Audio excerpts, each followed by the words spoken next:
So I hope you could see my screen, and basically I'm going to go over the agenda for the today. I will go over the introduction of what is the Workday Benefits module, and then we'll go through some benefit transaction examples, and then I'll talk about Workday organization and benefit groups, and we'll talk about the benefit security, like benefit partner or benefit administrator roles.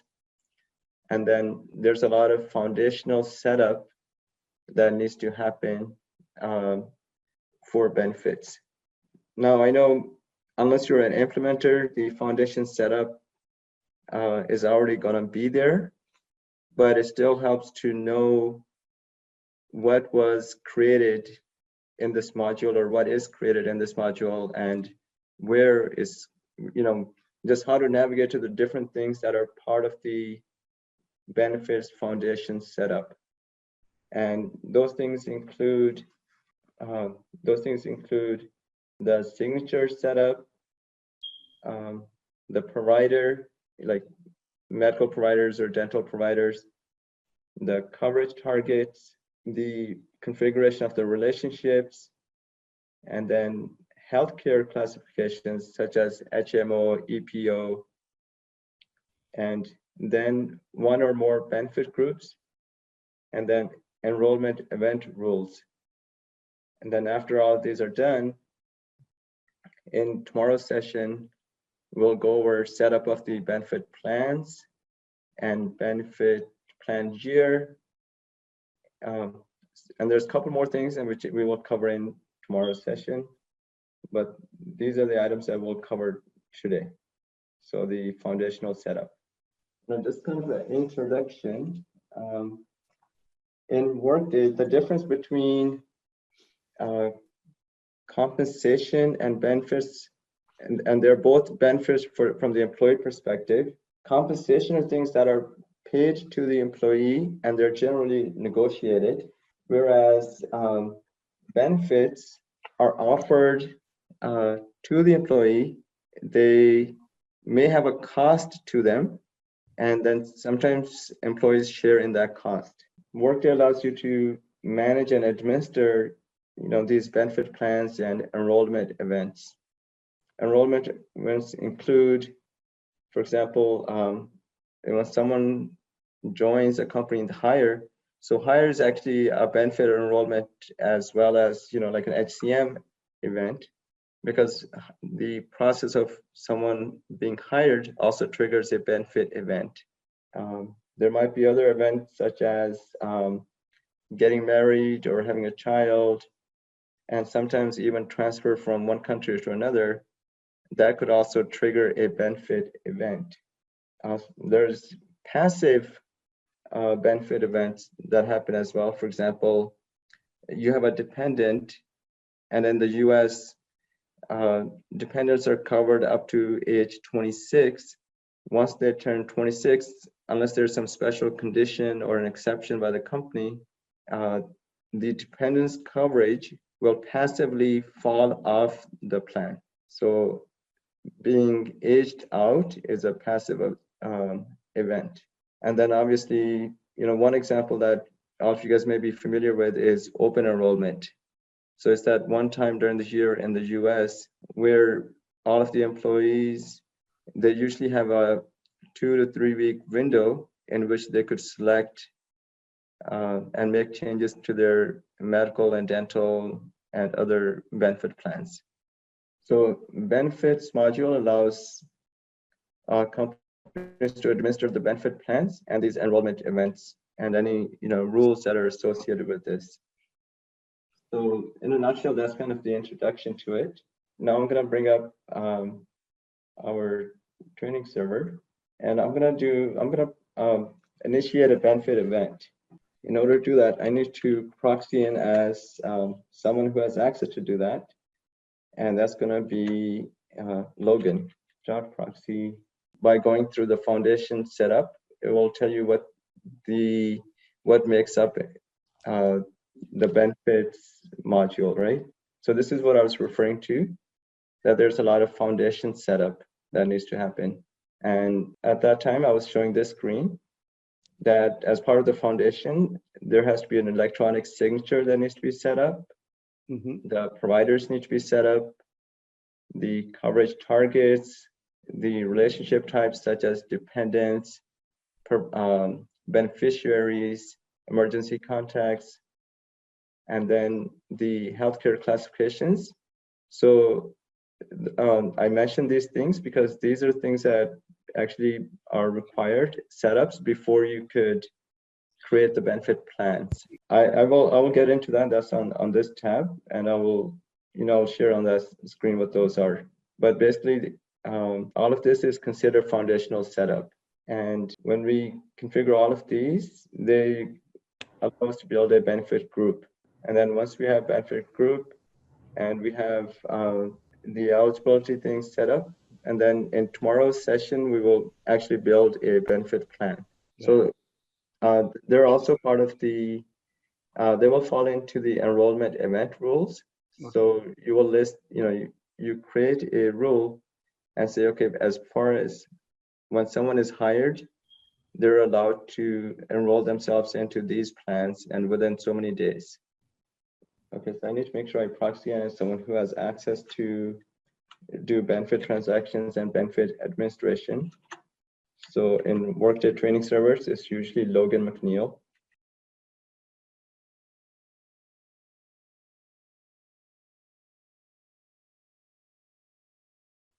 And this is going to be an example of changing someone's benefits. So I'm going to pull up an employee named Lucy Collins. And from the actions menu, we're going to go to benefits. And then that first choice is change benefits. So I'm logged in as a benefits administrator or a benefits partner. I'm doing changing benefits on an employee. And I could select any of these benefit event types. So there's a lot of them that the administrator has a lot of access to all of these event types. Ramesh, can you enlarge the screen? It's too small. So we do see a lot of benefit event types in here. And these are events that need to happen in order to cause a change in benefits.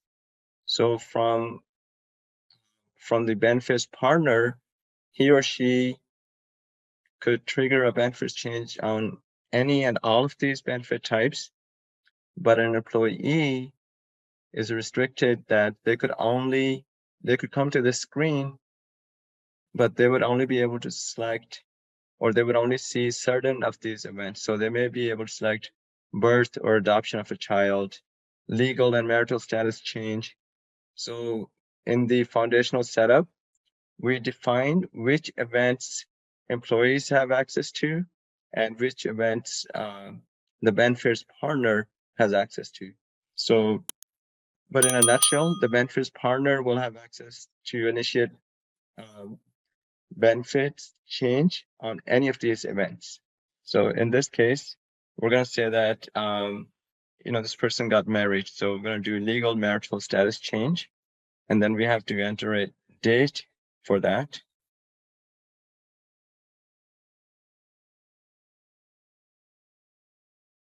And then I'm going to go ahead and submit.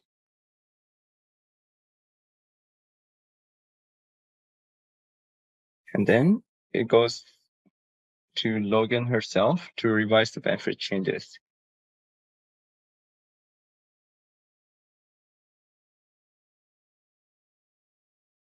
So something like a legal marital change requires a proof of eligibility. You must provide electronic form via attachments to your request. Click revise and attach the form at the very bottom of the page. So if that's a requirement, then let's revise and add that.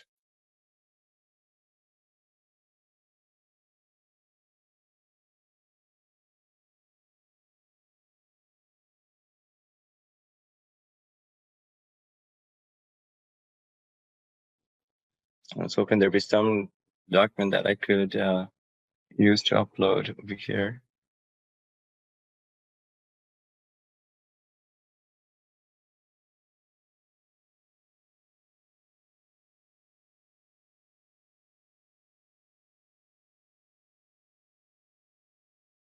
Okay, so as the HR partner, we initiated the change, and now it went to Lucy to actually make the change. But it required the HR partner to take it off. That's the configuration. Most companies will just simply allow the employee to initiate that change and upload the required document, and then it will come to the HR partner to validate and check the proof. So now I'm gonna proxy in as Lucy. So in this one, I was giving an example of a benefits event and then entering elections for it. We have an employee like Lucy, and she got married and she wants to make a change to her benefits. Logan, as the benefits partner, she initiates the event for her, and then Lucy will sign in and make the changes to her benefit elections. So we're just doing a demonstration of the a benefits change event. So the benefits change event is in her inbox. She already has an open enrollment change event. That needs to be completed before this one could be triggered. So let me see if I could cancel that one.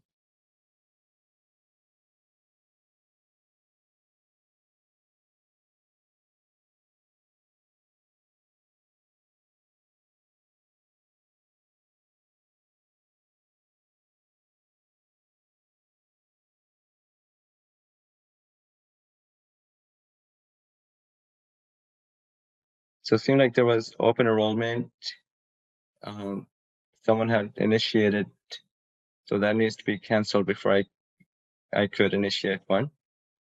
So let me stop proxy as her.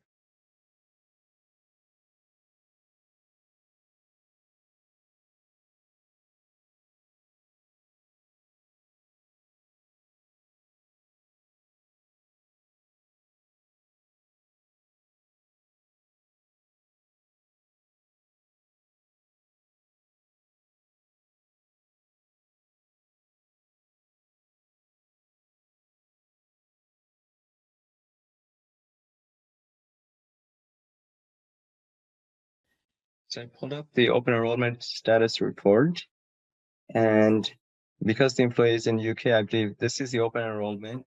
And let me check the details on it. If I check the list of employees who are part of this enrollment, it should be Lucy Collins should be on here. Okay, so this is the correct one. I'm going to close open enrollment because obviously this being a training server, other people have been using it and creating open enrollment or other benefits events.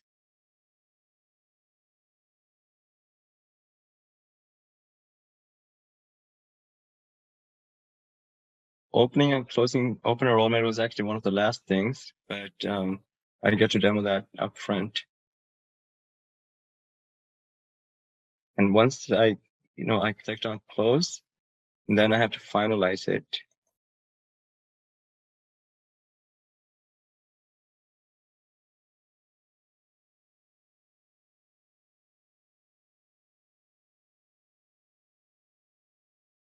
Okay, so that finalized it. Let me check Lucy's profile.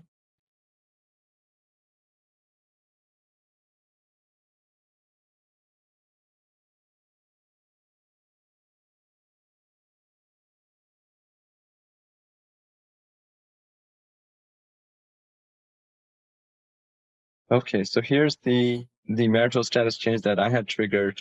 And now as Lucy, I could go ahead and make changes to her healthcare plan. So this did show that while open enrollment is going on, other changes cannot occur. So here, Lucy sees that she has an item in her inbox. It says change benefit elections. And because she got married on these dates, this item was triggered to her inbox, and then she could now elect a benefit plan that's associated with her. So elect is already selected by default. She could waive it. And this is what's called a coverage targets. And she sees here's the employee cost, here's the employer cost. She could click on here to see the description, and she could hit continue if she wants to elect this medical plan. So after electing the medical plan, then the other plans also show up, such as childcare vouchers. This would be obviously company dependent, and also some countries have them, some countries don't, and depending on if the company has set them up. So it doesn't look like she's eligible for those. So I'm just gonna scroll down and hit continue. Usually life insurance such as basic group life insurance, this is always mandatory, at least the basic coverage. So there's no option by the employee to waive it, and they must select it. And then there's the retirement savings selections. And here she could add her beneficiary. And then who is available here would depend on what kind of relationship types have been enabled and allowed for these plans.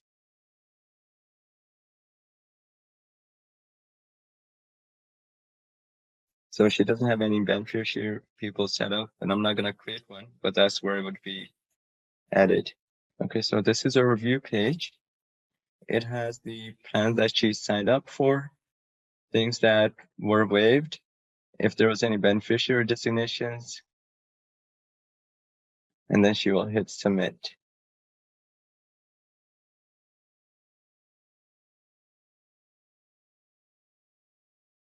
So this is now like, it's kind of like a printable, confirmation, and they could print it and then sign it. Oh, that would be like, since that was for a health insurance or life insurance, so beneficiary would be like, she may want to designate who would get that health insurance or life insurance in case of her death, or she will need to designate who the beneficiary person should be. So at that stage, if she elected to create a beneficiary, she would enter a dependent saying that my spouse, and she would either create that person's record if it doesn't already exist in the system and designate that person as a beneficiary for her insurance benefits. So usually a beneficiary comes into place if it's a insurance and there's going to be a financial payout in case of injury or death, and then you designate a beneficiary for it. So now, in this example, there was a marital change event, and then as a result of that, she was able to change. As a result of that, they were able to change some elections, and some she was not. So that kind of rules, they're actually set up as part of the configuration that based on a particular event, what kind of plans are we gonna allow to be updated or changed? There are some that are pre-delivered, but obviously you could create. It's actually the benefits administration. Like their policy, like they may have things that they have to do by law, like if there is a dependent or a marriage event, or there might be just something like for certain things like signing up for commuter benefits. It may not require an event at all. Or they could create something that's generic saying, administrative, and then in that case, regardless of the reason, via backend, they could initiate a change. Once you actually make benefit changes, I'll just show you guys where to see them. The benefits that the person currently has, they're under the benefits tab here, and then they show up over here. And so here's the medical plan, life insurance, pension. And in case there were some future dated events, then you need to go under actions and then benefits, and then view my benefit election history. So here we see 5 rows, and these are marked as current events.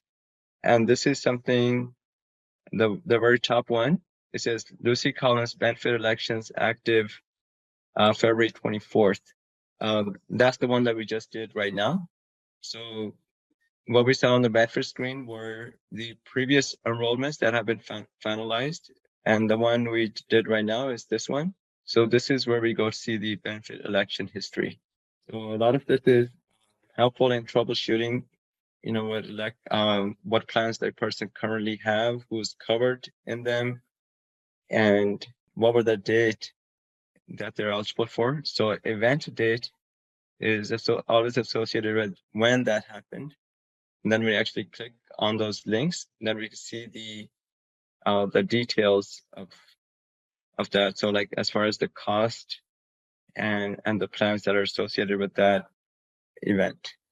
Okay, so I'm going to switch a little bit of gear and then talk about Workday organizations and the security roles for benefits. So I'm going to proxy in as Logan McNeil.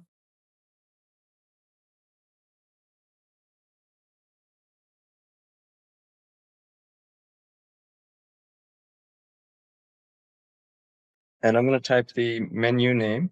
It's called View Security Group. And I'm going to try to find out who has the benefit partner role.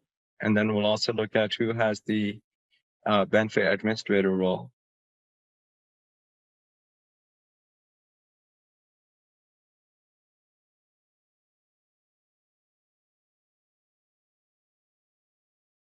Okay, so this shows that for these supervisory organizations, who is the benefit partner?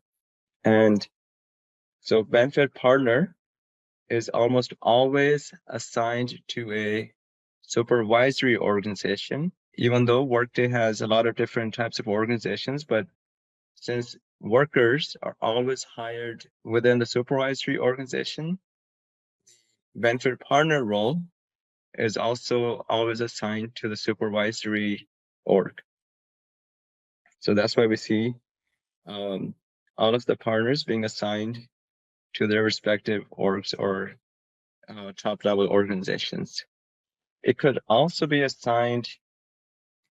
Which report is this? I was viewing the Assignable roles. Yeah. I looked up under View Security Group. So that the task name is View Security Group, and then you put in the name of the group, and then I open it up in a new tab. It's critical to identify who the benefit partner is, because when you're testing or routing something in Sandbox, and then you could go ahead and proxy in as that person to see if it really went to the appropriate assignee. Okay, so that's the benefit partner role. Let me find out who has access to the benefit administrator group. So benefit partner is assigned to the supervisory orgs, whereas benefits administrator is a user-based group, so it's not assigned to a particular org. That person is an administrator for the whole organization. So benefits partner is usually someone in human resources, and so who's someone who specializes in benefits. The one who could set it up would be the security administrators. Yeah, so benefit partner would be the HR person who's responsible for that particular organization as far as maintaining the benefits transactions. Okay, so benefits admin. Now let's see who this is assigned to.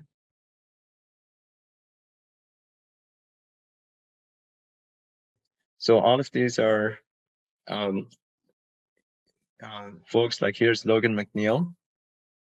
But all of these other folks also have the same benefits administrator group. In all of Workday's training tenants, basically the same setup. Now, whether someone has benefits administrator or benefits partner, they could both initiate open enrollment. So, at that time of the year when we need to initiate that, either one of those groups could do that. The difference comes in addition to benefits open enrollment, the benefits administrator has a lot more security access, and you can see what access they have by looking at their domain security areas that they have access to, and then the business processes that they have access to.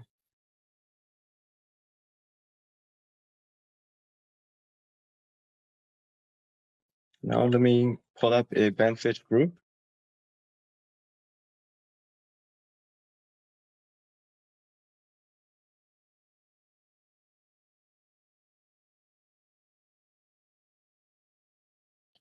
At this point, I'm just going to do a high-level overview of what is a benefits group. Usually, it's a way to group a population of workers, typically by country, and it's based on an eligibility rule. So in this example, I pulled up a group called active employees in the US salaried. So this group is based on the eligibility group called active employees in the US salaried. And if I open up that eligibility rule, we'll see what actually makes up that criteria. So it says it has to be in the organizations called GMS, and it has to be active employees, and it has to be in the United States, and they're not on an hourly compensation plan. One difference between training environment and like real life is like they do not consider employees who are on leave, because the moment someone goes on leave, they're not going to be considered an active employee. So we're going to have issues with that. So ideally, this criteria should also include people who are on leave. So you should say something like on leave equal yes. So that just because someone's on leave, they still remain part of this benefit group.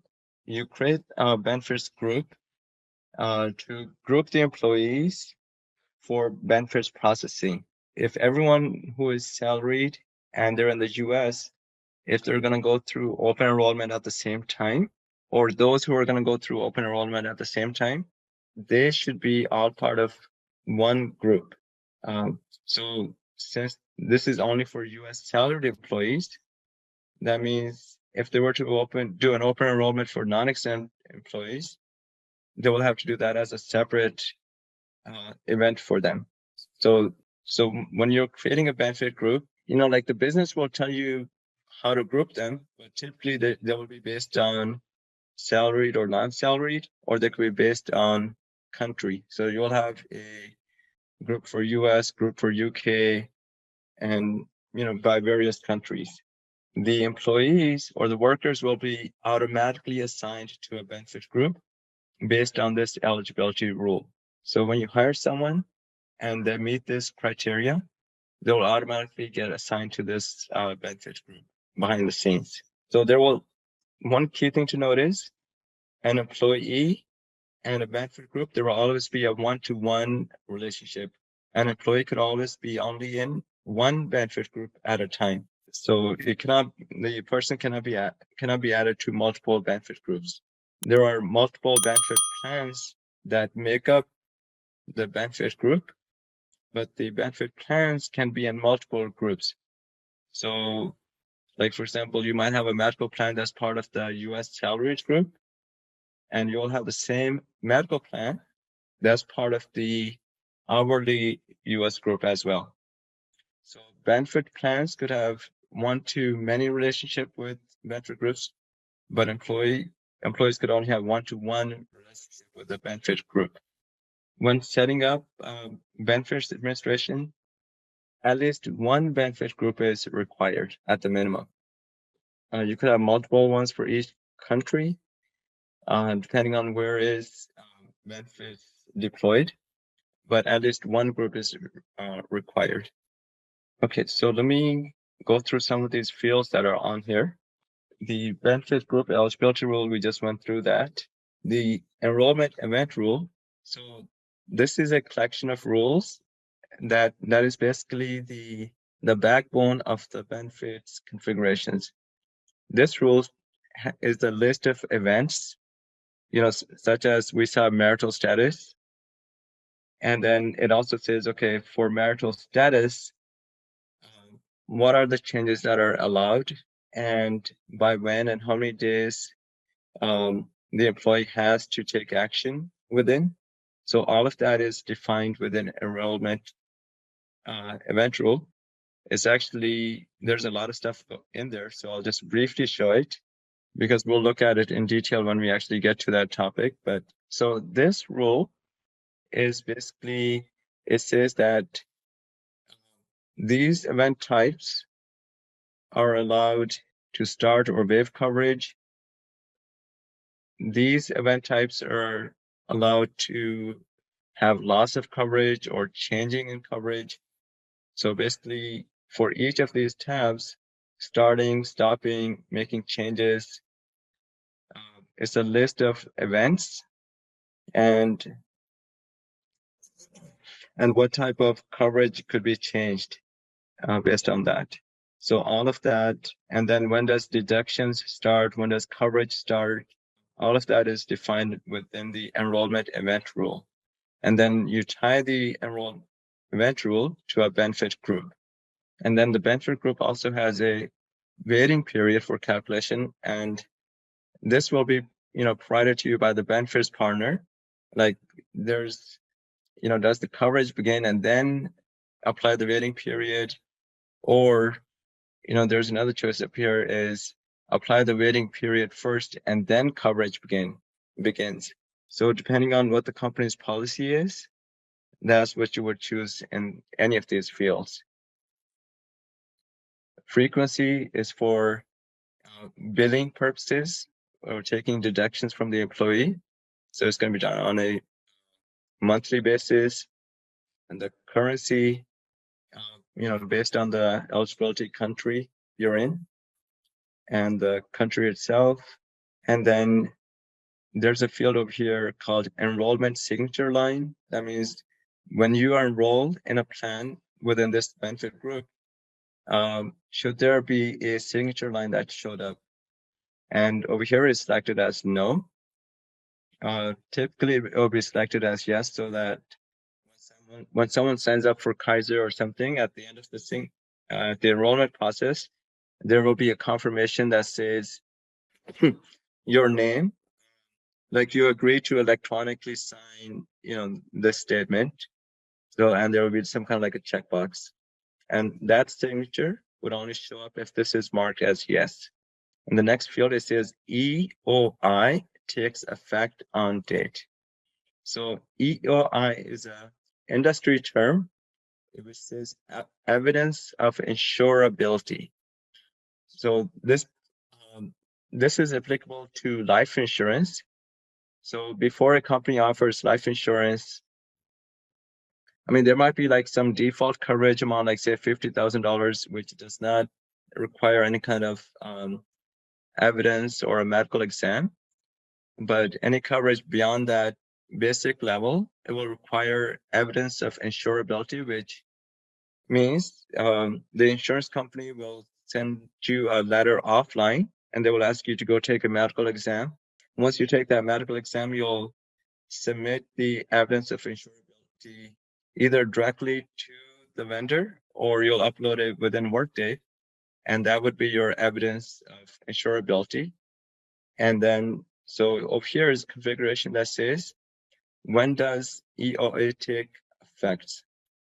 So in this benefit group, it's been selected as is effective on the approval or denial date. So that means the evidence of insurability is effective only on the date it is either approved or denied. Prior to that, you'll just get the default coverage. And then there's something called like HSA, health savings accounts or spending accounts. This is some of the configuration related to the HSA spending. And with HSA spending, it's like a savings account. And let me get into that after a break. Okay, so now we will begin, but I was thinking this is new material, so let's just take it slow and let's do a quick review of what we covered and make sure, everybody's on the same page with respect to this information. So, we talked about benefits. This is the benefits module, and this is this is for processing benefit events. And I want you guys to tell me, like, what are the examples of those benefits that occur in the employee life cycle, and including the example that we saw. So let's list some of the things that happen to employees for which they need benefits or they need to change their benefits. And maybe even before we talk into what are those events, but like, are we clear which benefits are we talking about?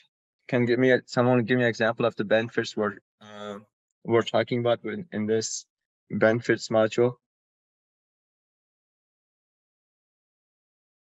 So event rules will control when someone can change or enroll in benefits.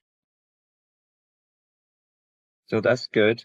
But as far as benefits, give me some examples of the benefits we're referring to, including the examples that I gave. So benefits refer to things such as medical health benefit programs.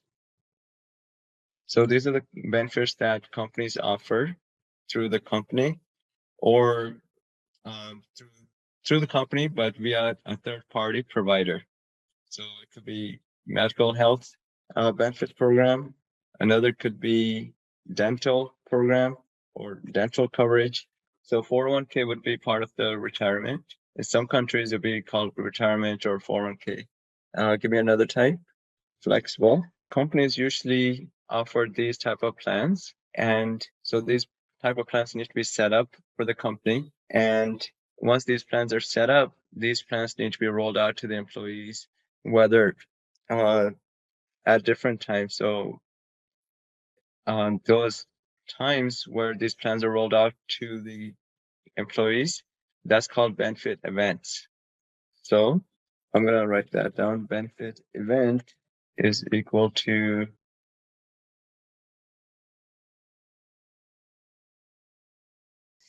benefit events are basically life events that enable an employee or benefit admin or partner, I should write benefit partner, to assign benefit plan and or their benefit or their dependents. So benefit events are life events that enable an employee or benefit partner to assign benefit plans to employee or their dependents. So the most common one is hire event. So when an employee gets hired, that's one. Also, they may already be an employee. They might be an employee in India, and then they transfer to the US. Now they need to be on the US plans. So transfer is another event, which in some cases may trigger a benefit change. So transfer is another one. What are other types of events that could happen that trigger a benefit event? Having a child or adoption. Another example would be marital status change, someone getting married. So especially in the US, the ability to change benefits is restricted to certain events. So some of them are hire transfer, having children, marital status change, termination. If someone terminates, that's also benefits also change at that time. Yes. Trying to think of a couple other ones. Yes. So if they marry and that person has better benefits or free benefits, then at that time, they could de-enroll from their benefit plan and sign up with the spouse's plan. Or what I personally do is for medical plan, we just keep on one person's plan. But for dental, I sign up and my spouse also signs up in two different companies, and they're two different providers. And because dental coverage is expensive, especially if you're getting some dental work done, if you're getting a dental implant, which is like, $2,000 or $3,000, and the insurance company is only going to pay $1,500 or $2,000. So if you have insurance from both sides, then your dentist could bill both companies, and then your out of pocket will be, well, there won't be any out of pocket, or it'll be very little. For dental, it always makes sense to have both coverage. So personally, I have always done that, is dual dental coverage. So any other, somebody could think of any other life events that occur that enable benefits change. So events like this, which enable benefit change, they're configured under the benefit event rules. So this is where configuration.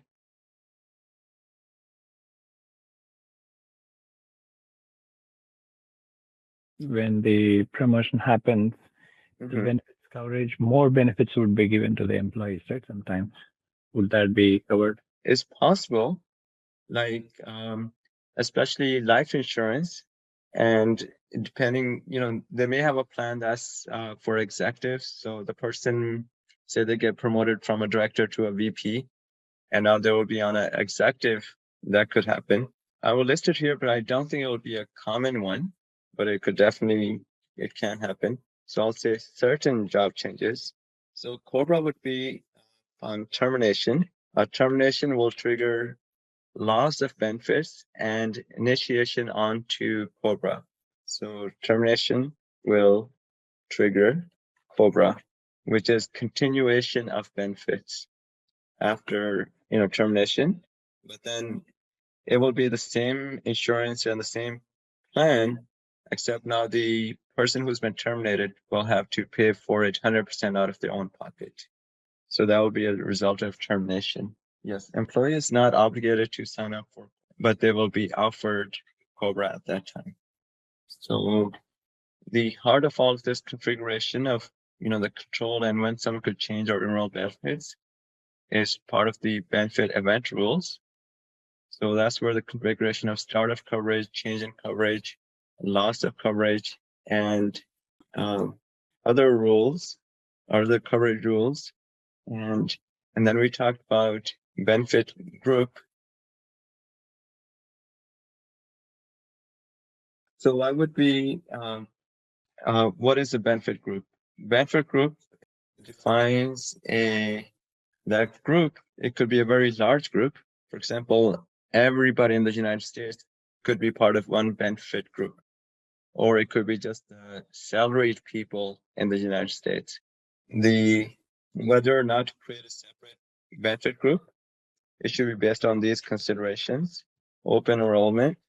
If you're going to have the same open enrollment time frame, if it's going to be the same open enrollment, then it probably makes sense to have them in one benefit group, as long as they have the same rates. So remember over here, I wrote not only similar benefit plans with same rates and processing. Just because they're having open enrollment at the same time is not good enough, but they have to be on the similar plans and same rates. And then so processing, which would be open enrollment, would be at the same time. So if you're going to have everything is same, then it makes sense to group everybody into just one, or make a group out of that population. Another consideration should be country and currency. If the employees are enrolling in benefits in multiple countries, then you need like a separate benefit group for each country. That way you will make sure that the employee sees their cost in their local currency. And frequency of deductions. So frequency of deductions means basically the employee payment of the elections, or the amount of money that's being taken out of the employee's check to pay for elections. And how frequently is that being done? Is that semi-monthly or monthly basis? So if you're treating non-exempt population on a semi-monthly basis and exempt on a monthly basis, then they cannot be on the same benefit group. But if everybody, whether they're exempt or not or hourly, but they're in the US and their plans are the same and the rates are same, then the exempt, which is the salaried population and the hourly population, it makes sense to just have them on the same benefit. Within the benefit group, how do we define that group? I actually have a tab in here called benefit groups, and I took some screenshots. So here's an example of a benefit group called active US employees. And the benefit eligibility rule was just, active US employees. Let me make this a little bit bigger so you can see it better. So in this example, we wanted to make an eligibility rule that included everybody in the United States, as long as they were a regular employee type and they were on active status as far as benefits were concerned. So active status equal yes or true, or they're on leave equals equal to true. Basically, this criteria will determine who is part of that benefit group. So this would be a medical leave, not a time off leave. So, like for example, someone goes on a pregnancy leave or a like a childcare leave or like a long-term leave. I know in our countries we say leave is when you go on some time off, but here leave specifically means like a medical related long-term time off.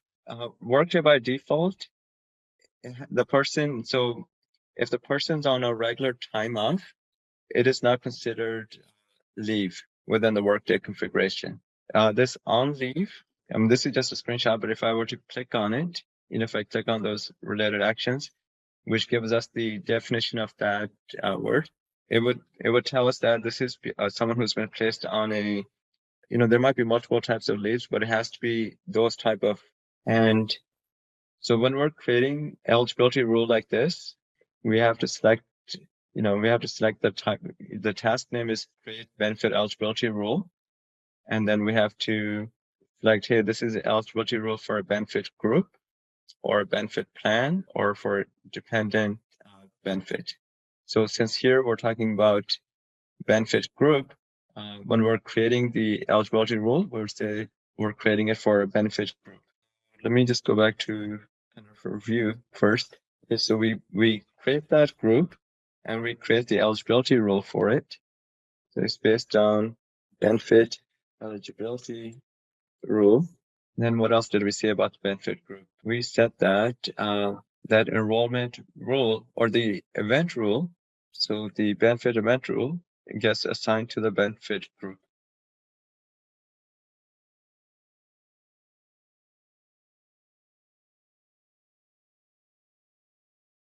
And benefit event rule is actually singular, not plural. Within that rule, there's a lot of configurations, but it's just a singular item. Benefit group also, in the benefit group, we define frequency, currency. There could only be one currency and only one country. That automatically says that if you're in multiple countries and the employee population in all of those countries has benefits through Workday, through the Workday application, then you'll need a separate group for each country. In that group, there's also a field for employee age calculation because there's a lot of plans and events in which the age is important. So do we calculate the employee age as of current date, or do we calculate the employee age as of event date, or do we calculate the employee age as of end of the year? So because it could vary, but then in order to ensure fairness, a lot of companies say we're going to calculate employee age as of December 31st of that year. So for benefit purposes or any other purposes, they'll look at the age as of end of the year.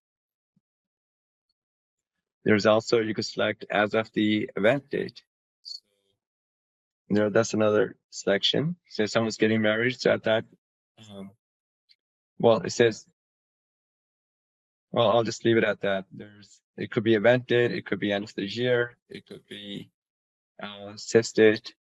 So let's discuss benefit group. Any questions around why do we need a benefit group, or what makes up a benefit group?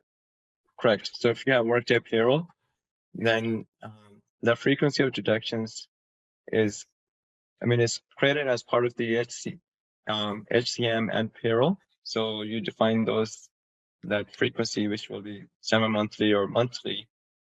And then within the benefit group, you select that frequency for everybody in this group. That frequency is going to be semi-monthly or it's going to be monthly. There's a couple more things we said about benefit groups.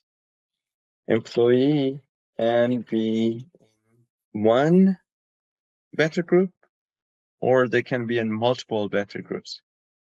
When you're setting up plans, like say medical plan or dental plan, most of these plans will have a requirement that you could be only enrolled in one of them.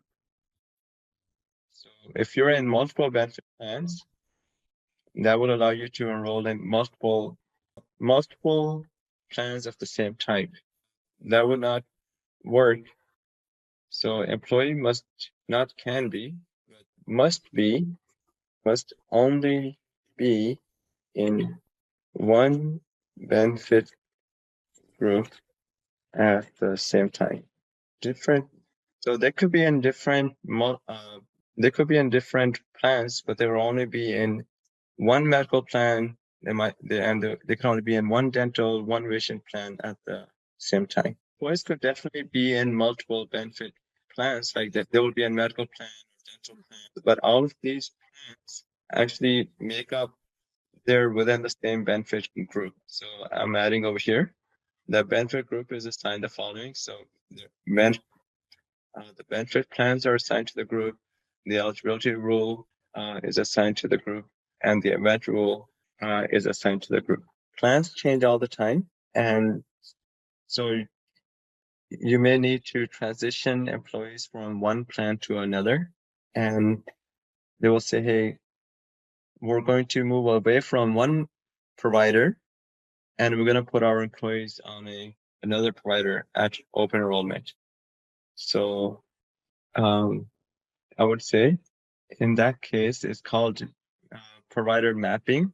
Within the benefit group, there's actually a tab called mapping, in which you will map the employees from everybody who's on one plan, and you will map them to their new plan. So there'll be an example, like there might be a request like that. In that case, you would only create a new benefit plan. Employee must only be in one benefit group. Benefit plans, same plan can be in multiple. So an example would that be if you had a separate plan for salaried U.S. employees. If you had a separate group for salaried U.S. employees and separate group for hourly, but if the plans are the same, then you could have the same plan tied to both groups. What else did we talk about? The benefit group. I think that was all the items that we covered on the benefit group so far. So I do want to cover it. The benefit group eligibility rule, a couple more things about that. So let me switch to our training server. Okay, so once you create can you guys see the training server's UI? So once we create the benefit group eligibility rule, you could test it by going on the related action, these three dots, and you do a left click, and then there is benefit group eligibility, and you go to view eligible workers. So this will show you a list of employees who match the eligibility criteria that you have defined. So this helps you audit that, hey, you got the right set of population. So I'm going to go ahead and run that. So because this testing data in this used up a lot. For some reason, only 6 people are being showing up under active employees US salaried.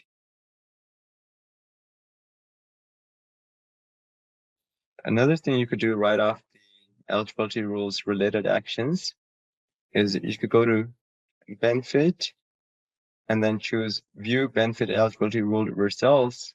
And then you could actually you could select an employee and then see if that person matches the criteria that you defined. So if I put, that person we were doing a transaction on earlier who was in UK, let me get her name, Lucy Collins. So if she was really in UK and this eligibility criteria is for US, as of, say, for example, we would get false as the result. Yeah, so we see here that the rule result, it says no. Lucy did not meet the criteria that we defined. So this helps in testing or troubleshooting. Like, okay, why is this person not, is not being part of the open enrollment? And then you could run this and see, somehow there's something in his profile that's he's not able to meet the eligibility criteria. And the last thing I want to show today is what's called the benefit group audit. So in your ideal setup, you should never get any employees when you run the benefit group audit. Like you should not get any results. It should just be 0. So here we're getting a lot of folks. That means we have created a lot of benefit groups with the same criteria. And that's why they're all showing up as critical errors, because we're only supposed to have one employee. We're only supposed to have one group, and the employee should be only in that one. So, but in this case, we have Logan. She's in like 3 different groups. Maria is in 2 different groups. So these are critical errors. We cannot have these in real life. Our open enrollment will not work correctly. So this report is very important, benefit group audit. After you create a group, run it, and make sure that you don't get any employees in this list. These groups may have similar plans in them. They may have the same plans as well. But because there are different benefit groups, we still cannot assign the same worker to different benefit groups.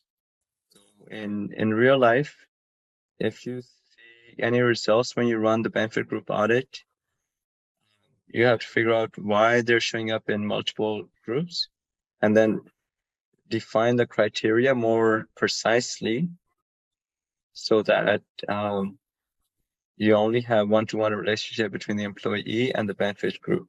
This is a Workday delivered audit. I don't know exactly what it checks on the back end. It does give us these 3 eligibility rules. And it seems like when you run these 3 rules, they're picking up, all 3 of them is picking up Logan. I see just by the name, it says active employee HR based in the US, active employee in the US. So that explains why, she's in both, because this one is just saying HR and this one's saying all active employees. So this does not exclude HR. And this one says benefit group eligibility rule. Let's see what this is for. Okay, this group or this eligibility is just based on age and country of birth. So basically anybody who's older than 18 and was born in the United States will get picked up by this group's rule. I mean, I think this was not Workday delivered. This is obviously something like a student created, but it should be done a little bit more tightly. It should list at least the type of employee or at least the work country, and it should not conflict with other benefit group eligibility rules. Well, in this one, in order to make sure that everything is going to work correctly during any of the benefit events or open enrollment, all of these errors should be cleared. It will depend on how many countries the employee offers benefits through Workday. So if the benefit administration is through Workday and the company is in multiple countries, you'll have a benefit group for each country. So, it could be anywhere from 2 to, I think there's 132 countries or, whatever the number is going to be. So we talked about benefit groups in pretty much in detail. And the reason we did that is kind of this is the core of the benefit setup.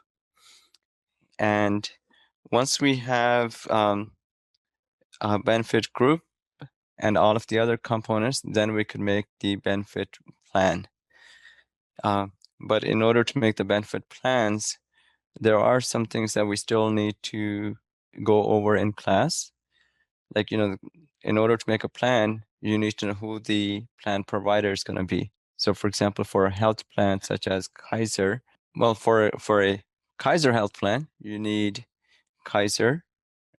For other medical plans, if it's a PPO, for example, it might be United Healthcare or, whoever is going to be the vendor for that benefit. So we need to create that provider within Workday. And then we also need to provide the coverage targets and coverage types. And then we could go ahead and make the actual benefit plan.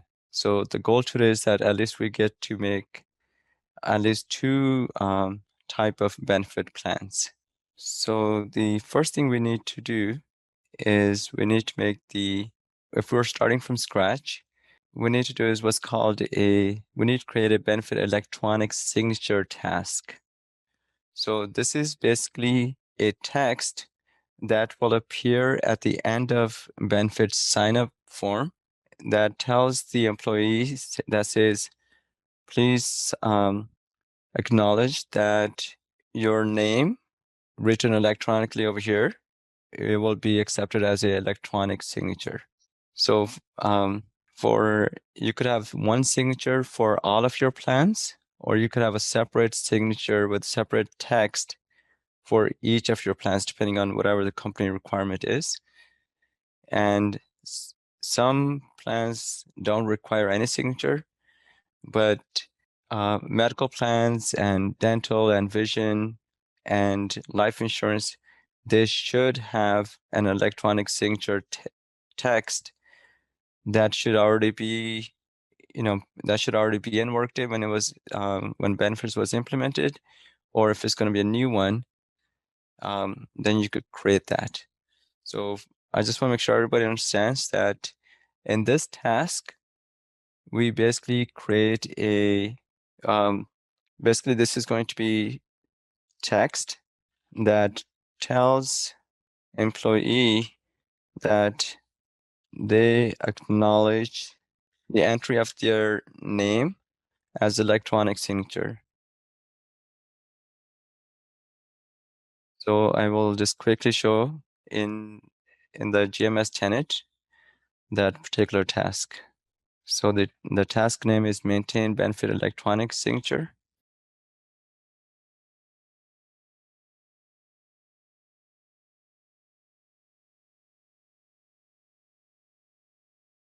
And it needs the proper access to access it. So seems like she does not, our favorite user does not have the access to that.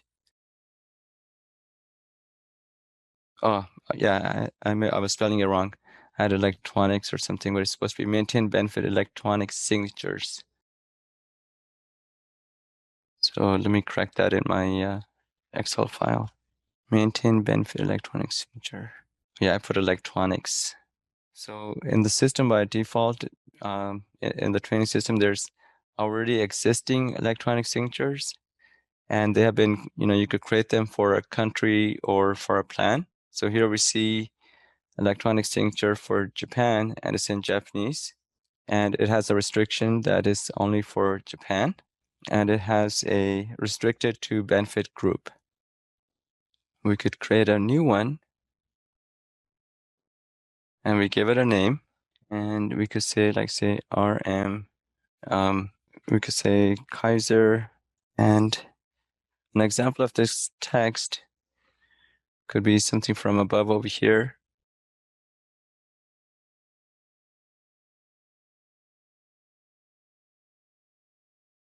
Basically, this is a some legal text that the benefits administration person, they will give you to add in here, but it basically says, your name and password are considered as electronic signature and will serve as confirmation of the accuracy of the information being submitted.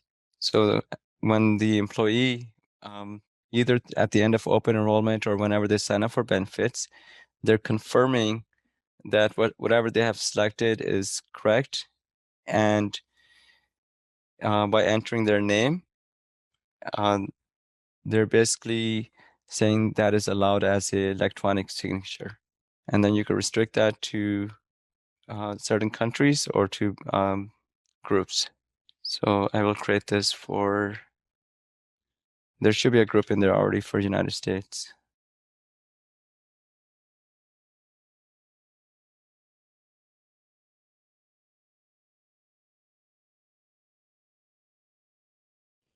Okay, so I'm gonna go ahead and enter that in. Okay, so after this electronic signature, we have to enter providers. So provider would be, for example, UHC, which is United Healthcare, or Kaiser, or any other ones. And the information that we have to enter is the task name, which is create benefit provider.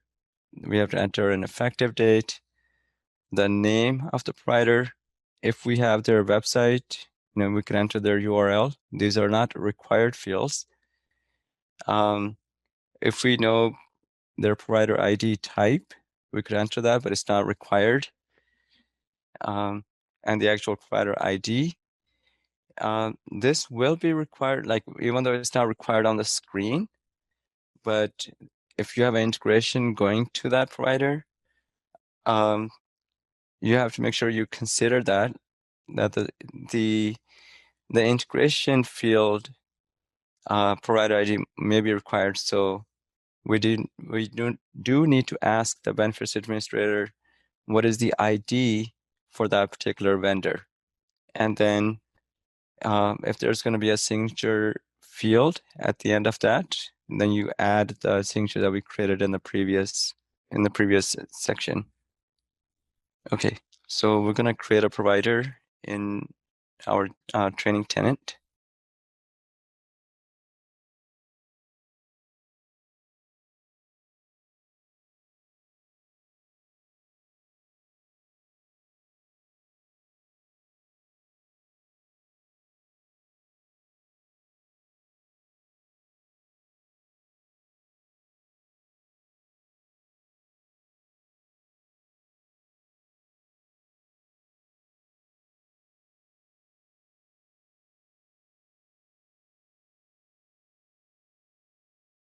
Yeah, they will tell us who the providers are going to be, what their ID number is, or their tax ID number.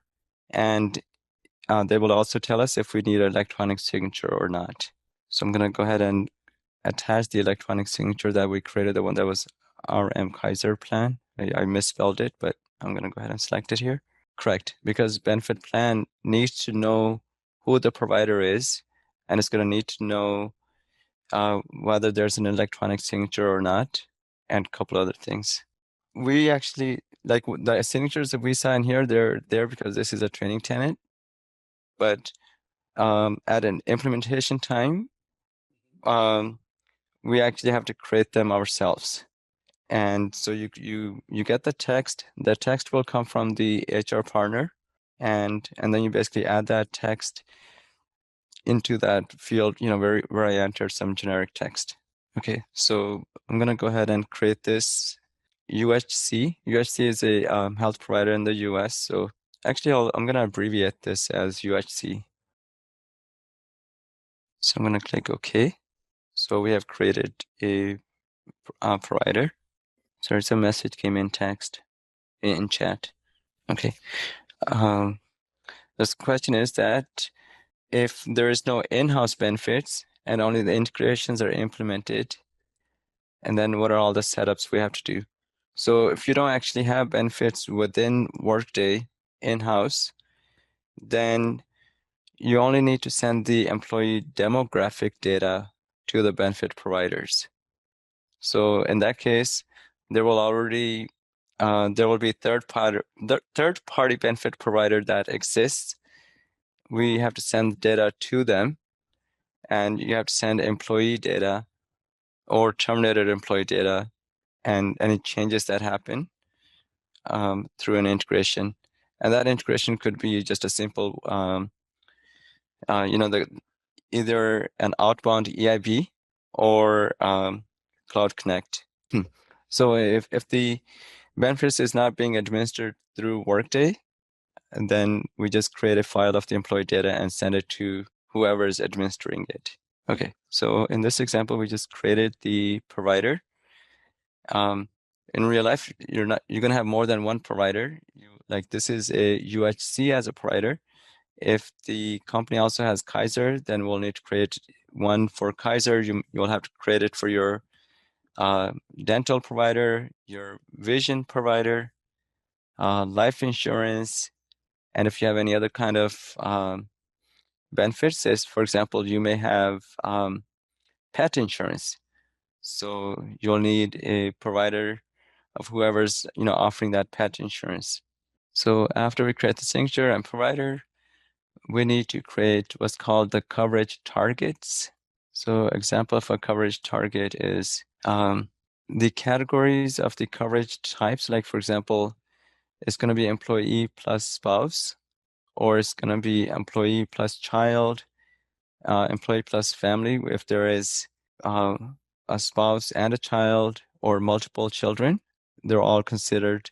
So you don't have to say child and multiple children or spouse separately. You could just call that employee plus family. Or it could be coverage could only be employee only. So these are called healthcare coverage targets. And we define these within Workday, and then we're going to add rates to them. So you might say, okay, for your medical plan, if you're going to select employee plus spouse, there's going to be a rate for that. If it's going to be just employee only, there might be a cheaper rate. So based on the target, we're going to create, or we're going to enter rates. And the coverage targets are maintained under maintain healthcare coverage targets.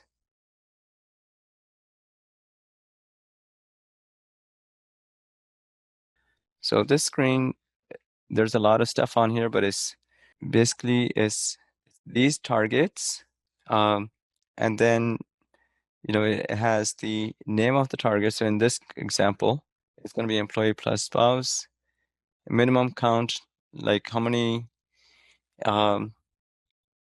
what's the minimum number of folks can be in this category. So if it's employee plus spouse, so at the minimum it has to be 2, right? What's the maximum count? It will be employee plus spouse, it will be 2. Valid dependent types, and the coverage target, depending on whatever the company's policy is, they will tell you what are the dependent types. And then we have to repeat these values for each of the targets. So what we see in Workday is basically this, but in a horizontal form. When we're signing up for benefits, the person who's signing up, if they may be signing up for benefit just for themselves, so they'll need to select employee only, or they may have a family and they want to sign up for themselves and family. So they need a category called employee plus family, or they just might want to cover themselves and a child, or they might just need a category for employee plus spouse. So these categories are called targets. And for every category, if it needs a separate rate, then it should be a separate category. So for example, if the rate between employee plus family and employee plus spouse, let me just create a column called rate.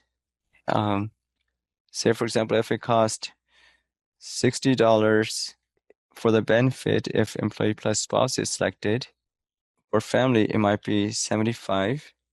For employee only, it might be 40. And employee plus child, it might be 50. So based on what the company, like if they, based on how they want to give the options to their employees to sign up, they might have different targets that you need to create. If the company only cares about employee only and everything else could be just employee or family, they may not need a separate category called child or employee plus spouse. They might just need 2 targets. But if they charge separately for benefits and a separate price for that category, so basically you need to create these as categories. So these categories are called coverage targets, and the display order is the order of display that shows up on the benefits screen where you actually sign up for benefits. So whatever has the display order 1, that will show up first in that list, and then the next coverage target, and then next. So basically, you control how it shows up on that form using the display order. Because if it was only 1, then it would be the same as employee plus 1 dependent. So, and these are not like hard and fast. This is going to be, it's going to vary for every company, right? They're going to, like the client that I'm working on right now, they don't have employee plus 1 dependent. So it'll depend on how tightly they want to, like how precisely they want to define the coverage targets. And so the minimum number of dependent count and the maximum, and then which type of dependents can be counted as part of this. So if you select employee plus 1 dependent, which dependent types can you cover? So in the US, you could only cover your own child or adopt a child, and you could cover your spouse. Typically, you cannot cover your own parents or child's grandparents. So you make that restriction over here. So you're saying that if someone selects employee plus dependent, they could only select a child or a spouse in this category. Some companies separate, have an employee plus domestic partner, and some companies will just say employee plus spouse. They will not differentiate between a domestic partner or a spouse because the rate is going to be the same. So they don't want to have an extra category for that. Later on, we'll learn about what's called a HSA plan. So with respect to a health savings account coverage target, if someone selects, whatever target over here, we need to map that to an HSA coverage target. So you can see for the purpose of HSA, regardless of whatever coverage that was over here, it maps to family. So that's pretty much true for all of the coverage targets. If we needed to create a new one, it's simply a matter of clicking on this plus. You have to give it a unique name. So because it's a training environment, there's going to be a lot of stuff that's already been created. So just start off with your initials and then add, the coverage target. So this could be E. The system won't accept it if you have the same target name. And for valid dependent types,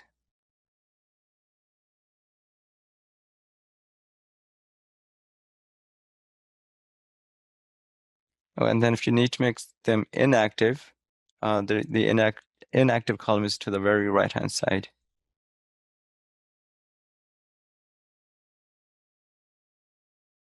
Okay, here's the one that I just created. Okay, so now this comes, the next one is called configure relationships. Here, I only selected child, domestic partner, and spouse, right? But now they want to be more with the times. Let's say, for example, you're in a country that recognizes same-sex spouse, and they want to, in their benefits rollout, you do want to indicate that you don't want to just say spouse, you want to say spouse and same-sex spouse. So you may need to edit this. So you'll come to this screen, and you could edit the dependent types that are valid. The company may be losing money, they want to restrict benefits, and maybe they want to allow no more than 3, or say like they want to allow no more than 4 dependents, even in the family category. So you may change it here. But normally this won't change because it's not like something that changes all the time, but you do need to set it up, and you do need to be aware where this information is housed. Okay. So when I say like relationship setup within Workday, there's obviously relationships such as a dependent. There's something called beneficiary.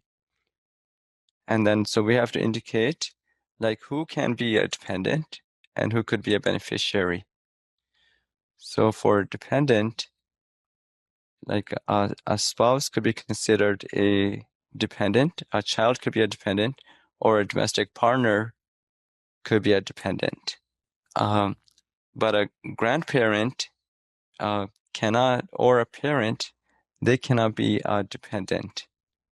But for beneficiary, if you were to list, who could be my beneficiary for life insurance, for example, it could be anyone.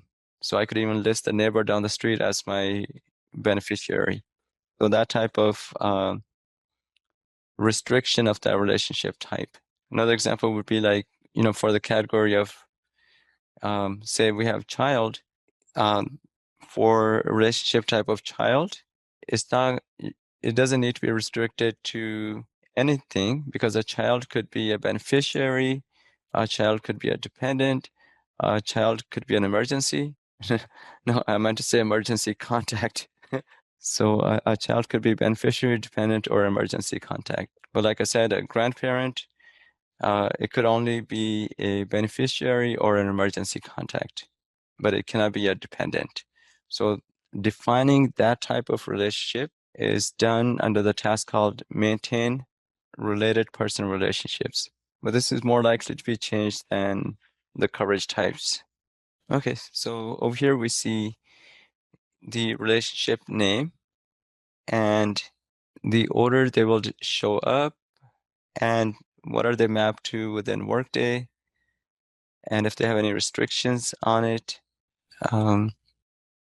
For a grandparent, ideally, you should have this restricted to emergency contact and beneficiary.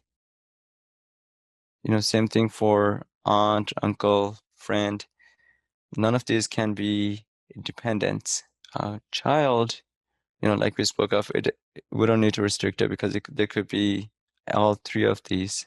So there's this column over here. This is new functionality that says include relationship for wellness. There is a screen where you could indicate or where you could save information regarding like their wellness data, like their heart rate, everything that's considered like health or wellness type. So if you check this, then this relationship type will show up on that wellness page. Actually, I have not even come across any company that's using it yet, but I think as we become more and more mobile and we're using the mobile Workday, people will start to use Workday to house a lot of the wellness data.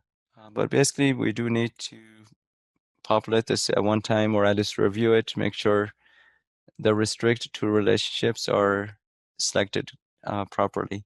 So in this, for example, we saw none of these are selected.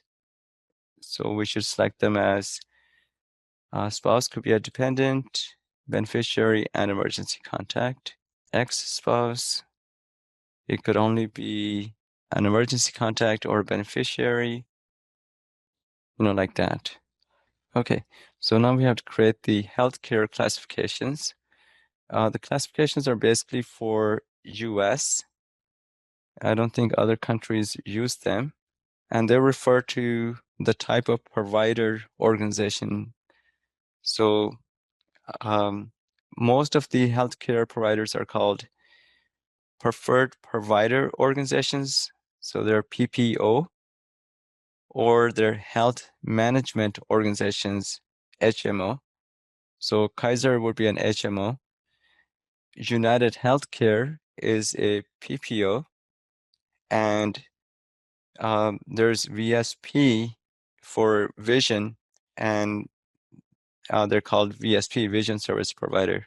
The type of healthcare organization it is required for the US integrations. So because there's a field in the integration that says, who is the provider, what type, and what type of provider they are.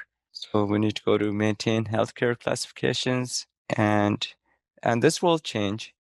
Like for example, you may start offering a plan. It might be like a new type of plan, and if you did not offer that before, then as a member of the support team, you will have to create a healthcare classifications for it. So it's under maintain healthcare classifications. Is healthcare as 2 words. Okay, so pretty straightforward setup. DMO, if it's a dental management organization, this one, HDHP, this is an example of high deductible health plan. So, a lot of companies have started to have high deductible health plans available, and previously they did not.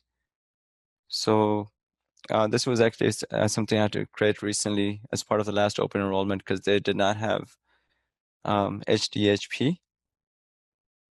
But basically it was pretty straightforward. You just need to indicate that up here, their name. And then we have the HMO organizations, preferred provider, and VSP. And then DMO for dental. This POS, I can't remember what this is for. Yeah, I can't remember what POS is.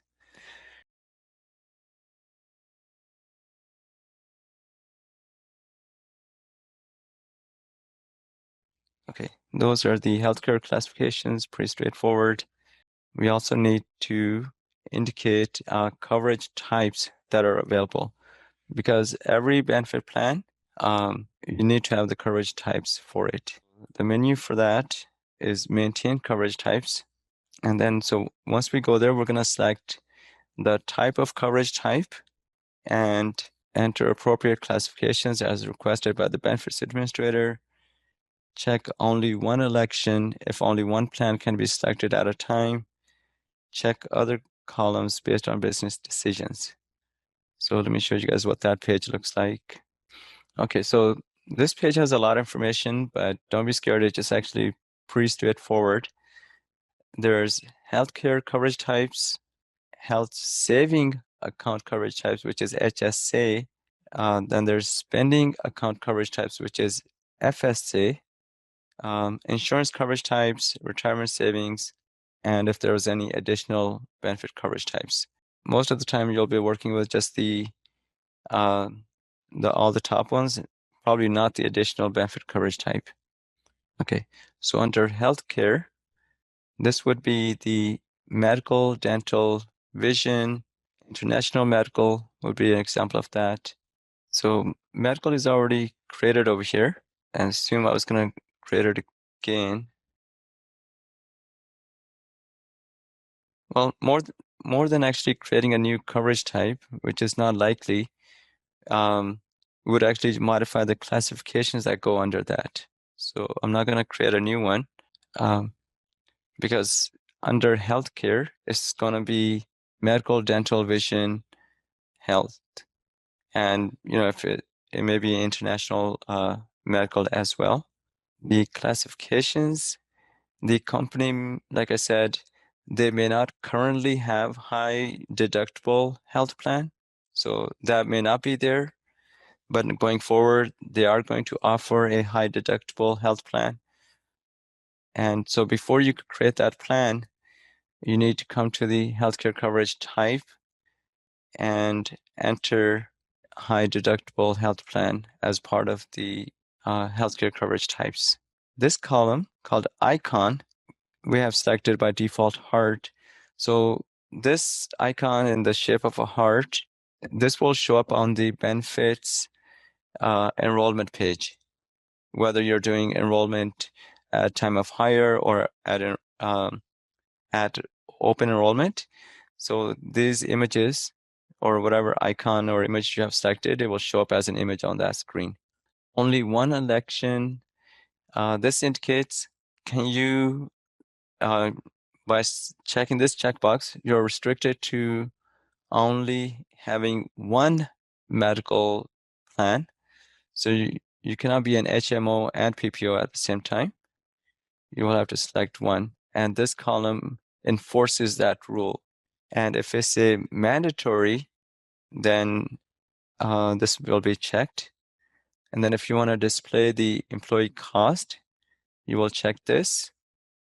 If you want to display the employer portion of the cost as well, then you check this.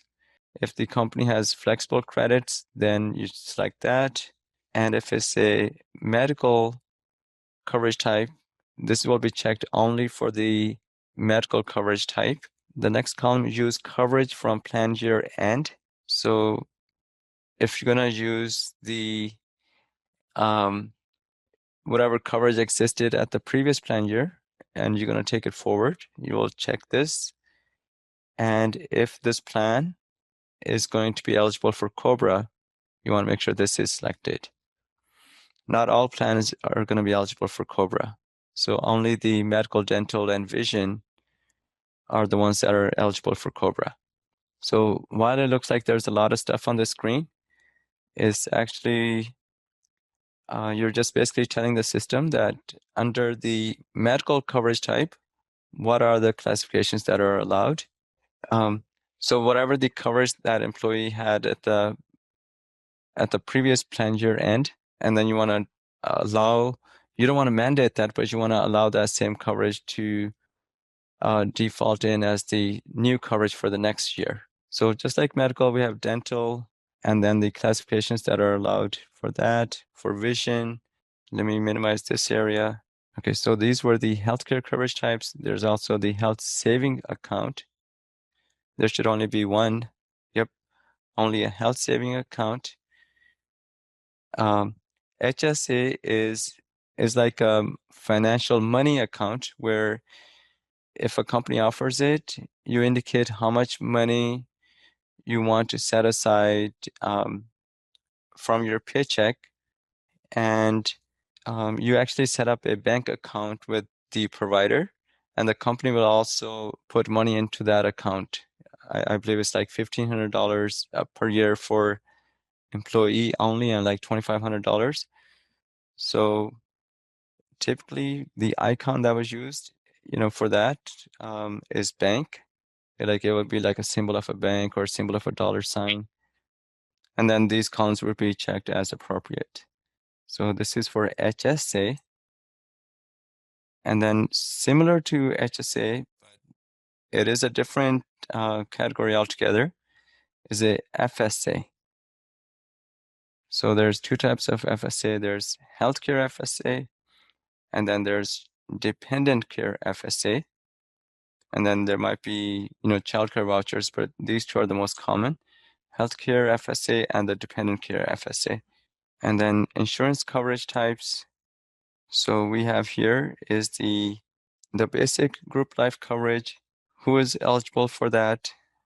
And so for basic group, only the employee is eligible. For voluntary supplemental, is only employee. For spouse life, if they have a separate plan, then that would be for the spouse. So seems like in this setup, there is no life insurance policy for child. It's just for employee and spouse. But it's the same columns. Do you want to display the employee cost, employer cost, if it's COBRA eligible? So obviously, life insurance that's offered by the company is not, it doesn't transfer over after you terminate. So it's not COBRA eligible. Retirement savings is typically not administered Workday, but some companies may have it. They might just collect the demographic information and then send it to a 401k provider. But they may allow people to sign up for 401k through Workday Benefits.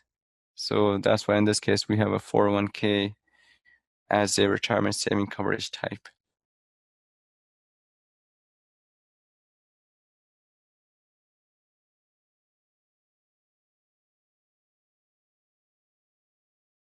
Okay, so in these coverage types, typically there won't be any changes, but like I said, a lot of companies, while they have standard benefits, they may have, health, medical, vision, and flexible spending, but they may not have a high deductible medical plan. So if they say, hey, we need to create a high deductible plan, where would you go first to add that as a coverage type? So let me repeat that. If we need to add a what's called a high deductible medical plan, and before we make that as a plan, we need to add it as a coverage type here. Where should I add that? So probably the most two likely scenarios is going to be healthcare coverage type or HSA, health savings account. So it'll be under healthcare coverage type, and then we would go over here. We would add high deductible health planning here. Or we decided at open enrollment, you know what, we don't want to show a picture of the heart. We want to change it to something else. So these are the other images. Oh, this one looks nicer. So we're gonna choose this one. So now when employees go on the enrollment screen, especially on their phone, on the Workday mobile, these icons show up instead of just the word medical. So this is where you control which icon shows up. I suppose for vision, you could use these, the eyeglasses. We're gonna talk about what makes up the type of medical, not medical plan, but we're just gonna talk about benefit plan, and we'll see an example of some that had already been created. And once again, the plans do require an eligibility rule. Just like we saw in advanced comp, there was an eligibility rule for every plan to indicate who is eligible. Same way, every benefit plan needs a benefit eligibility rule to indicate the eligible population. Let me pull an example of a plan that's already in the system. You guys could do the same. So for example, let's pull up medical HMO, and we want to see the data as of 01/01, beginning of the year. So here we see is healthcare rate type is flat rate. So that means the rate that you pay to be on this plan is not based on salary. It's a flat rate for employee. There might be a different rate for employee plus family, but it's a flat rate. And who is the provider? The provider is listed here. And what type of coverage type it has is it's a medical plan. What type of healthcare classification? This is an HMO plan, and the name is left blank.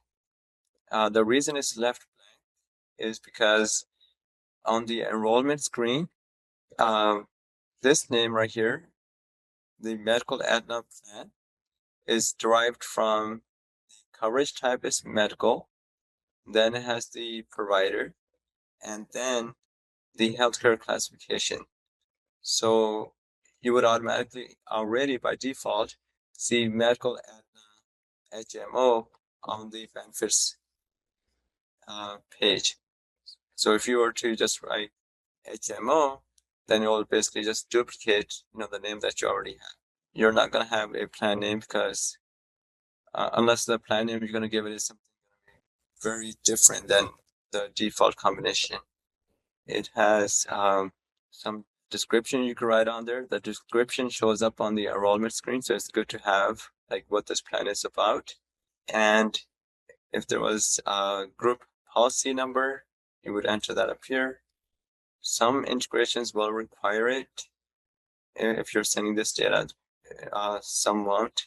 So check the integration requirements. And there's also what's called a group policy number. If it's provided by the benefits partner, enter that here. Otherwise, it's not required. Now, participating benefit groups. If you see, this is like active employees in the US, hourly, salaried, and retirees. And then it says not in California. So these are eligibility rules that have been created. When you're setting up a plan, you need to know who is eligible, and then you need to make sure that there's either an existing rule that will satisfy that requirement, or you have to create. These are the benefit groups, actually, like the example of the benefit group that we went through yesterday. So I'm going to open this up in a new tab. So yesterday we saw the benefit group, active employee, US hourly, and salaried. We were talking about how one plan can be in multiple benefit groups. So we see that the medical Aetna plan is part of these three groups because members of these three groups, they're all eligible for the medical Aetna. It has the criteria not in California or retirees. So let's see what makes up that. We want to make sure that for that particular plan is open to anybody except anybody who lives outside of California. This is very critical because this is where you indicate if there's going to be age-based eligibility for a dependent, plus is there going to be a spouse or domestic partner. So here it says for dependent benefit eligibility rule, it says relationship is as long as it's a domestic partner, same-sex spouse, or the relationship is a child, and age is less than 26, or the child is disabled. Because if a child is disabled, they're allowed to be on benefits even after they're 26. So you want to make sure that this rule is on all U.S. medical, dental, and vision plans. In this case, in this example, there's also an overage dependent eligibility. This would be company specific. Requires provider ID. At the time of enrollment, are you going to require are you going to require that this for this plan there has to be a provider ID? Then you would select that. Auto enrollment. The benefits partner will tell you that if this is going to be something that's auto enrolled, or whether the benefits partner has to do the enrollment or the employee has to do the enrollment themselves. If it was a high deductible health plan, for rates, drive coverage targets, that's typically less the Workday know that the employees and employer cost can be overridden, and you could use that's the individual rate. Individual rate is kind of a strange feature. It basically overrides the standard rates so that you may put in a specific rate for an individual. So if someone is a smoker, you as the benefits administrator to have a higher rate for those who smoke at the individual level. Then we have currency, frequency, earnings and deduction. In this section, U.S. Affordable Care Act, or the ACA Act, you have to indicate if the company is self-insured or they're fully funded. And the only way to know that is you have to ask the benefits administrator. And if they meet the qualifications for a minimum value coverage, that means the company pays for at least 60% of the cost, then this has to be checked. At the bottom, we see the different rate tables. So we see that for the benefit group of active employees in the US, hourly and salary, for both of these groups, for employee only, we have a column for employee cost pre-tax, and then the employee post-tax, and then the employer cost and the employer cost taxable. So these amounts, whatever is entered here, it shows up when the employee is doing the enrollment. They could see how much it's going to cost them pre-tax and how much it's going to cost them post-tax. So usually for employees, the money is taken out pre-tax. That's why the post-tax column is blank. Rate, we have employee plus one dependent rate. So the rates would be given to you by the benefits administrator, and you could actually upload the rates for all of the plans, which makes it much more easier because you see there's a lot of columns over here and it's easy to mess up. But if you have everything in a CSV file, then you could audit there once and then just upload it. So it's actually much more easier just to upload the rates. And then the rates do change every year. So it's good to know. I will actually upload the template that's used for the rates. For the earnings and deductions, those are the components that get used in payroll deductions. When you're setting up payroll, you're going to indicate, okay, what are the earning code that this plan is eligible for. So at that time, you'll come up here based on, the implementation requirements for earnings, and you could enter them over here. But let me, this was an overview of a medical plan. The plan has eligibility rules, groups, and the rates. So next, we're actually going to create one. But before we create a medical plan or any other type of plan, we do need to create its rates. There's a message in chat. We cannot hear you. So basically the earnings and deduction would be, that's the deduction used to calculate employee pre and post-tax cost. This is actually used with the payroll interface. So as far as doing the setup of the benefits and the rates, you don't need to enter anything in the earning and deductions. So unless you're using Workday payroll, this does not need to be populated. Yeah, so these deductions will be used to calculate the employee pre and post-tax cost.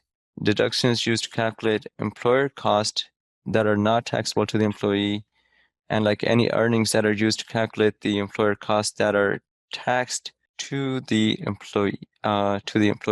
So this section is going to be the rates. So you would set these up. So on the payroll side, you have to set up things called like earnings. Here, because you're getting this benefit and you're paying $92 for it, employers is contributing $196 to it. So the company might have to treat this as a earning, or they might treat, well, this is your pre-tax, but like whatever the dollar cost to the company, they're taking it as, hey, this is your earnings. So this will be given to you by the benefits administrator. They'll probably give it to you in an Excel file, and then you will enter that here. So I'm going to actually do that. I will go ahead and create the rates, and we'll create one right now. Yeah, so they will validate it and give you the, every year they're going to review their benefit contract with the vendors. So based on their contract and cost, these amounts will change. And then they will say, okay, now we need to update the rates. And they'll give it to you, ask for it in an Excel form, so you could easily convert it into an EIB and upload it. But once you upload it, you do need to validate that, hey, the upload was correct or the data entry was correct and it matches, what they gave you. Yeah, so you do need to audit your load file or manual against what was added, because this is very critical that it has to be correct. So this is pretty much flat rates. But if it was like for life insurance, then this would be based on a percent of salary. And I'm going to create, so similar to this plan, we'll create a new one. Let me open that up in a separate tab.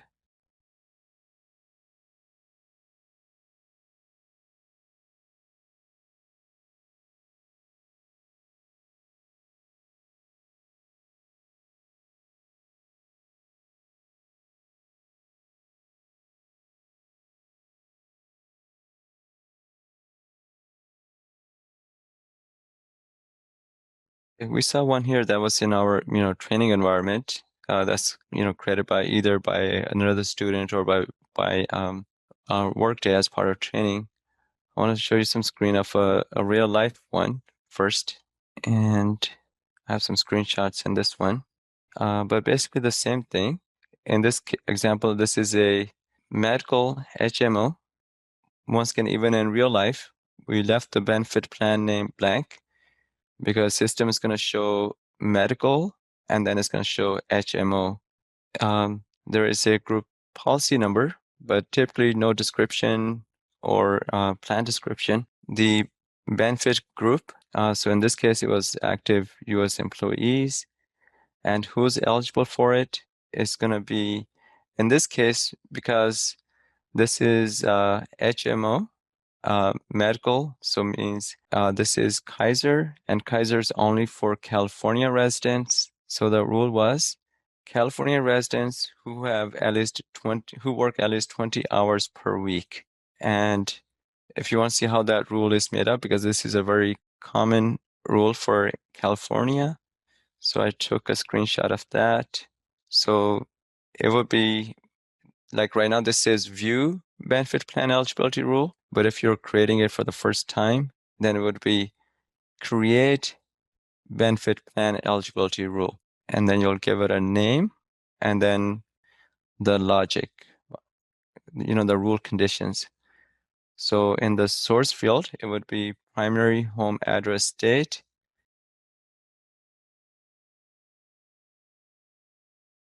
So the state in the selection list of California, scheduled weekly hours, 20. So that means the person must be working at least 20 hours in order to be eligible for this plan. So it's a very common, normal example of a benefit plan eligibility rule. The number of hours, some companies might require that you work at least 30 hours in order to be eligible. This one particular company was very lax, and they said, as long as you're working 20 hours, you're still eligible for the plan. Okay, so that was the worker plan eligibility. Then there is the dependent plan eligibility, which is, okay, so what rules is going to drive which dependents are eligible? So this is a similar one that we saw in training. But basically this says view dependent benefit eligibility rule. But if you're creating it for the first time, it will be create dependent benefit eligibility rule. Spouse or domestic partner, spouse/domestic partner true, or child is less than 26 or disabled, and if that condition is true. If I expand that, these conditions, if I expand these as individual conditions, then that was built on another rule that basically said relationship type is equal to domestic partner and spouse.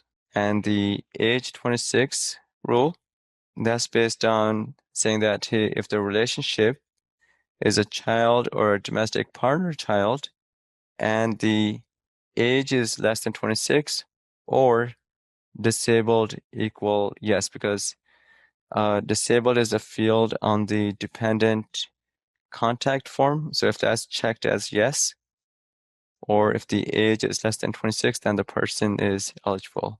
And here I just provided a screenshot of where you go to create the benefit eligibility rules like the ones we just saw in these screenshots. So it's under the create benefit eligibility rule, and then you would either select benefit group eligibility rule or benefit plan eligibility rule, or you could select dependent benefit eligibility rule. So in this last screenshot, this was with respect to the dependent eligibility rule. So if we were creating that for the first time, then we would have selected dependent eligibility rule before we went to the next screen. So just FYI that the real world plans look pretty much, like we saw in the training, but your eligibility criteria must be very tight. And as far as the rates, we do need to create the rates first before we create the plan. Okay, so we'll just go to create healthcare rate, and then it will ask us which coverage targets. So we'll select some coverage targets and then we'll enter the rates. Okay, so to manually create healthcare rates, we type create healthcare rate. You want to make sure the effective date is clear, and you get this information. Like this rate is going to be effective, for example, 2021. Say like if this was, close to open enrollment time and we're in like November or December 2020 and we needed new rates. So we would put 0101 2021. But since we're not at the end of the year, perhaps these rates are effective, from January 1st of this year.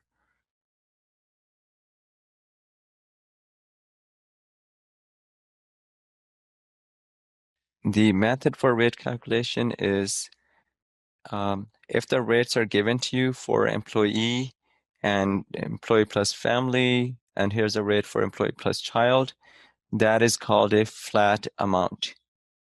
If it was going to be based on your salary, like 3% of your salary, then obviously you'll select this.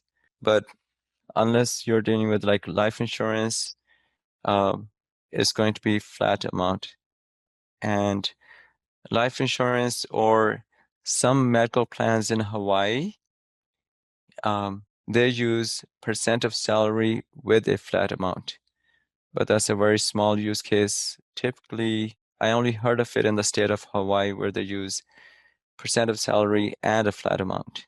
But for medical, dental, vision, typically in the United States, is excluding Hawaii, is going to be a flat amount. For our purpose, if the rates are given to us as flat amount, then these demographic factors do not apply. So we're going to leave that as none of the above. So once I clicked OK, the rate band definition area opened up. So here we're going to indicate that is this going to be employee only, employee plus one. So all of the ones that are coverage targets that are applicable, we're going to select them from here. So when you see a list like this and everything is applicable, then if you hold down your shift key and then go to the very last item and then left click, then they all get selected at once. So shift and then left click. But for the purposes of rates, that's not going to be true. We're not going to select every single one of these. We're going to say we'll select employee plus dependent, employee plus domestic partner, and family, and employee only. So we'll select, actually domestic partner does not make sense because we already have domestic partner or family. So let's just select one of these. So now another tab shows up right here called rate bands. This is where we manually enter the rate. I think I accidentally clicked edit OK twice.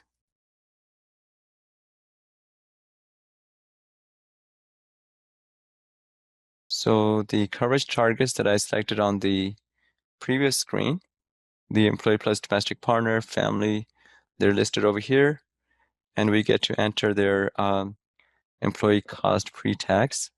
So this might be, for example, $75 for employee plus family. It might be 100, and employee only might be 50. And for employer cost, we could say this is 320. This might be 200, and this might be 100. you needed to add another target that you did not select before. So we see that we have employee plus spouse, we have employee plus family, we have employee only. But what if the employee wanted to cover the employee plus their children, but not the spouse, because maybe the spouse has coverage through his or her own company. So we could add a coverage target from here. And see, I don't see, we have employee plus one dependent. Ideally, I'd like to have seen a coverage target that said employee plus child. And we did not have that. When we were on the coverage target, I created one that says employee plus family. I should have noticed that there was no employee plus children and created that one. Anyways, maybe when you guys log on to the training server, make sure you create a coverage target that says employee plus children. Oh, you guys did not correct me. I was saying this is the employer cost, but that actually should have been in this column, not this column.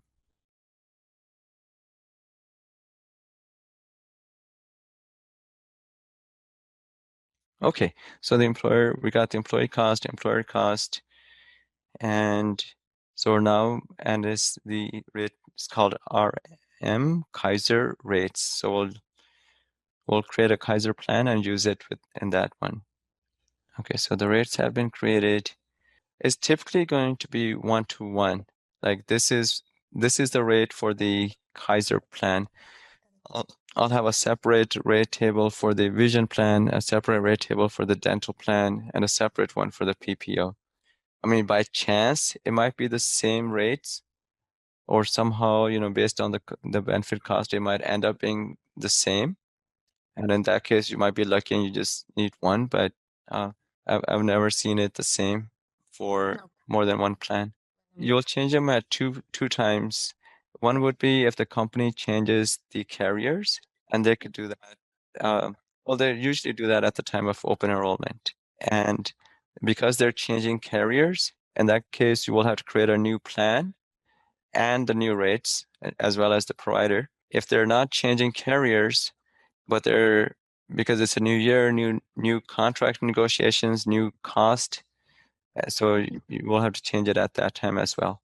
So for example, in this Google Doc, the one I posted before, and then in this one as well, this one has the create benefit plan, and I have an example of Kaiser, right?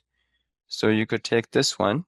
I'm giving you the fields and where you should enter, but now instead of creating a Kaiser plan, perhaps create a dental plan or a vision plan. As far as what to enter in those fields, look at the existing dental or vision plan that's in the system. The only thing that will be different, obviously, is going to be the healthcare classifications. It may not be HMO, it's going to be DMO or VSP. And then you may choose an existing worker plan eligibility, or you could create a new one, like I have in these screenshots. But make sure you know how to create one. And I'm already giving you, you could copy exactly word for word, and you could make this, particular eligibility that I have in this screenshot. The sequence was, like the foundational concepts that we did, like, the signature, the provider, all of those things. And then when we got all of that done, then we needed to create the rate first. So let me actually move the rate tab to the left, because you have to create the rates first and then the plan. Okay, so create benefit plan is the task name. So effective date, if it's going to be a new plan for the current year, so 01/01/2020, who's going to be the benefit provider. So this list is going to be the ones that, when you were creating the benefit providers, this is where that list comes from. So here's there's one provider I had created called RM UHC, benefit plan type. So is there going to be a healthcare coverage plan, HSA, retirement, or spending account. So this, in this case, is going to be a healthcare coverage plan, and healthcare rate type is going to be a flat rate. So this cannot be changed after the plan is created. So make sure that confirm with the benefits partner, like whatever the healthcare rate type is going to be, whether it's going to be flat rate or calculated. But typically for medical, dental, vision, it's going to be flat rate. You might have a pet insurance, or you might have, some random plan that a company may offer. That's outside of the traditional health plan or health savings or insurance or retirement. So if it was for like pet insurance, then you would just choose health. You'll choose the additional benefit plan.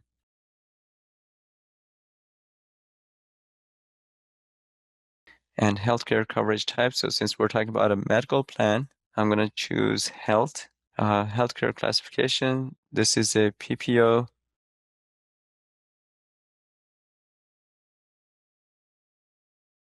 Let me see if I choose dental, does it allow me? Okay. So we do have healthcare classifications that are part of the dental, but not part of the medical one.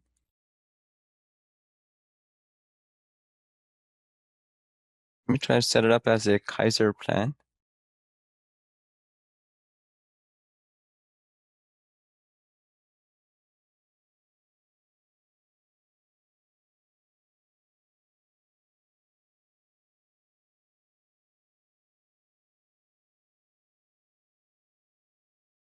Okay, so that has been, it had all of the foundational, the prerequisites.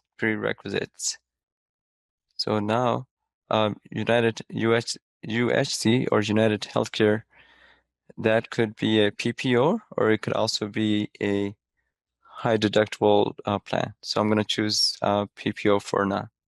Policy number, we don't have that. Which groups are eligible for this? So I'm going to choose something that's in the States. Salaried, I believe that's the name of the group.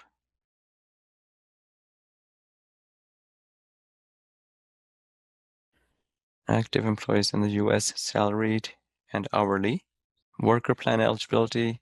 So typically they have to be working at least 20 or 30 hours, and they have to be regular employees. So there's probably already some kind of eligibility rule that's already exists in the system I could use. So let me see what's out there. If I say 21 years or older, that's part of the requirement, but I also need to make sure that they're employed at least, part-time. Service years greater than 1. So to mirror exactly what that is, in this case, that's why I created this Excel sheet, right? It may not mirror exactly like, I'm not putting in, well, I kind of am giving you exactly how I know the activity guide looks, and it will give you, these particular fields and what those values are. So I'm mirroring that exactly. Well, one thing I'm doing a little bit more is actually giving you screenshots of like a real life example of, some of the rules that actually go entered in here.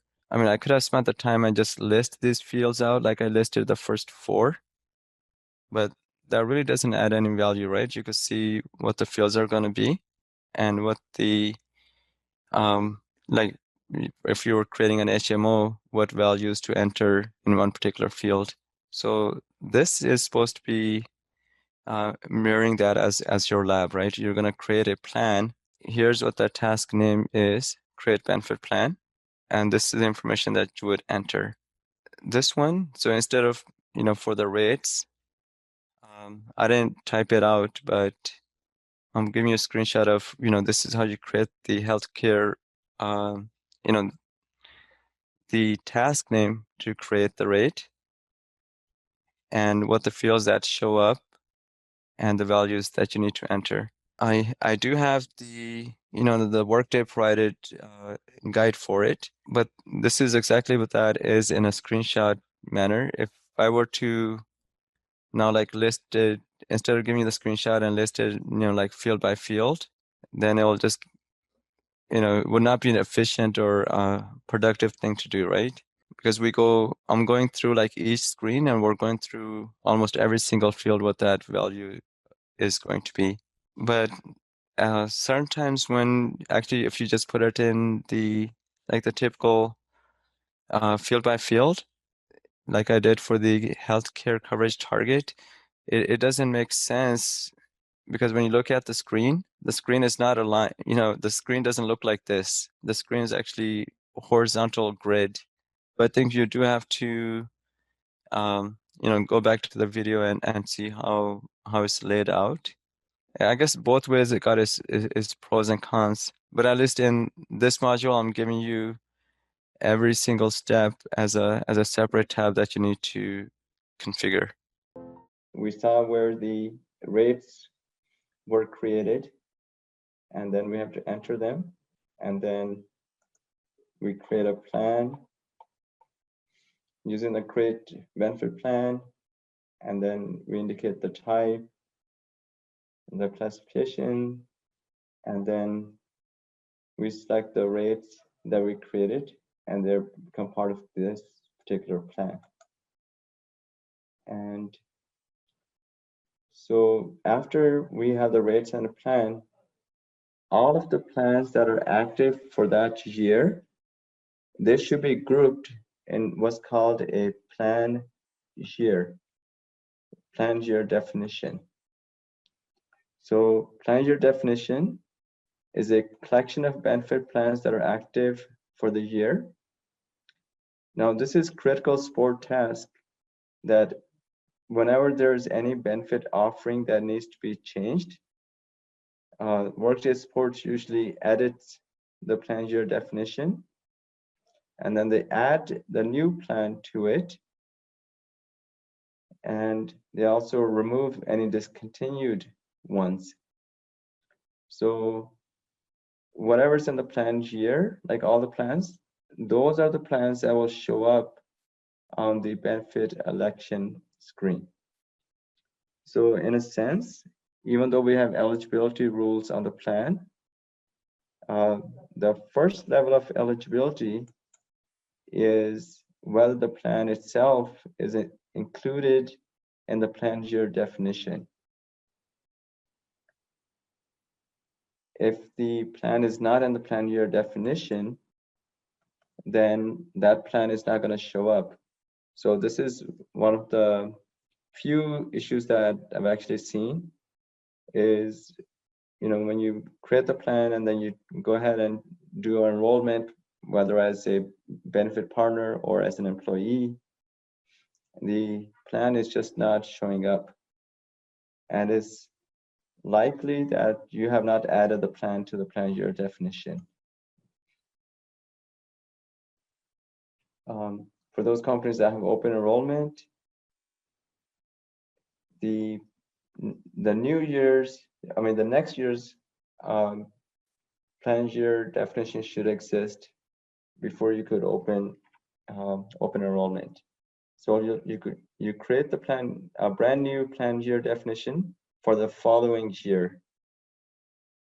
So before we do open enrollment at the end of this year, we will create a plan year definition for 2021, and it will have an effective date of January 1st, 2021 through December 31st, 2021. So plan year definition must exist. You could have more than one plan year definition at the same time, but they must have separate plans in each of them. So if there is a plan that is restricted to, like, it must start from beginning of the year and goes to the end of the year, this is true for all the benefit, medical, this is true for medical, vision, dental plans, life insurance plans. They are for the whole year. but you may have some ad hoc benefits such as pet insurance, and the company does not care that you renew or you actively renew pet insurance. So in that case, you don't want to add the pet insurance plan to the same plan year definition, because typically the plan year definition is for 1 year. But if you do not need to have employees enroll every year, then create a separate plan year definition and make the start date beginning of the year, but make the end date like something very far in the future, so that that plan year definition does not expire. So plan year definition is very important. The task name is going to be create benefit plan year definition. If there's one that already exists and you need to edit it, then it's just simply edit plan year definition. The shell of the plan year definition is actually pretty simple. You have to give it a name, you have to give it a year, and a start date and end date. And then you add the healthcare plans that you have created. So under the healthcare plan, this will be the medical, the vision, the dental. Under the health savings account plan, you will add the HSA plans, spending plans, the FSA ones, insurance plans, and retirement saving plans.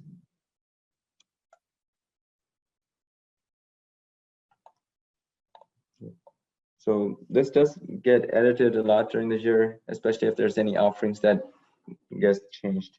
It's going to be for everybody in the US, or this plan is going to be everybody who is in the GMS organization, or a green, there's some organization within the Workday training tenant called Green Planet organization. So if you create a plan that's targeted towards one group of people, so in order to identify that group of people, you have an eligibility rule in your plan. But even before that eligibility rule applies, the first cutoff of if a person is going to be part of a particular plan or not is whether or not that particular plan is part of the plan year definition. So first, plan year definition is included in it, and then the plan's eligibility rule takes into effect. Especially in the US, where there's annual enrollment, I think it just keeps things organized if it's done by year. And then all the plans, and then the HSA plans, and so on. This was the plan that I was creating, medical healthcare plan. And I got stuck at the worker plan eligibility because I was searching for an eligibility rule that covered all of the employees who worked full-time. And but I found one, and it was called full-time. So let me show you what that is. So full-time is typically considered in the US if you're working more than 30 hours. So I found this existing eligibility rule that says that the person is considered full-time if they're not on leave and their scheduled work hours is at least 30. So using that, I was able to just populate that as the worker eligibility. So any employee who meets that and they're in the Green Planet benefit group, and their dependents who meet this criteria is the same as the one that I showed you guys from a real life example. So dependent plan means what is the criteria to allow your dependents to have this plan. So in this case, as long as someone is a spouse or a child under 26, or a child is disabled, then they're eligible. So you create that through dependent eligibility rule. So this just says, as long as the relationship is domestic partner, spouse, or spouse, and the relationship is a child less than 26, or child and is disabled, then they could be covered under that plan. And if you need to edit this, obviously it's under the actions, and then healthcare coverage plan edit, benefit plan edit as well. And if you need to update the rates on a yearly basis, then you could update them directly from here. We talked about the benefit group briefly. This is also a critical component that all of the active benefit plans, they also get linked together in the benefit group. And if there's any cross-plan dependencies, like one plan must, employee must be enrolled in one particular plan in order for them to be eligible for another one, you at that time then you create what's called a cross-plan dependency, and then they're listed, they automatically get shown under the cross-plan dependencies. So for example, here's one that says UHC medical with dental bundle, and if I open that up, if you see it's got an effective date, it's got a name, and then it says restricted to these benefit groups. So it's this one, this cross-plan dependency is only part of the Green Planet solution. And you will see what's called the primary benefit plan, and then the secondary benefit plan, and then the rule that shows the relationship between the primary and the secondary. So in this example, the rule is you may elect one or more secondary plan. So if you are, the interpretation of that is, if you are in a medical healthcare PPO, only then you could elect dental United Healthcare PPO. So if someone is in Kaiser as their medical plan, the second plan will not be something that they could elect. So the system will automatically gray that out. So on the enrollment screen, the dental healthcare plan will not be an option for them to enroll in. Let me put this in edit mode. The other choices under the rule is, if it's not may elect one or more secondary rule, there are other choices. Must elect one secondary plan, or only one primary or secondary plan can be elected. So if this was the rule, that means the employee could either sign up for this one or this one, but not both. So during enrollment time, they could select them, but as soon as they select one, the other one becomes disabled for them.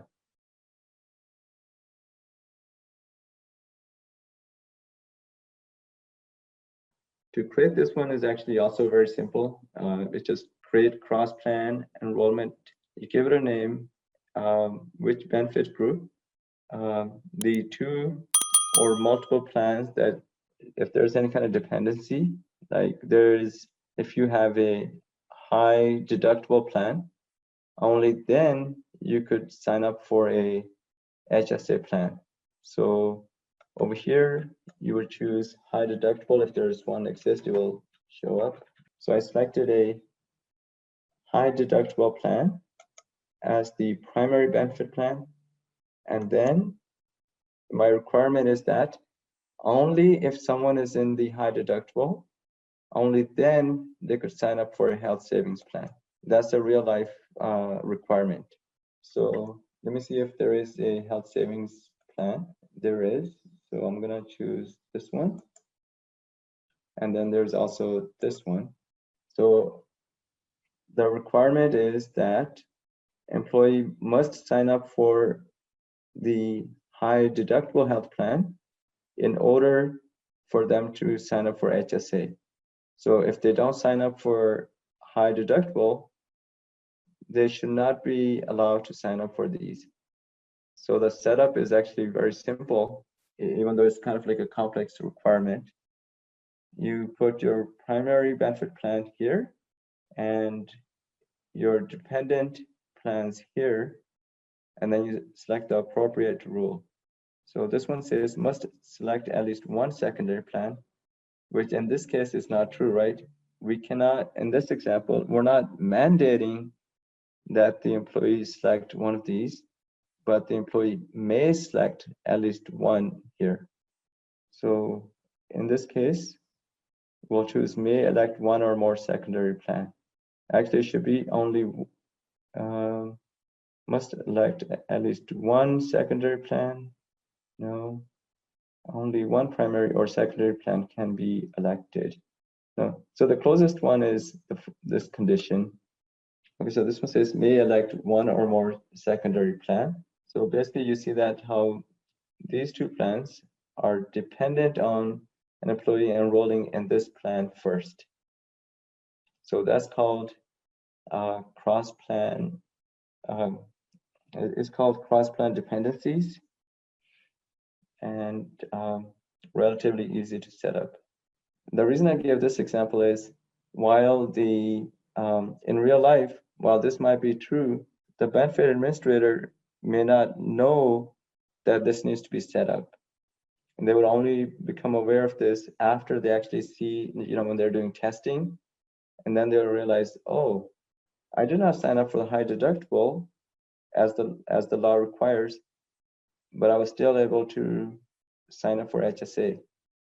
So at that time, they were like, oh, you got to go back and create some kind of conditional rule over it. So this does not have to be set up at the beginning. You could go back and add the cross-plan dependencies after the fact. So that's the example of a cross-plan enrollment prerequisite. And obviously there will be other types. So please do explore what these rules are, in our training tenant, and see what they mirror real life as much as possible. In this case, I do notice, the one that the example I gave is not here, but that is a real life mandatory thing that you need to set up. If you go to a client and that is not set up, you should set it up for them. So I'm kind of surprised that it's not listed here by default. If your company changes benefit plans from one year to the next, there's something called benefit plan mapping. So this doesn't have any, so let me edit it and add some.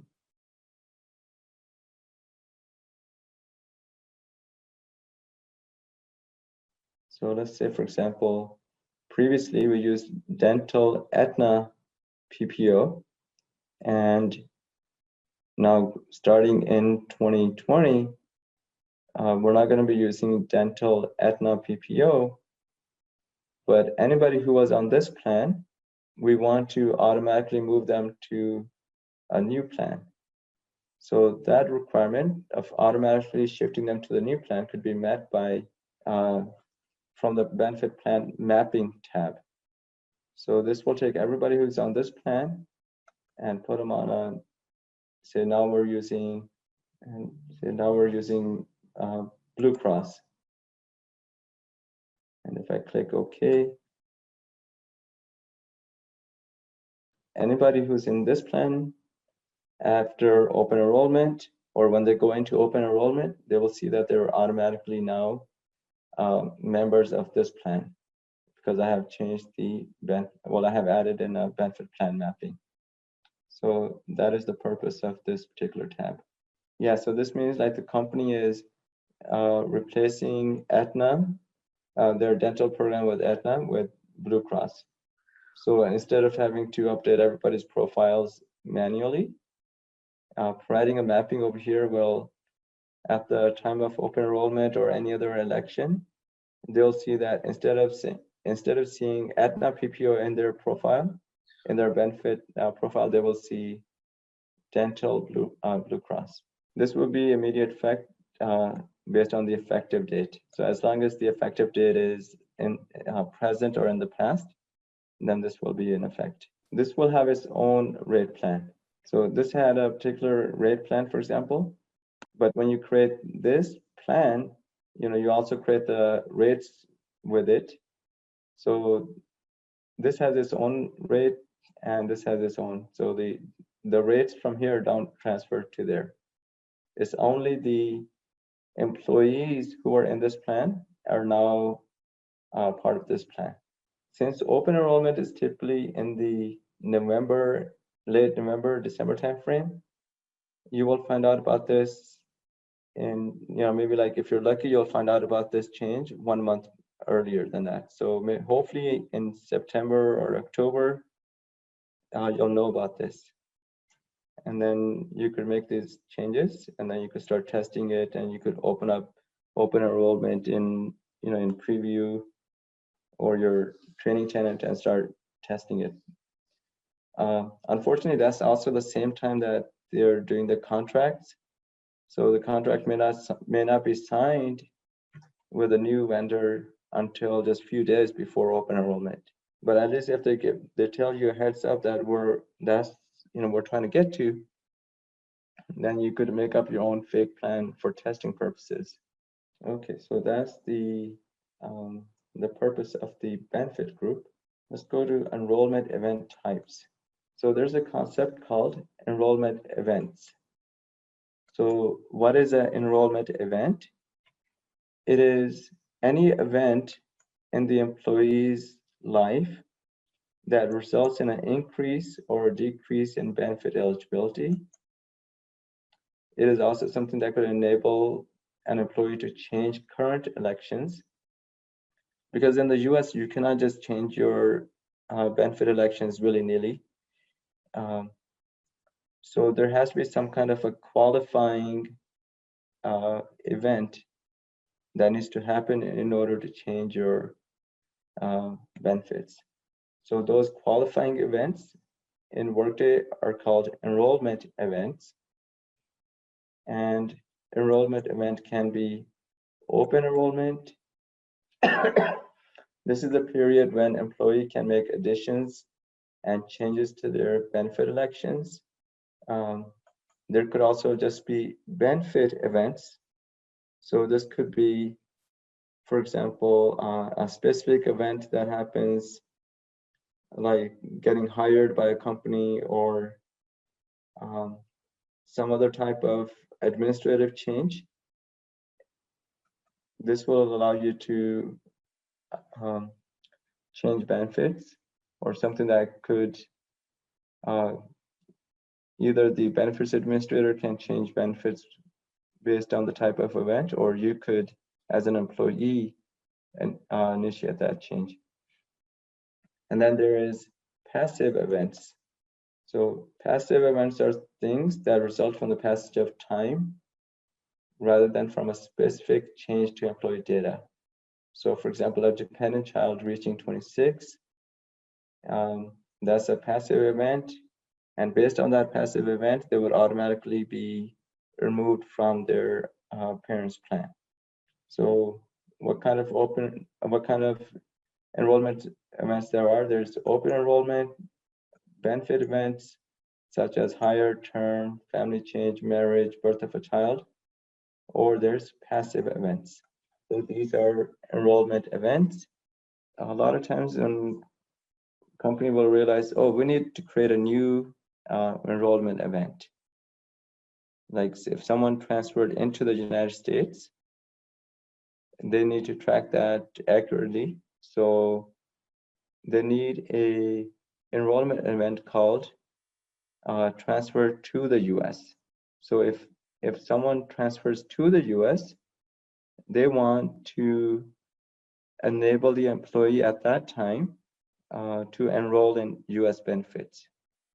You might create an enrollment event called,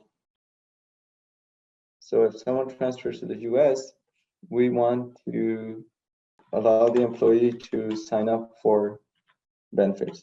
And then we have to indicate, okay, if someone transfers to the US, yes, we want them to enroll in benefits, but which benefits? So we have to define which ones is the employee going to be eligible for. And then we also have to decide by when. We could create one that says transfer to US, and we'll indicate which benefit plans they could sign up for and by when. There could also be another type of enrollment event. Let's think, for example, if someone transfers out. So in this case, enable HR or benefits partner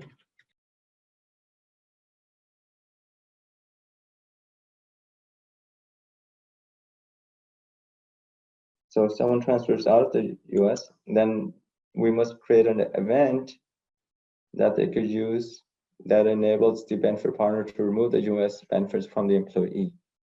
Typically, there's already an event called administrative event. This event is typically there by default or is created at the implementation time.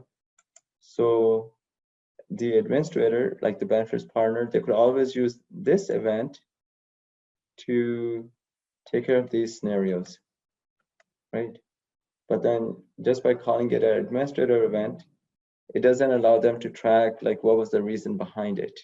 So while they could do it, they could always make any change using the administrative event, but if they want to know why they did it, or exactly if they want to define the plans that their employee can enroll in here, and they want to have the employee do it themselves, then it makes sense to just create this as a separate event that could be triggered to the employee, and the employee themselves could do the enrollment, rather than having the HR partner use the administrative event to make that change. So where do these events show up on the front end? Let me just show that real quick.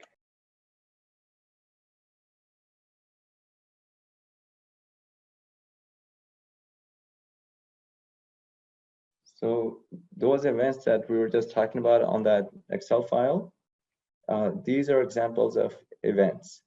So we see here there's a beneficiary change event and so on. There's birth of child, gym membership change. So all of these are the events. So benefits partner could go to the profile and then choose a particular event. So I'll choose birth of a child, put in the name, the date.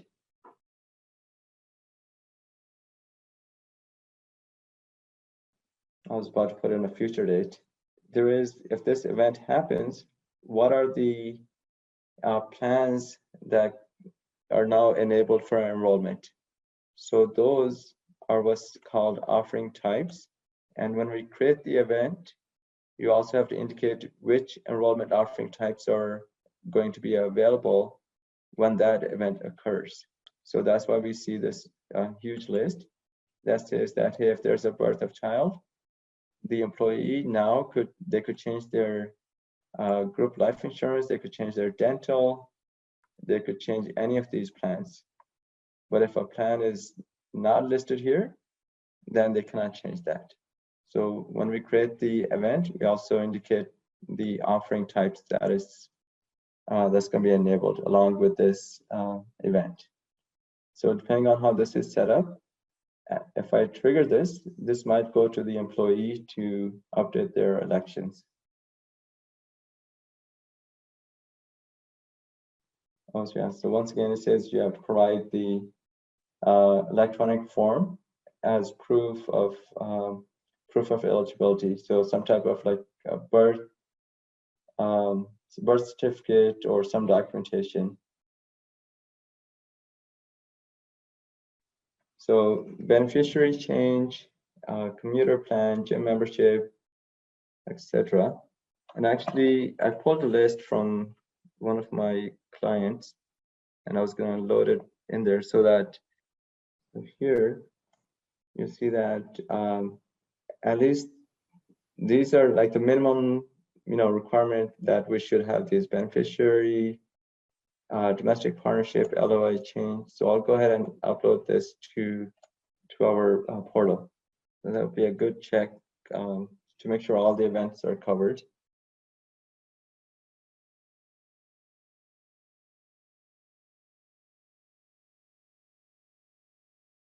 So due to that event, the employee has got this task in their inbox now, and they could change their medical or other plans. And we see that here on the back end for the birth and adoption of child event type, there was all of these enrollment offering types were selected. And then you do have other conditions on there that whether it's worker selectable. If it's yes, that means the worker themselves, that event will be visible if the employee themselves, they go to their benefits change, and it will be available for them. If this is not, then only the benefits partner could trigger that event for them.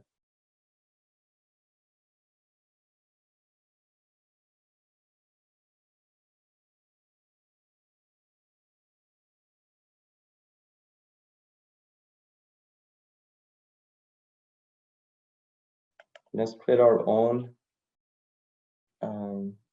enrollment event.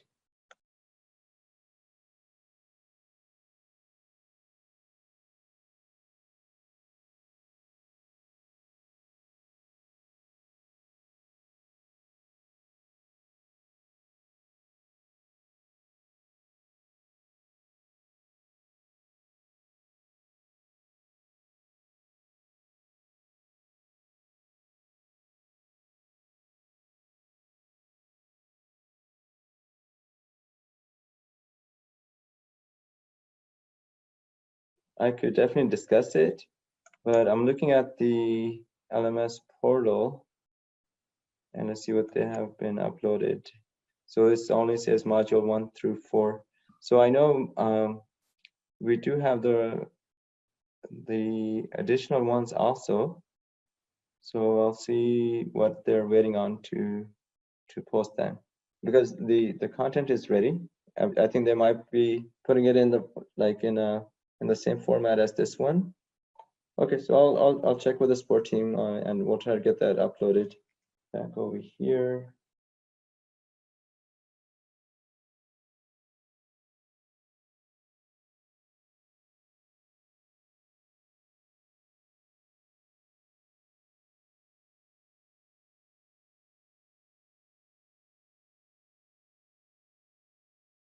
So if this event occurs, what are things that we could allow the employee or the benefits partner to change? So they could change their dental, health, medical, and vision. And say they decide that they want to do childcare vouchers as well, and healthcare FSA, and dependent care. Is it worker selectable? I'm going to go ahead and mark this yes. And route enrollment to benefits partner. So that means after worker submits it, it goes to benefit partner, yes. Is it going to be inactive? No. If you want to restrict this to certain countries, we could do that.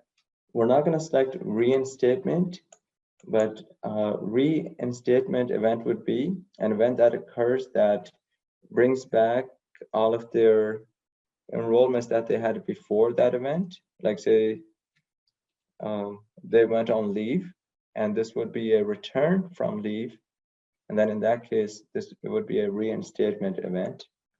Days to enroll means how much time frame, like by law there's only so many number of days that are available to sign up. So if someone has a child, they need to sign them up on a plan within 30 days.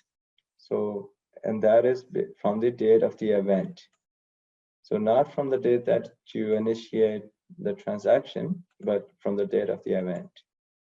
Okay, let's take a quick 10-minute break, And then there's just some brief things I want to cover, and then we'll end the call after that.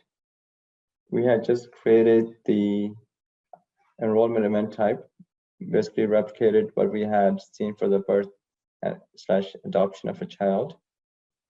And we created the enrollment event type.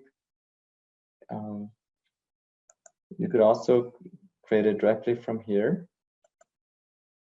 by clicking create, or you could create it from the direct menu and then search for it here. What we're doing is we're modifying the enrollment event rule. This has a list of all the different events, like the benefit events, and whether they could start or waive coverage. So any event that could start or waive coverage, they would be under this tab. If an event causes loss of coverage, they will be under this tab. And if there's any coverage level change and the person is currently covered, then they will be listed, or they should be selected under level of change, currently covered. This would be for life insurance.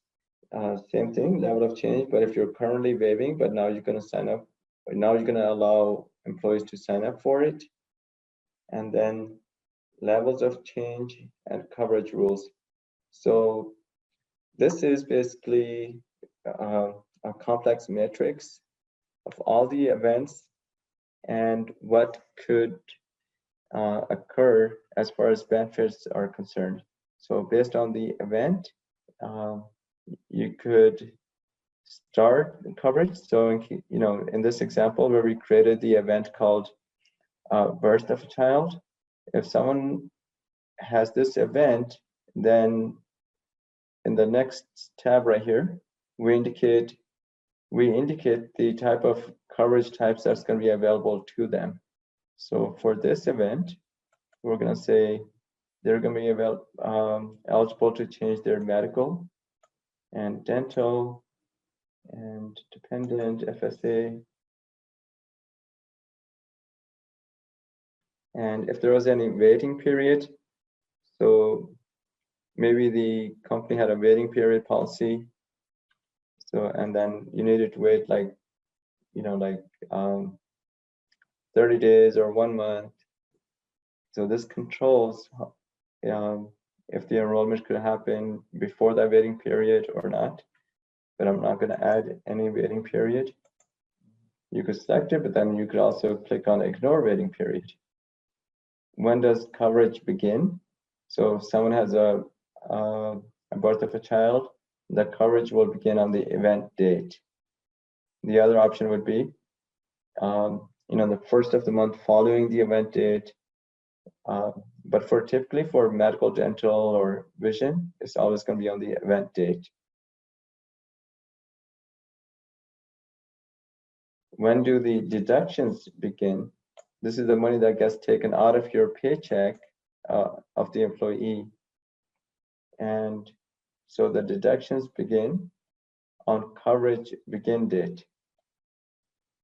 And for like when someone gets hired at a company, in that case, the deduction will not begin on the event date, right?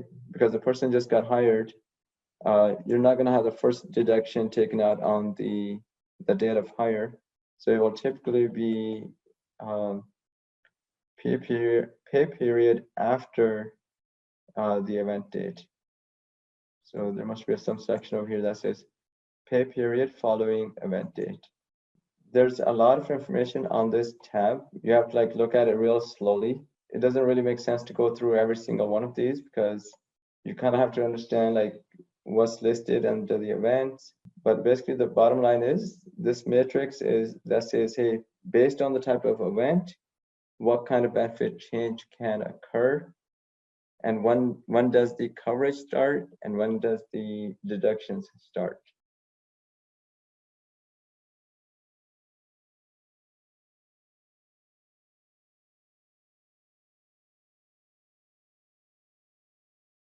Okay, so kind of debating if we should review what we covered so far, just so that I know we're covering a lot of stuff. Give me, there's one small additional topic that I want to cover, and then we'll get into the review. So, like when you go to the Workday homepage, and then we see a lot of these widgets over here. There's also typically a benefits widget. And if you go in there, this worklet, you see that directly from that worklet, now you could change your benefits, you could add a dependent, you could add a beneficiary, and there's some links that take you to external sites. There's a link for 401k, Liberty Mutual, etc. And then it's got some information over here. So this is pretty simple, but you do have to maintain this a lot. Like you may have a new link that needs to be posted. There might be like some commuter information, or they might say, hey, we need to post a new link here. Let me just go over that. It's called maintain external links, or actually it's called quick link, maintain quick links. Here's all the existing quick links made by other folks. So you definitely have a name, the URL, and a kind of description.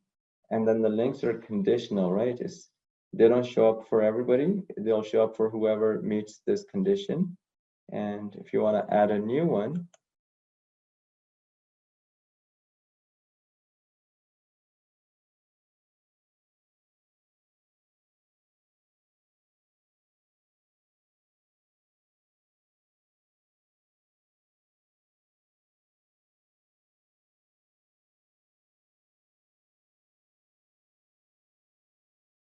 you could also edit any existing one in case the link has changed. So I see there's links to, a lot of the benefit information, but obviously that does change over time. So if you need to update that, the menu name is maintain quick links.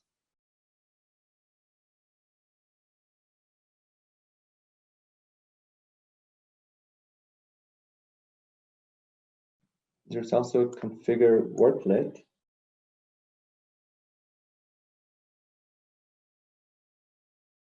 So we go to the benefits worklet. And here we see, those menu items that we saw. This is where they're coming from. There's one for benefit change, initiate a benefit change directly from, from that homepage, dependents, beneficiaries. You could change their order of appearance, any system reports that you want the employee to be able to access directly from here, and then the links that you want to show. And there's conditions behind them. That's why we don't see all of them. So just a little bit about the how to update the links over here. You could also put new things here, but modifying the links is fairly common thing we have to do. Let's do a quick review. So we covered a lot of stuff. Leave it open for you guys to ask the questions. So feel free to ask right now. Or should I just go over any particular concept, like what does it mean by enrollment events? Build some content around this, like the things that we're building and what are the dependencies and what they lead to. And I think that might help explain things a little bit more for what we have done so far, and it'll help put things together. So this would be the Workday consultant, or whoever's in that Workday role, whether it's going to be the consultant or analyst or Workday support. But these things are a little too technical for majority of the folks who are going to be in this role. I mean, you might find some exception, but this would, they wouldn't know, like, unless they've gone through the implementation class, like what the task name is, right? I mean, I'm trying to think, like in the advanced comp, you have some compensation administrators who actually they launch it because everything is already done and there's no changes. So they basically launch it and then they take it all the way. But I also have not known where they don't know anything about it. They rely on you to not only create the conditions and the plans, but they want you to launch it, and they'll they'll sit with you and they'll tell you what to enter, but you have to do that for them. But definitely in this type of event rules, they're pretty complicated. It's hard to understand first time. So they would actually, I've never seen them and create this themselves. I think most of them definitely use the compensation module, but I would say there's a lesser percentage that use the benefits module. And definitely a lot more of them that use the recruiting. And I don't know the exact percentages between the customers, but that's what I've seen is majority definitely use the advanced comp and recruiting, but plenty of them use the benefits, but not as much. Yeah, especially the insurance plans. Even if someone has benefits, they're probably not using the insurance setup within Workday because it's usually, well, almost 99% of the time it's being administered through a third party. And in that case, you just have to create a demographic file that goes to them rather than, building, the whole rollout of the insurance plan within Workday. What you said is, what I've experienced as well. I mean, if it's for an integration role, they'll definitely talk about that. But if you want to know, if they want to know that you're knowledgeable about the overall Workday foundation of these modules, right? So what are the critical things that we learned?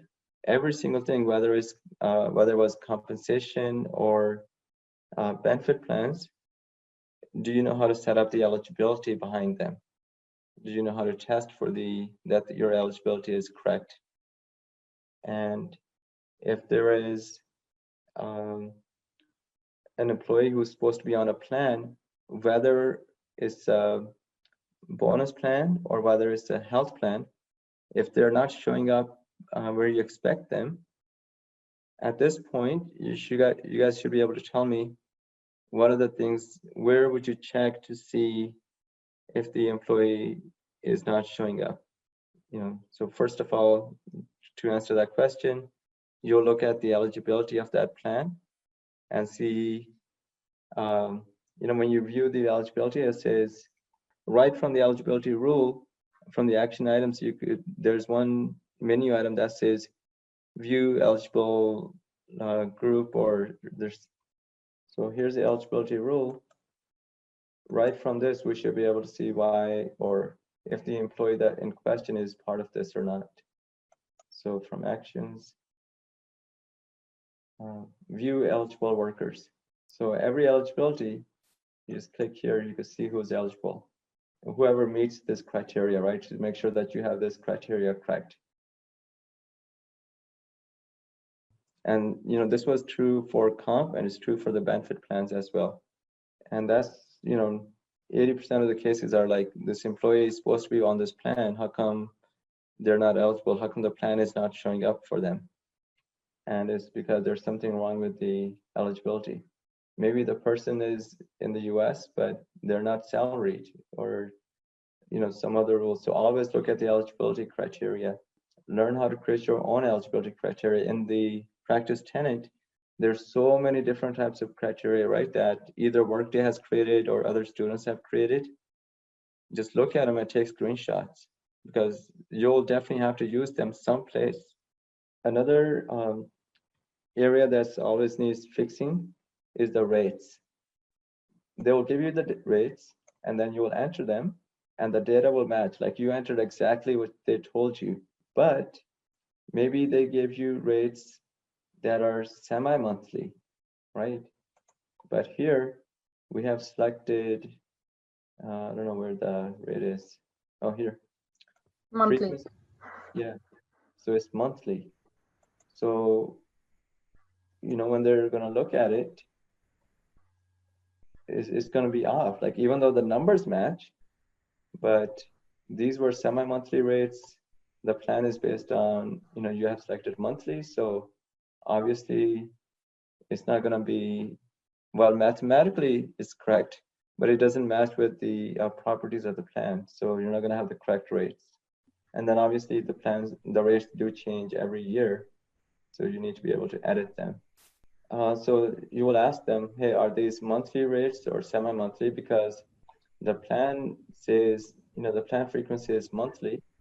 So you want to make sure that you get the rates that are monthly rates. If this is a semi-monthly rate, plan is on a monthly. So usually there's not a lot of errors, but definitely there's errors with the plan eligibility and rates. It's stable. It's stable for a majority of the year, but it's a very busy module during from September through February. It's very busy because in September you start planning open enrollment. You start planning for that. There might be new plans, new rates, new requirements. So you need time and you need to build all of that out. And then there's the open enrollment itself. And that, even when open enrollment is only for 2 weeks, during that time, there's also new hires that are going on, or someone may have a child. So there's complexity around that. Like, what do you do now that the open enrollment was open, but they also had a child? And then after open enrollment is done, then all of the running the reports to the benefits administrator, and then checking. You have to keep on going back and check if anyone became eligible for open enrollment even after it closed. So you have to keep doing that all the way until end of January, and at least end of January is going to keep you busy with the reporting requirements. There are some standard reports which I will put a list together, but yeah, so good point. Let me make a note on that.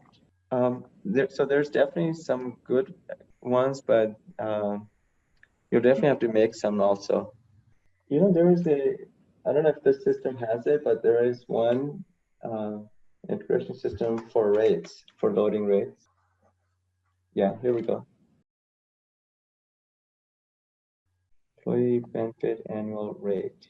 I'm going to put you on guys mute because I keep on getting this call from home over and over. So let me just make sure everything's okay. Well, I'll just briefly touch upon it. Like we covered, compensation review is, whenever, if, for example, a rating needs to happen or salary increases, they happen in two manners, right? One is at the individual level, when an employee is getting promoted, or they may not be getting promoted, but they're just having some type of transfer or change, and then their salary needs to increase, right? So that's done through job change process. So that's at the individual profile. You go to the employee profile, and then the manager or HR, they conduct the job change or the salary change. But when the company wants to do it as a group, then is when we deliver the advanced comp process. So the company may want to do that for a particular group, and they just may want to do a merit change. So that means they just only want to do a salary increase. So in that case, you want to make sure that you have your merit plan done, your merit plan is assigned, and then you initiate a merit process.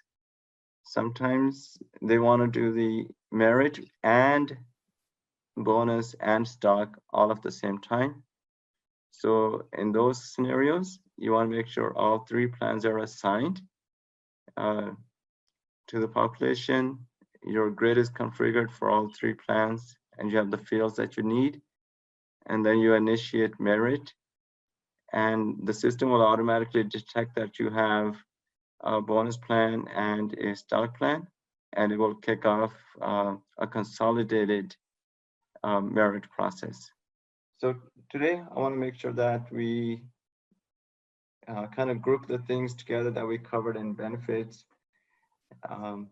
We covered a lot of things, but the key things, unless you're an implementer, the key things you need to know about are going to be the plans. So for example, we talk about the medical plan, dental plan, vision plan. And whenever we create those plans, when we're creating them, we have to associate them with a coverage type. And then we spent a lot of time on the eligibility rules for these plans. And then we talked about the plan cost, or in other words, plan rates. And we talked about updating the rates from UI, but I also got an example of uploading the rates via EIB. So let me pull that up. So here, in one of my client sites, I created an EIB. I just give it my initials, and then I put benefit health plan rates. And during the setup, under the get data step, the web service that we need is called put healthcare rate web service. The rest is pretty straightforward. The key that, when we're creating different types of EIBs, the thing we need to know is which web service to call or to select. So for rates, is put healthcare rate web service. Something I used last time, because the EIB has a lot of columns, as you know, and they're hard to figure out what they mean. But since we, healthcare rates change all the time, that it would be helpful we actually go through the EIB. So from that EIB, you could generate a template. And it's also always recommended that you generate a new template because as new versions of Workday, there might be some changes on the back end that we may not be aware of. So instead of trying to use the same template that I used last time, next time I have to upload the rates, I would create a new template, download that, and then populate it. You could always use the previous one as a, in order to see which columns to populate, because the names are very tricky and it's kind of hard to figure out what goes where. So I will go ahead and upload this to the LMS. But basically you need to put in the effective date in column D. And if it's gonna be an existing or a new one, if it's an existing plan versus not an existing plan, if you don't populate the healthcare rate ID, then it will create a new rate plan, and then it will associate that. If I had put in the ID here in column E, then it will update the existing plan. But all of these were new, so I did not populate column E. And let me scroll to the right. So frequency is very important. If it's monthly, make sure the rates that HR gives to you is that the rates are also given to you are in monthly frequency. And these are the coverage targets, but this is the ID, the internal ID of the target. So you know how you go on the related actions and then view ID? That's how you get this particular ID. So even though in some cases it looks like the normal description of the coverage target, it's really the ID. Okay, and then scrolling to the right. So here's the healthcare flat rate data. So for my plans, there were a flat rate based on these coverage targets. So once again, in column AD, you have to put in the row ID for all of them. So it groups only by that particular plan. So there's 8 different targets, and then the next plan, and then the next plan. The coverage targets are, children, domestic partner. This is going to be different for each client, right? Everybody's going to have their own coverage targets. So you may not see the exact same coverage names. Everybody will have a different name. And then column AL is the employee cost pre-tax, and column AM is the post-tax. So we were only interested in loading the pre-tax because there was no post-tax employee cost. So that's why only column AL is populated. And for the the employee cost is AO. The employer cost is column AS. This is the employer cost. I just put this in color so it's easy to see the columns that I updated. But normally this will be, this is just an XML text. And yeah, so I'll go ahead and upload this to the LMS. Okay, so that's how, when you have a lot of rates to update, use the EIB. And then the common task we have to do is every year we have to update the plans. And so we talked about the plans last time, edit or add. We also talked about the cross-plan dependencies. And I want to make sure I go through one more cross-plan dependencies. So I took a screenshot. Okay, so let me know if you could see this. So actually, I talked about this last time, but this is something that, changes a lot. So we need to be very familiar with this. In this example, there is what's called a cross-plan enrollment prerequisite. That means you have to enforce the rule that an employee must be in one particular plan before they could enroll in a second plan. The setup is very simple.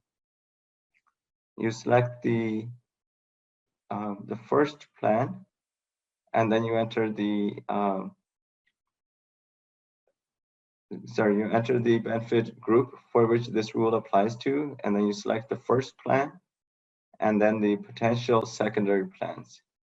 And then you select the rule which says you must select the primary benefit plan, and then you could select any of the, you could select one or more of the benefit plans.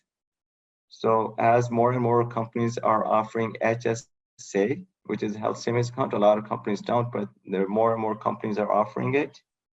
But the prerequisite of that is that employee must be enrolled in the high deductible plan. And only then they could sign up for the HSA. So if that's the scenario, then you need a cross-plan dependency like this. I will upload this to the LMS set as well. There's also like insurance plan maximum that's also entered. They're also entered in as part of a cross-plan dependency. So if I click on edit cross-plan insurance maximum, and I'll go there, go into our GMS tenant, and we go here. So in case the life insurance amount needs to change, and it typically does change every year, you go into the edit cross-plan insurance coverage maximum, and you select the plans where this applies to, or select the benefit groups, and then the cross-plan maximum. So check that out for a second. I'm gonna put you guys on mute for a minute. Okay, I wanted to make sure you guys are aware where the insurance plan maximums are entered, and because they usually do change. Yes, cross-plan enrollment prerequisites refers to when there's multiple plans, right? And then there's some kind of dependency of one plan to the other one. Correct, yeah. So this is two different types of plan. This is a medical one, and then this is a HSA one. And I want to make sure that you guys practice in the tenant creating a plan year definition, because at least for the US, it makes sense to do a new plan year definition every year for open enrollment purposes. And in other countries, it may not be so, but at least I'm familiar that in the US, it works best if we create a separate plan year definition for each year. And we talked about the maintain enrollment event types. These are the things that trigger benefit changes, right? For example, if someone has a child or they adopt a child, most of this is going to be set up at implementation time, but there might be some, some event might come up that has not been set up before. So in that case, you might have to create one.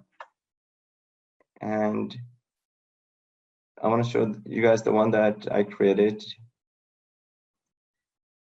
So maintain enrollment event types is a collection of all the events that trigger benefits. And if we were to create a new one, not related to open enrollment, but a new one by itself, you go to create, and then we could just populate this. This could be, for example, this could be a carpool benefit.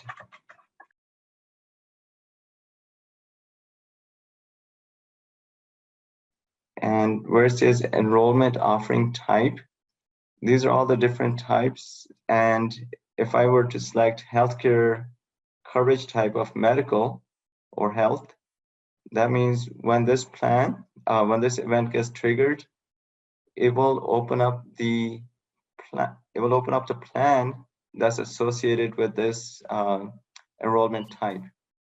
So if Kaiser was, for example, Kaiser is associated with the medical plan, and if I have selected medical here, then when this event is triggered, the person could enroll in a Kaiser plan.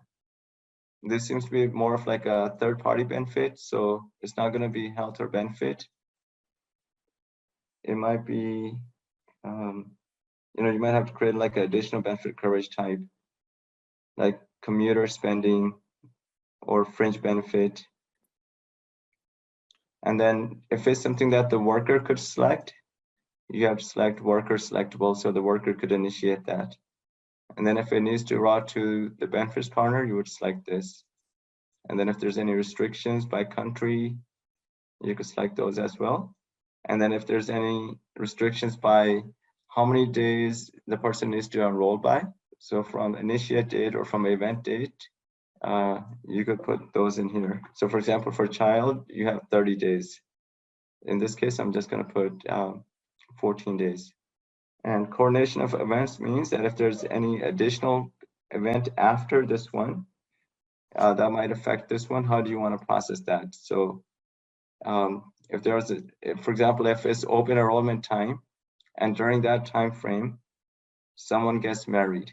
So now they will have a marriage event, and once they complete that marriage event, then open enrollment will trigger for them. In this case, it doesn't really apply to us because this is a carpool fringe benefit, and we just click OK.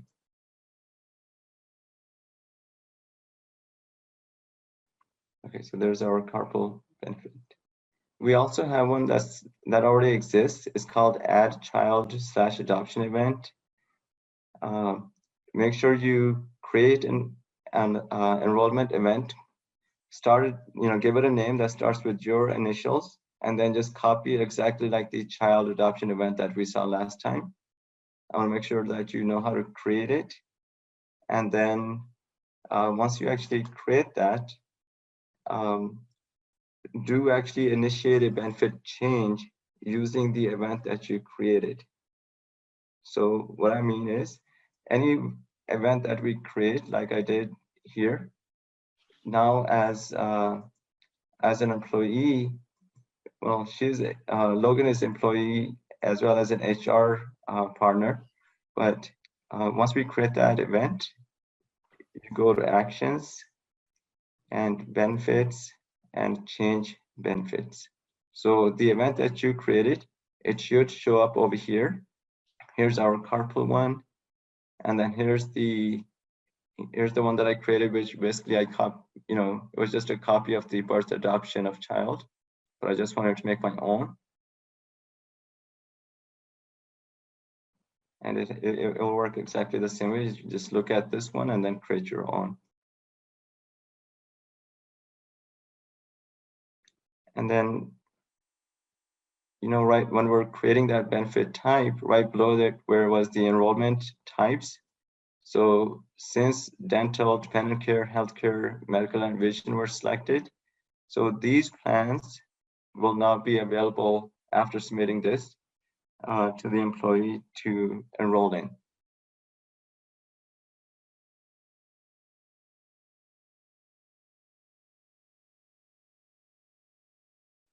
So you should be at least able to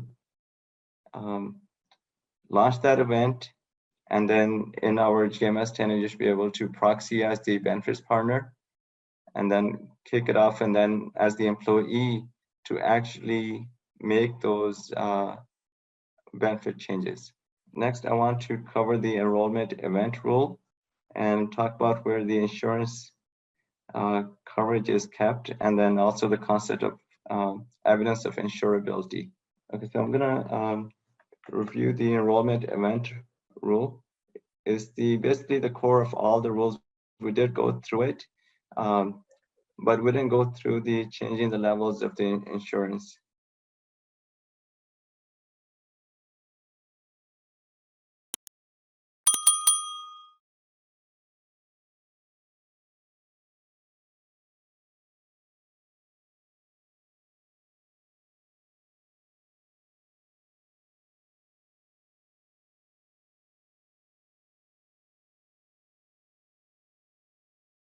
So here, as we know, there's like 6 different tabs. If we're starting, like when there's some kind of event that allows us to sign up for benefits, like a hire event or some type of job change, and then there's loss of coverage, or if someone is currently covered and making any changes. But there's also, especially for life insurance amounts, there's the level of change currently covered, level of change currently waiving. That means if someone is currently waiving but now they're eligible, what rules apply to them? And then if someone is newly eligible and now they're going to sign up for life insurance, maybe there's some type of life event that happened that made them eligible. So let's go to the newly eligible tab. Typically, we usually just come in here in order to change the amounts. So it's good to go through this grid for the purpose of life insurance. So it says here under the enrollment event type, if there's an employment status change or a new hire event, it says under these 2 conditions, the coverage types that are listed here will be affected. So we're saying if someone is a new hire and they could have spouse life, or they could sign up for voluntary supplement life, and they could also sign up for the, I believe this is AD&D is disability and dismemberment. It's some type of disability life insurance. So for these 3 types, the life insurance amount, the rule that's, this company and this GMS tenant we're using is based on the guaranteed issue amount. So rather than having a maximum amount populated or maximum level, the guaranteed issue amount column is populated. And it says that as a starting point, when someone is first eligible, they're eligible for $10,000, and they could sign up to $50,000 for the voluntary AD&D. And the rule that's being used is the guaranteed amount rule. So this determines that the value that's in this column is what we're using. under this column, which says default coverage if pending EOI. EOI stands for evidence of insurability. So until the insurance company is able to reach out to the employee offline, and the employee has to submit a proof of like an examination or a medical exam. Until that happens, the default coverage, while EOI is pending, we have chosen guaranteed issue amount. So that means until the evidence of insurability is complete, the person is only going to be able to get 10,000 coverage of spouse, 10,000 of voluntary supplemental life, and 50,000 of the voluntary. And during open enrollment or during new hire, the person may have signed up for 50,000, but they're not going to get the 50,000 until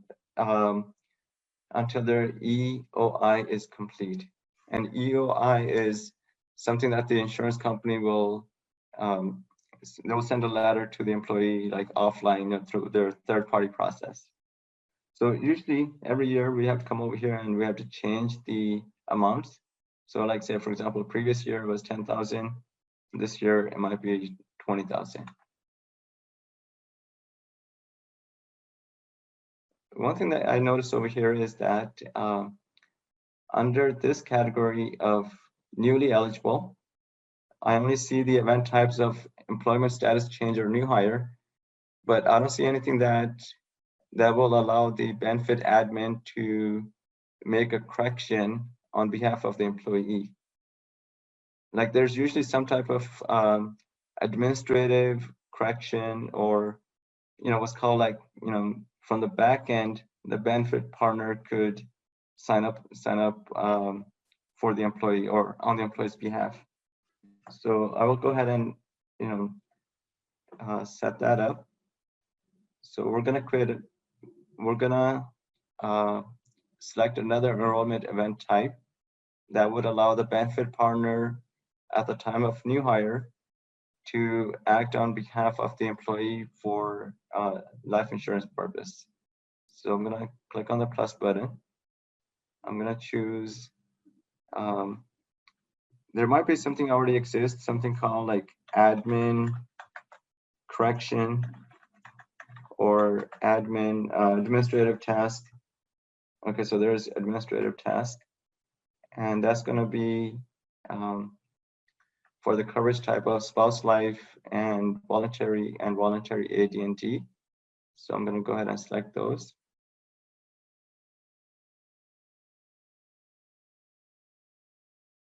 If all three of these are going to have the same guaranteed amount, then you could put them all in one group, but typically that's not the case. So they might have different amounts. So let's move them in separate rows. So voluntary, let me remove it from there and put it here by itself. So if the benefits partner is entering the benefits on behalf of the employee, perhaps they could do 100K, or let's keep it at 60K.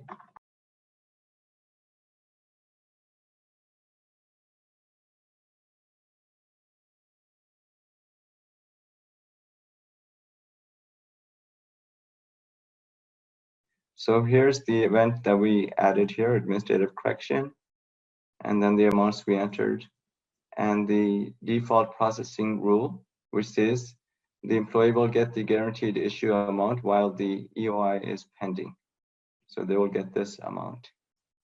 Another thing, as Workday support, we need to update the quick links on the benefits worklet, which is a pretty simple task, and I went over that last time.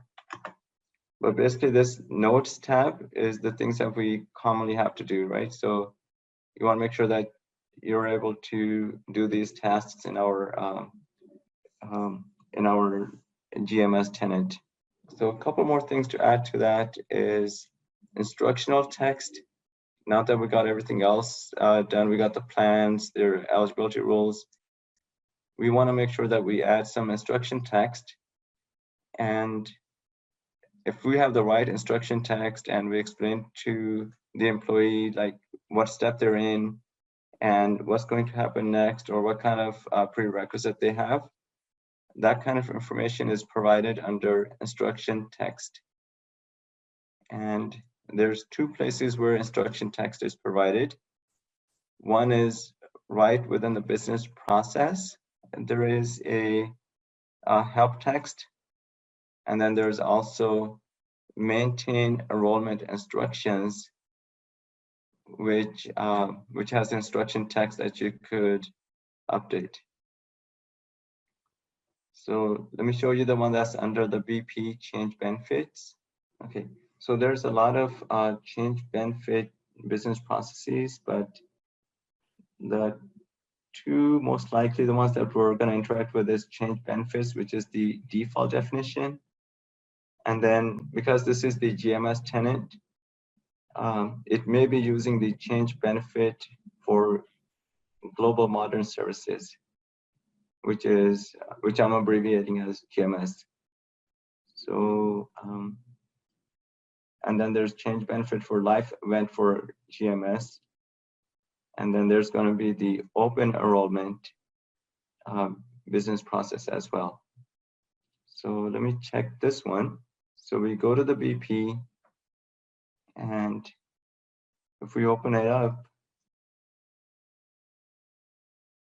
if we look under actions and business process, and then maintain help text, this is the help text we see when we initiate on the initiation page of the business process, and it's effective dated. So let me see what is currently there. So here's the page where that help text is maintained. And for step A, the change benefits initiation, here's the instructional text. And go ahead and review that for a second. And then if step B also has some text, it would be there, but it doesn't look like it. It's usually just in the first step. And we could edit that. And we could also put conditions around it, like say you want to limit this just for the US employees, and you want to have different text for say employees in other countries. You could put conditions on it. But for now, we're just going to we're going to say, instead of saying instructional text, I'm going to say, please note.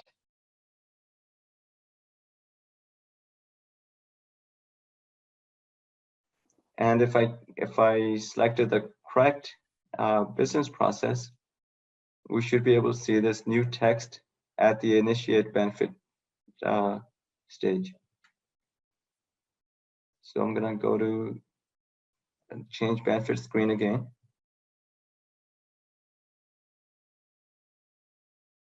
So under change benefits, when that process is kicked off, this is the instruction text that we looked at, and we briefly modified it. So that's where it would get modified. Okay, so this is the text, I guess, at the initiation of the business process. And there's also the text that shows up as the employee goes through, like on the sign up form, when they're like signing up for the medical plan or they're signing up for the health savings, the instruction that goes over there. So that's under maintain enrollment instructions.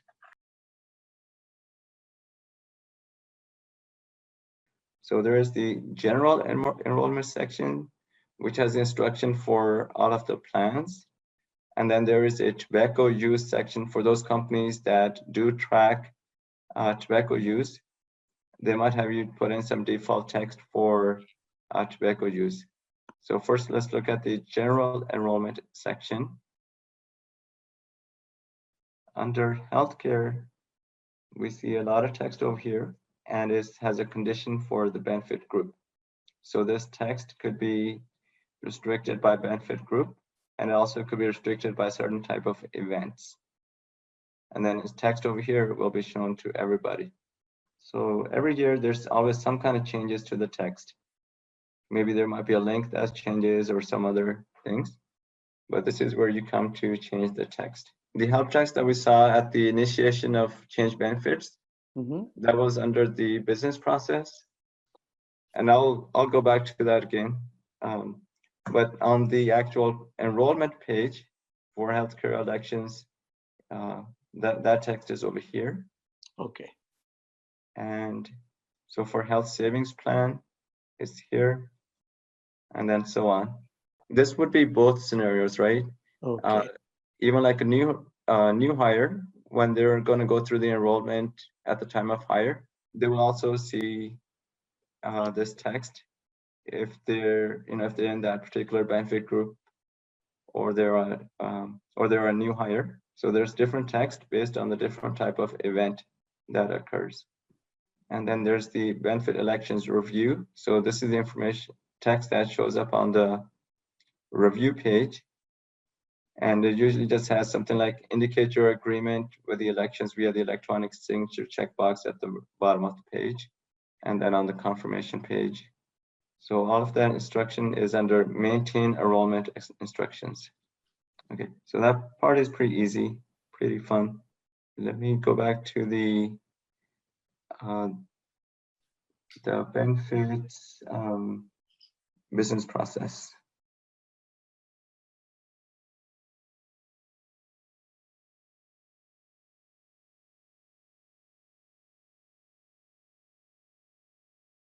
Okay, so it's under actions, and then under business process, and then maintain help text, and then it's effective dated. Yes, this is when under, when we go on that employee profile and change benefits, it would be there. Okay, so this is also a good segue into the benefit business processes. So obviously the most common one is the change benefits one. This is the default definition. Each company they may be using the default one, or they may modify it. So this is fully configurable based on the workflow. So here are the initiating groups. So it could be initiated by the employee or the benefits partner or administrator. Sometimes it's the benefits administrator may initiate it. It will go to the benefits partner, and then the benefits partner will kick it off to the employee to do the actual enrollment of the benefits. And then once the employee completes that and submits it, then it will go to the benefits partner for final approval. So basically that's why it's got these steps in it. We're not going to go really deep in there, but if you wanted to put some kind of condition on it, obviously, like you only want it to go to the benefits partner if there was some kind of condition that you needed to put on there. So next to the magnifying glass, you click on the related actions, then go to business process and maintain step conditions.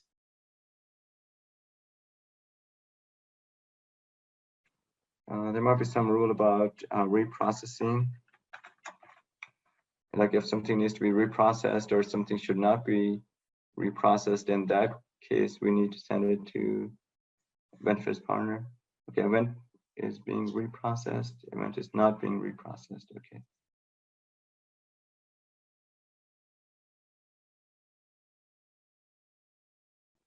Here on step C, we see that it's got a condition says that route live event to worker. So in this condition, we're checking that this is something that should be routed to the worker, and the worker has a Workday account. If the person has not started yet, well, I guess if they haven't started, but they might still already have an account. But as long as they have an active account, it will go to them. But if they're, like, for example, terminated, then it won't go to them, it'll go to the benefits partner. And the benefits partner may remove their benefits unless it's done automatically as part of the termination process. So that is the most, like the default business process for benefits change. It's called change benefits. And then there's a bunch of sub processes. So it's benefit life event.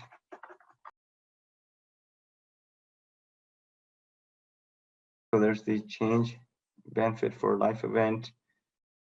There's also a couple of reports that we should be familiar with. The most common one is benefit status, and this is a Workday delivered one. So I believe it's benefit events status report. So for a particular group, you want to find out everything that's in progress or has now been started. So it will have the event, and then you could click on that event to see the details. So very useful. Probably a good thing to run it before you initiate open enrollment. Make sure there's nothing in progress. Like we make sure there's no open benefit events before you trigger open enrollment. So that's one good report. Another one is benefit corrections.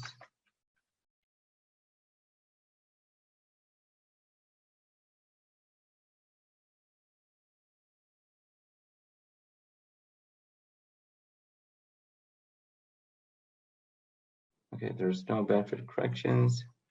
There is another one. Oh, there's a couple of other ones. I'll go through them. If there's any data in it, we'll see it, but they're good to know. Enrollment count, the number of people enrolled in certain plans.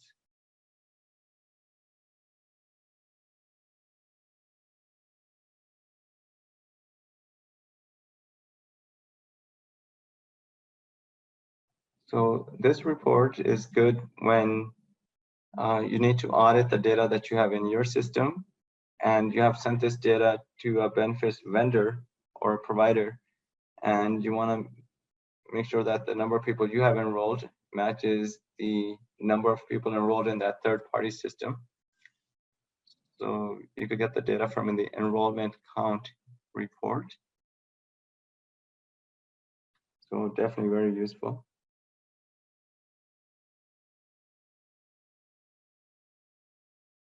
And there's different tabs for the different types of plans. There's a couple more benefit census, or let's do benefit changes.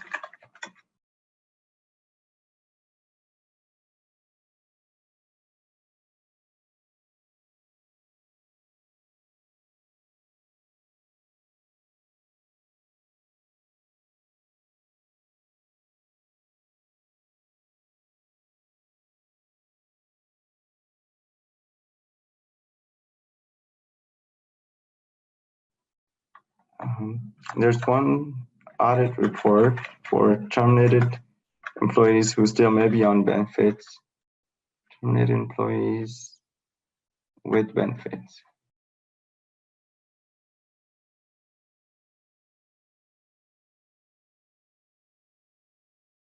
So if this report returned any data, you probably work with a benefits partner to understand why this is so. This may not be something that that should be. Like here, we have an employee who's on a medical plan. And usually to the benefit vendors, you need to send a benefit census file. So in that case, you're more, you probably have to create your own custom report and then convert it into an outbound EIB and send it that way. But just for reference, you should run the benefit census report to make sure that you're getting the same data.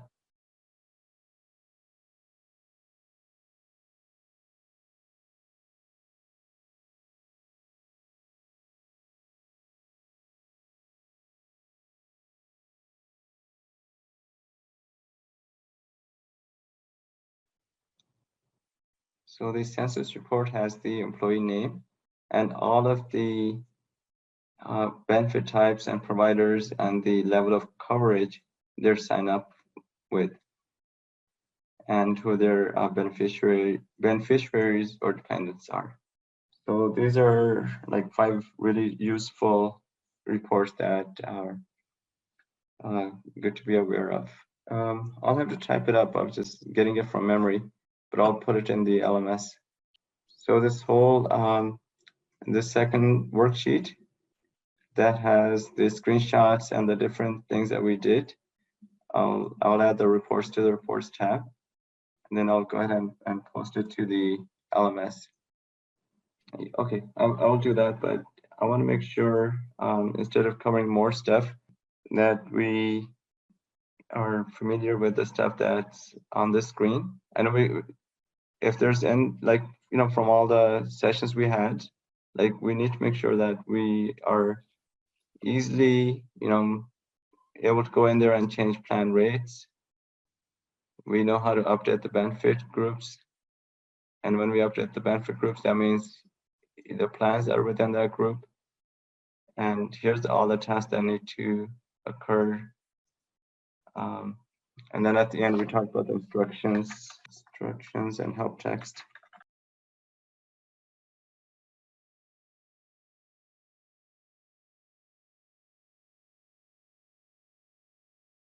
I will add, I'll try to cover creating an open enrollment event, and then we'll go through an employee actually going through an open enrollment, and then closing the open enrollment. Okay. Which is, happens once a year, but that's the critical part of the benefits module. And then I think that will cover it. And then after that, we'll start recruiting. So I think we're done for any new material today.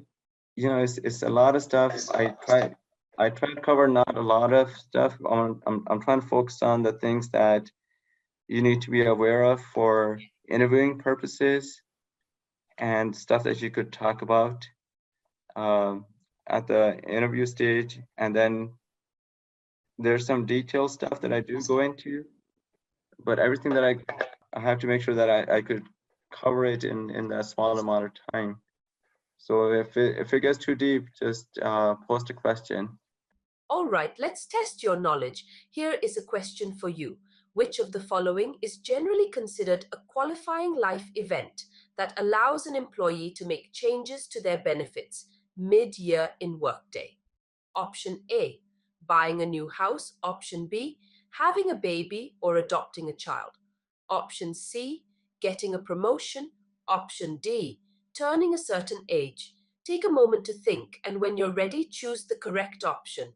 Remember, each choice holds a key to unlocking the answer. Good luck. Type the correct answer in the comment section. Let's see the first question. What is Workday Benefits, and how does it help organizations manage employee benefits? Workday Benefits is a cloud-based software solution designed to streamline and simplify the management of employee benefits within organizations. Let's break down how Workday Benefits works and its benefits for organizations. Firstly, Workday Benefits serves as a centralized platform for administering various employee benefits, including health insurance, retirement plans, and wellness programs. Imagine a large company with thousands of employees, each enrolled in different benefit plans. Workday Benefits consolidates all this information into one easy-to-access platform, eliminating the need for multiple systems or manual processes. By unifying benefits administration, Workday Benefits streamlines processes and reduces administrative burden for HR teams. Consider a scenario where an employee needs to update their health insurance coverage. With Workday Benefits, they can make changes directly through the platform, and the updates are reflected in real time, without the need for paperwork or multiple approvals. Additionally, Workday Benefits enhances the employee experience by providing self-service capabilities and personalized access to benefit information. Imagine an employee wanting to review their retirement savings or explore wellness program options. With Workday Benefits, They can access their personalized dashboard anytime, anywhere, empowering them to make informed decisions about their benefits. One of the key advantages of Workday Benefits is its ability to provide real-time data and analytics for informed decision-making. For instance, HR managers can easily track benefit enrollment trends, analyze utilization patterns, and identify areas for improvement using Workday's robust reporting tools. Let's say a company wants to evaluate the effectiveness of their wellness program. Workday Benefits allows them to gather data on employee participation, engagement levels, and health outcomes, enabling them to make data-driven adjustments to the program. It's clear how this cloud-based solution adds value to organizations. With Workday Benefits, organizations can efficiently manage employee benefits, enhance employee satisfaction, and make more informed decisions to support their workforce. Let's see the next question. What are the key features of Workday Benefits? Workday Benefits offers a range of features designed to simplify and streamline the management of employee benefits. Let's explore each feature in detail. Firstly, Workday Benefits boasts a user-friendly interface, making it easy for both administrators and employees to navigate. The intuitive design ensures that users can quickly access the information they need, from viewing benefit options to making enrollment selections. Imagine an employee logging into Workday Benefits to explore their health insurance options. With a user-friendly interface, they can easily compare plans, view coverage details, and make informed decisions about their benefits. Next, Workday Benefits offers configurable benefit plans and programs. This flexibility allows organizations to tailor benefit offerings to meet the diverse needs of their workforce, whether it's health insurance, retirement plans, or wellness programs. For example, a multinational corporation may offer different health insurance options for employees based on their location, allowing them to customize benefits according to local regulations and preferences. Automated eligibility management is another key feature of Workday Benefits. It automatically determines employee eligibility for various benefits based on predefined criteria such as employment status, job role, or tenure. Consider a scenario where an employee is promoted to a managerial position. Workday Benefits would automatically update their eligibility for additional benefits such as executive health insurance or stock options. Open enrollment. Processing simplifies the annual enrollment process or changing benefits.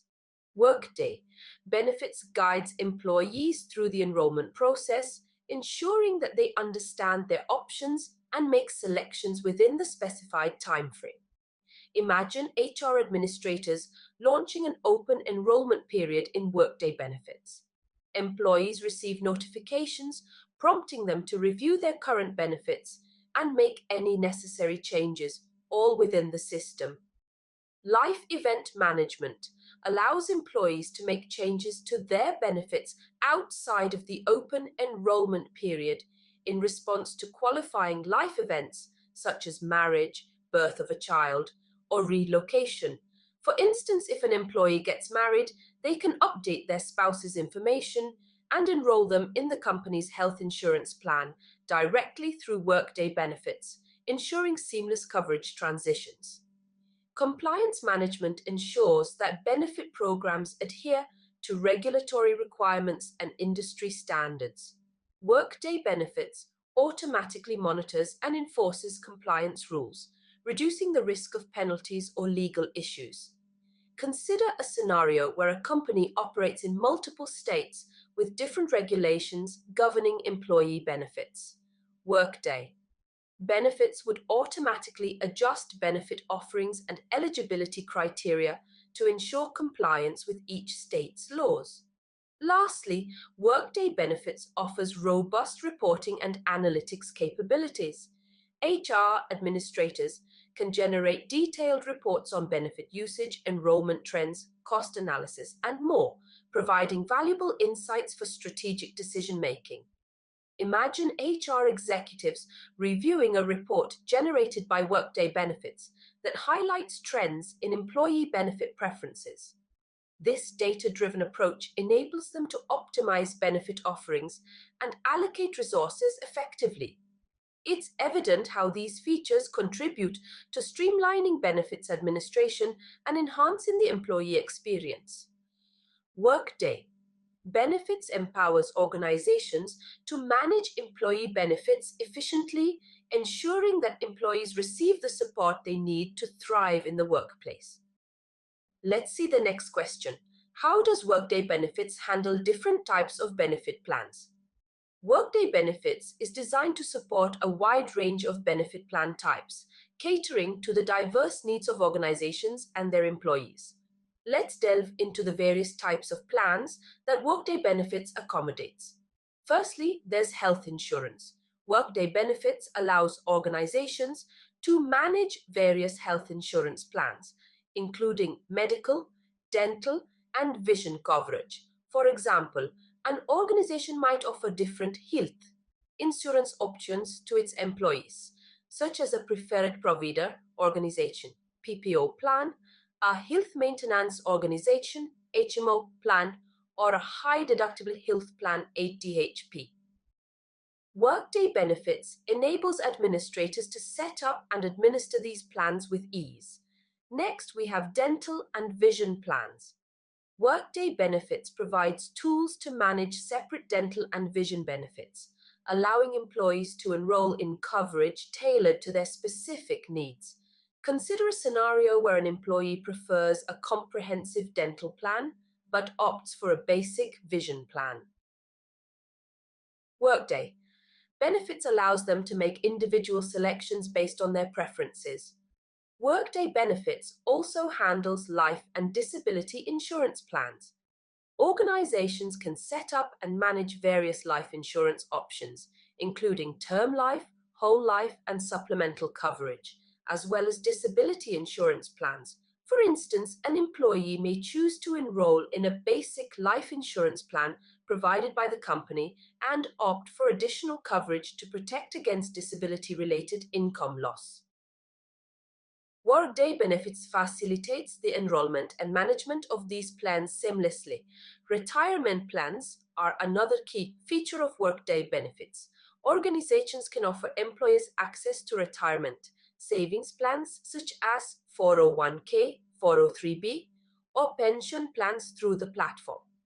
Imagine an organization providing a 401k plan with employer matching contributions. Workday Benefits allows employees to enroll in the plan, make contribution elections, and track their retirement savings progress conveniently. Flexible spending accounts, FSAs, are also supported in Workday Benefits. Employees can allocate pre-tax dollars to FSAs for eligible expenses such as medical and dependent care. For example, an employee may contribute a portion of their salary to a healthcare FSA to cover medical expenses not covered by their insurance plan. Workday Benefits simplifies the administration of these accounts and enables employees to manage their contributions effortlessly. Lastly, Workday Benefits accommodates voluntary benefits, allowing organizations to offer additional perks such as pet insurance, legal assistance, or wellness programs. Consider a scenario where an organization provides voluntary benefits like gym memberships or identity theft protection as part of their employee benefits package. Workday Benefits facilitates the enrollment and management of these voluntary offerings, enhancing employee satisfaction and well-being. It's evident how the platform caters to the diverse needs of both organizations and employees. Workday Benefits empowers organizations to effectively manage and administer a comprehensive range of benefit plans, ensuring employees have access to the coverage and support they need. Let's see the next question. How do Workday Benefits ensure data security and privacy? Ensuring the security and privacy of data within Workday Benefits is a top priority, and there are several robust measures in place to achieve this. Let's dive into the security approach first. Firstly, Workday Benefits employs data encryption to safeguard sensitive information.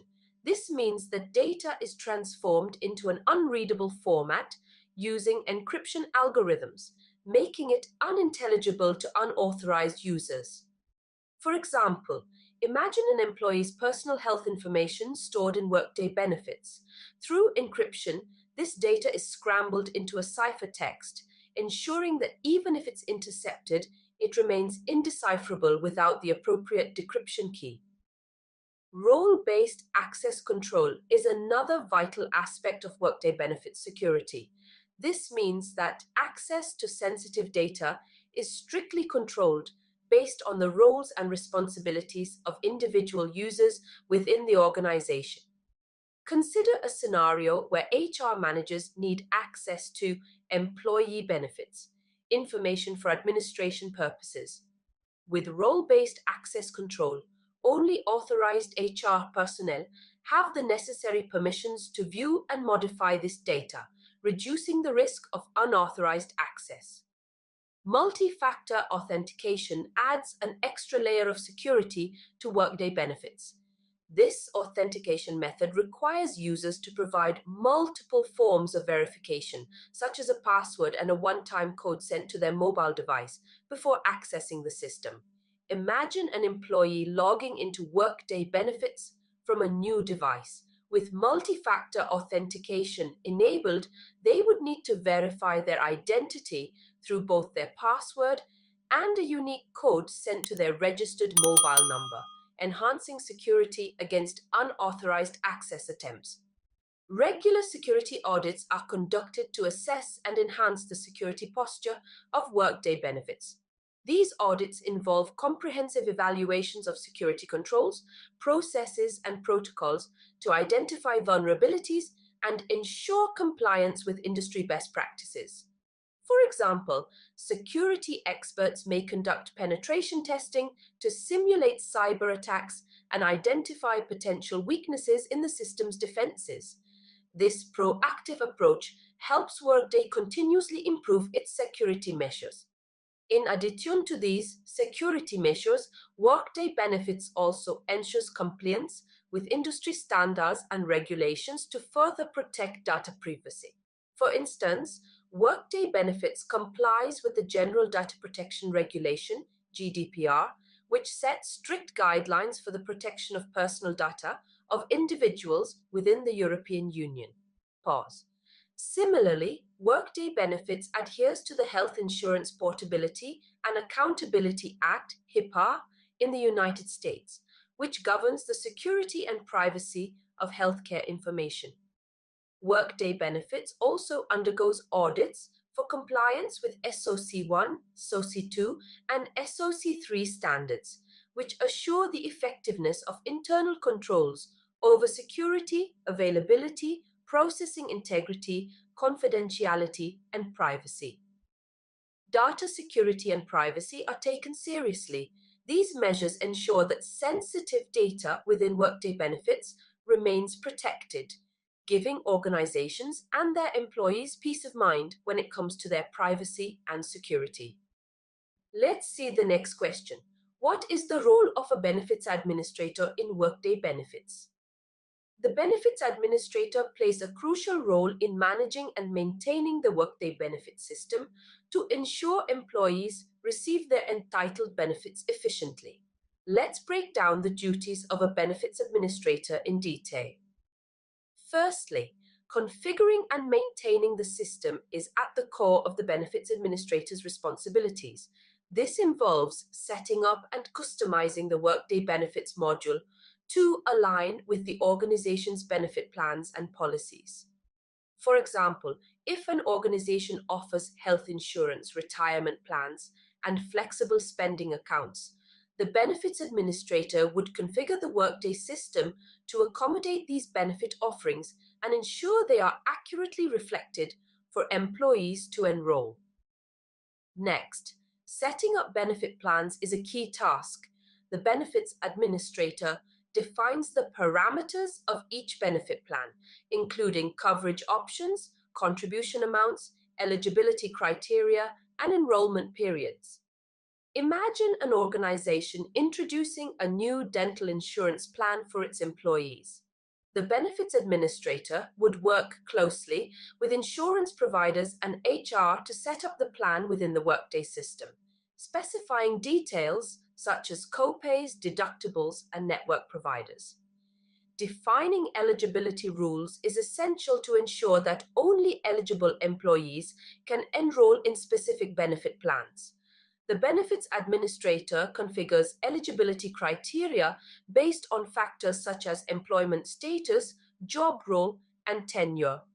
For instance, if a company offers tuition reimbursement benefits only to full-time employees after 1 year of service, the benefits administrator would set up eligibility rules in Workday to enforce these criteria. Managing enrollment events is another critical responsibility.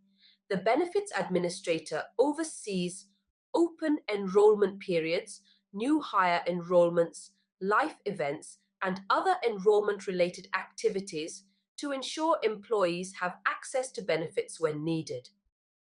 Consider a scenario where an employee experiences a life event, such as getting married or having a child. The benefits administrator would guide the employee through the enrollment process, update their benefit elections accordingly, and ensure timely communication with insurance providers. Ensuring legal and regulatory compliance is paramount. The benefits administrator stays abreast of changing laws and regulations related to employee benefits and ensures that the organization's benefit programs comply with all applicable laws. For example, with the introduction of new healthcare regulations, the benefits administrator would review benefit plans to ensure they meet the requirements outlined by regulatory authorities. Lastly, providing employee support is crucial. The benefits administrator serves as the primary point of contact for employees regarding benefit-related inquiries such as plan coverage, enrollment procedures, and eligibility requirements. Imagine an employee reaching out to inquire about their health insurance coverage. The benefits administrator would provide guidance, address concerns, and assist the employee in navigating the Workday benefits system. They play a vital role in ensuring employees receive the benefits they deserve. Effective management of Workday benefits is essential for employee satisfaction, retention, and overall organizational success. Let's see the next question. What are benefit groups in Workday benefits and how are they used? Benefit groups in Workday benefits serve as a way to organize employees based on common characteristics, making benefits administration more streamlined and efficient. Let me break it down for you. Benefit groups essentially categorize employees based on various characteristics such as job profiles, locations, or union memberships. For example, imagine a large corporation with employees spread across different departments and geographic locations. They might create benefit groups for different departments like finance, HR, or marketing, each with its own set of benefits and eligibility criteria. These benefit groups are then linked to specific benefit plans, eligibility rules, and enrollment requirements. Let's say a company offers different health insurance plans based on employee job levels. They would create benefit groups for each job level and link them to corresponding health insurance plans with eligibility rules tailored to each group. By organizing employees into benefit groups, Workday Benefits simplifies the administration process. Imagine HR administrators needing to update benefits information for employees. Instead of managing individual employees one by one, they can make changes at the benefit group level, ensuring consistency and efficiency. It sounds like a practical way to manage benefits administration effectively. benefit groups play a crucial role in ensuring that employees receive the right benefits based on their characteristics, while streamlining administrative tasks for HR teams. Let's see the next question. How does Workday Benefits handle employee benefit enrollment? Workday Benefits provides a seamless and user-friendly experience for employees to enroll in their benefits. Let's break it down step by step. Firstly, Workday Benefits facilitates different types of enrollment: open enrollment, new hire enrollment, and life event enrollment. This means employees can update their benefits during specific periods or when significant life events occur. For example, during open enrollment, employees have the opportunity to review their benefit options and make changes for the upcoming year. Similarly, new hires can enroll in benefits when they join the company, and employees can update their benefits if they experience a life event such as getting married or having a child. Employees access Workday Benefits through a self-service portal, which serves as their central hub for managing their benefits. Imagine an employee logging into the portal from their computer or mobile device. They are greeted with an intuitive interface that guides them through the enrollment process step by step. The portal provides detailed information about the available plan options, including coverage details, costs, and any eligibility requirements. For instance, an employee considering health insurance coverage can view different plans and compare premiums, deductibles, and coverage levels to make an informed decision.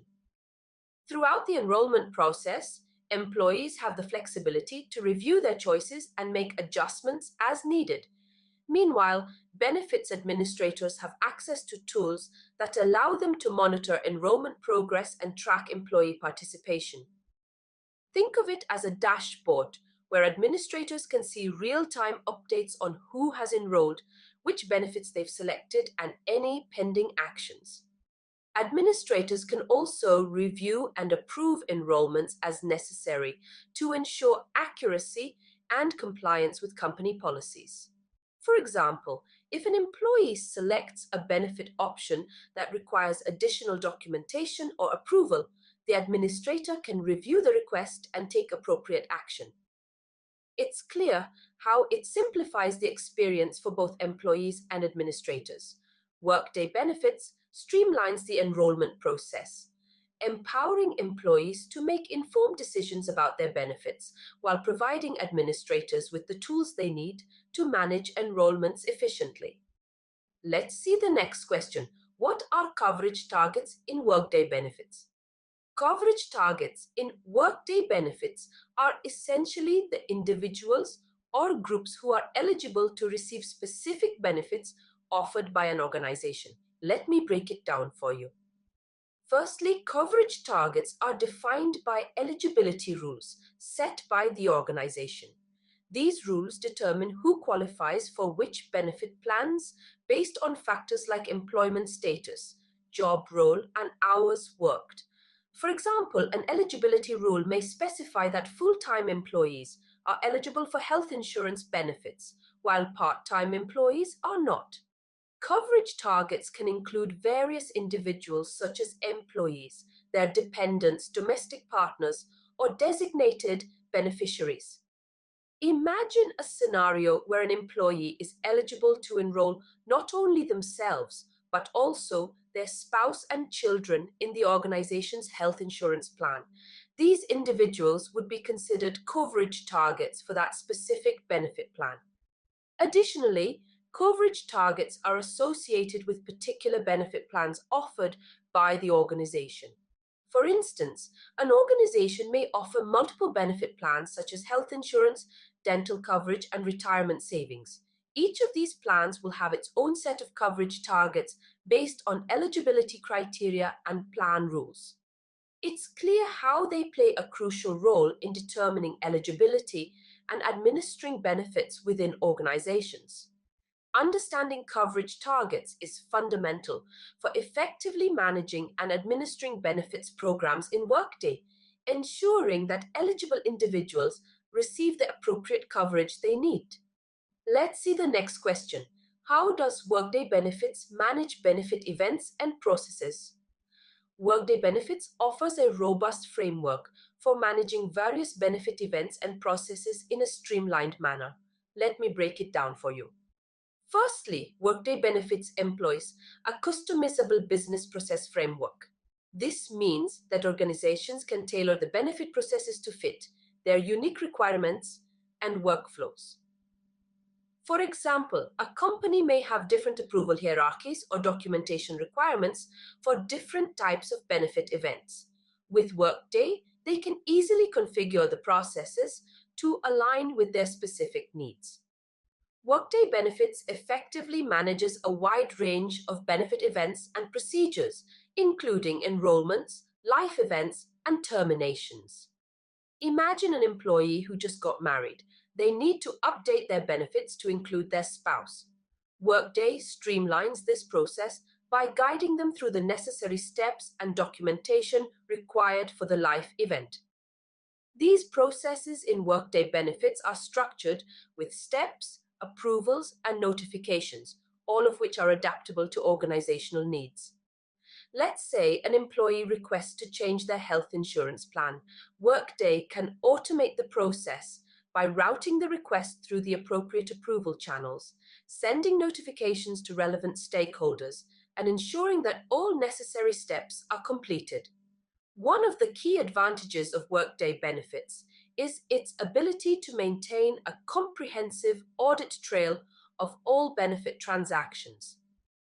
Every action taken within Workday, from enrollment changes to benefit terminations, is logged and time-stamped, providing a complete history of all benefit-related activities.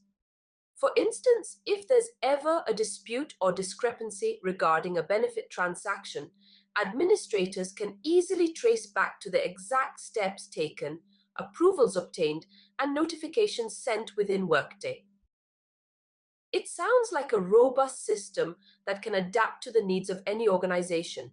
Workday Benefits offers a flexible and efficient solution for managing employee benefits, ensuring compliance and enhancing the overall employee experience. Slide 11. Let's see the next question. What types of benefit reports are available in Workday Benefits? Workday Benefits provides a range of reports and dashboards to help organizations effectively manage their employee benefits. Let's dive into the different types of reports available. Firstly, Workday Benefits offers pre-built reports and dashboards covering various aspects of benefits administration. These reports include insights into benefit enrollment, plan participation, costs, and compliance. For example, organizations can access reports that provide a snapshot of employee enrollment in health insurance plans, retirement savings participation rates, and total benefit costs over a specified period. Users also have the flexibility to create custom reports tailored to their specific needs and requirements within Workday's reporting framework. Imagine a company wants to analyze trends in employee benefit preferences. Using Workday's reporting tools, they can create a custom report that tracks changes in benefit elections over time, helping HR teams make informed decisions about benefit offerings. Moreover, Workday's reporting tools offer advanced functionalities such as data filtering, grouping, and visualization, allowing users to analyze and interpret benefit data effectively. For instance, users can filter reports by employee demographics, department, or location to gain insights into benefit utilization patterns. They can also group data by benefit plan or cost category to identify areas for cost optimization or compliance. It seems like a comprehensive suite of tools to manage employee benefits effectively. Workday Benefits' robust reporting capabilities empower organizations to make data-driven decisions, optimize benefit programs, and ensure compliance with regulatory requirements. Let's see the next question. How does Workday Benefits handle changes to employee benefit elections? Workday Benefits provides a seamless and user-friendly experience for employees to adjust their benefit choices when needed. Here's how it works. Firstly, Workday Benefits allows employees to make changes to their benefit elections during specific enrollment periods or qualifying life events. Qualifying life events can include significant life changes such as marriage, divorce, the birth of a child, or adoption. For example, let's say an employee gets married. They can log into Workday Benefits and update their benefit elections to include their new spouse on the health insurance plan. Now, once an employee initiates a change to their benefit elections, the system guides them through the process step by step. Imagine the employee selects the Change Benefits option in Workday. The system then prompts them to choose the specific benefits they want, to modify and provides relevant options based on their eligibility and the life event. Once the employee completes the necessary steps and submits their changes, Workday Benefits automatically updates their benefit elections and adjusts payroll deductions accordingly. For instance, if an employee adds a dependent to their dental coverage, Workday Benefits will update the enrollment records and ensure the appropriate deductions are reflected in the next payroll cycle. Overall, Workday Benefits simplifies the process of managing employee benefit elections, ensuring accuracy, compliance, and a hassle-free experience for both employees and HR administrators. It's clear that the system streamlines the process and ensures employees receive the benefits they need. With Workday Benefits, employees can easily navigate life changes and make informed decisions about their benefits, contributing to a positive employee experience overall. Let's see the next question. How does Workday Benefits support compliance with legal and regulatory requirements? Workday Benefits is designed to simplify and streamline compliance with various legal and regulatory requirements, ensuring organizations meet their obligations while providing employees with the best possible benefits experience. Let's dive into how Workday Benefits achieves this. Firstly, Workday Benefits automates the generation of required forms and notices such as Summary of Benefits and Coverage, SBCs, and notices required by HIPAA, Health Insurance Portability and Accountability Act. For example, when an employee enrolls in a new benefit plan, Workday automatically generates the necessary documentation, ensuring compliance with regulatory standards and providing employees with clear and concise information about their benefits. Next, Workday Benefits includes robust eligibility tracking capabilities for regulatory programs like the Affordable Care Act, ACA, and the Consolidated Omnibus Budget Reconciliation Act, COBRA. Imagine a scenario where an employee experiences a qualifying event that triggers COBRA eligibility. Workday Benefits automatically updates the employee's status, calculates premiums, and generates COBRA notices to ensure compliance with federal regulations. Workday also offers comprehensive reporting features to facilitate compliance with regulatory requirements, such as generating Form 1095-C for ACA reporting or Form 5500 for annual reporting of employee benefit plans. For instance, during tax season, HR administrators can rely on Workday's reporting capabilities to accurately generate and file required forms, reducing the risk of errors and ensuring compliance with IRS regulations. Lastly, Workday provides tools for monitoring and auditing compliance-related activities, allowing organizations to track changes, review historical data, and ensure adherence to internal policies and external regulations. Consider a scenario where a company undergoes an audit of its benefits program.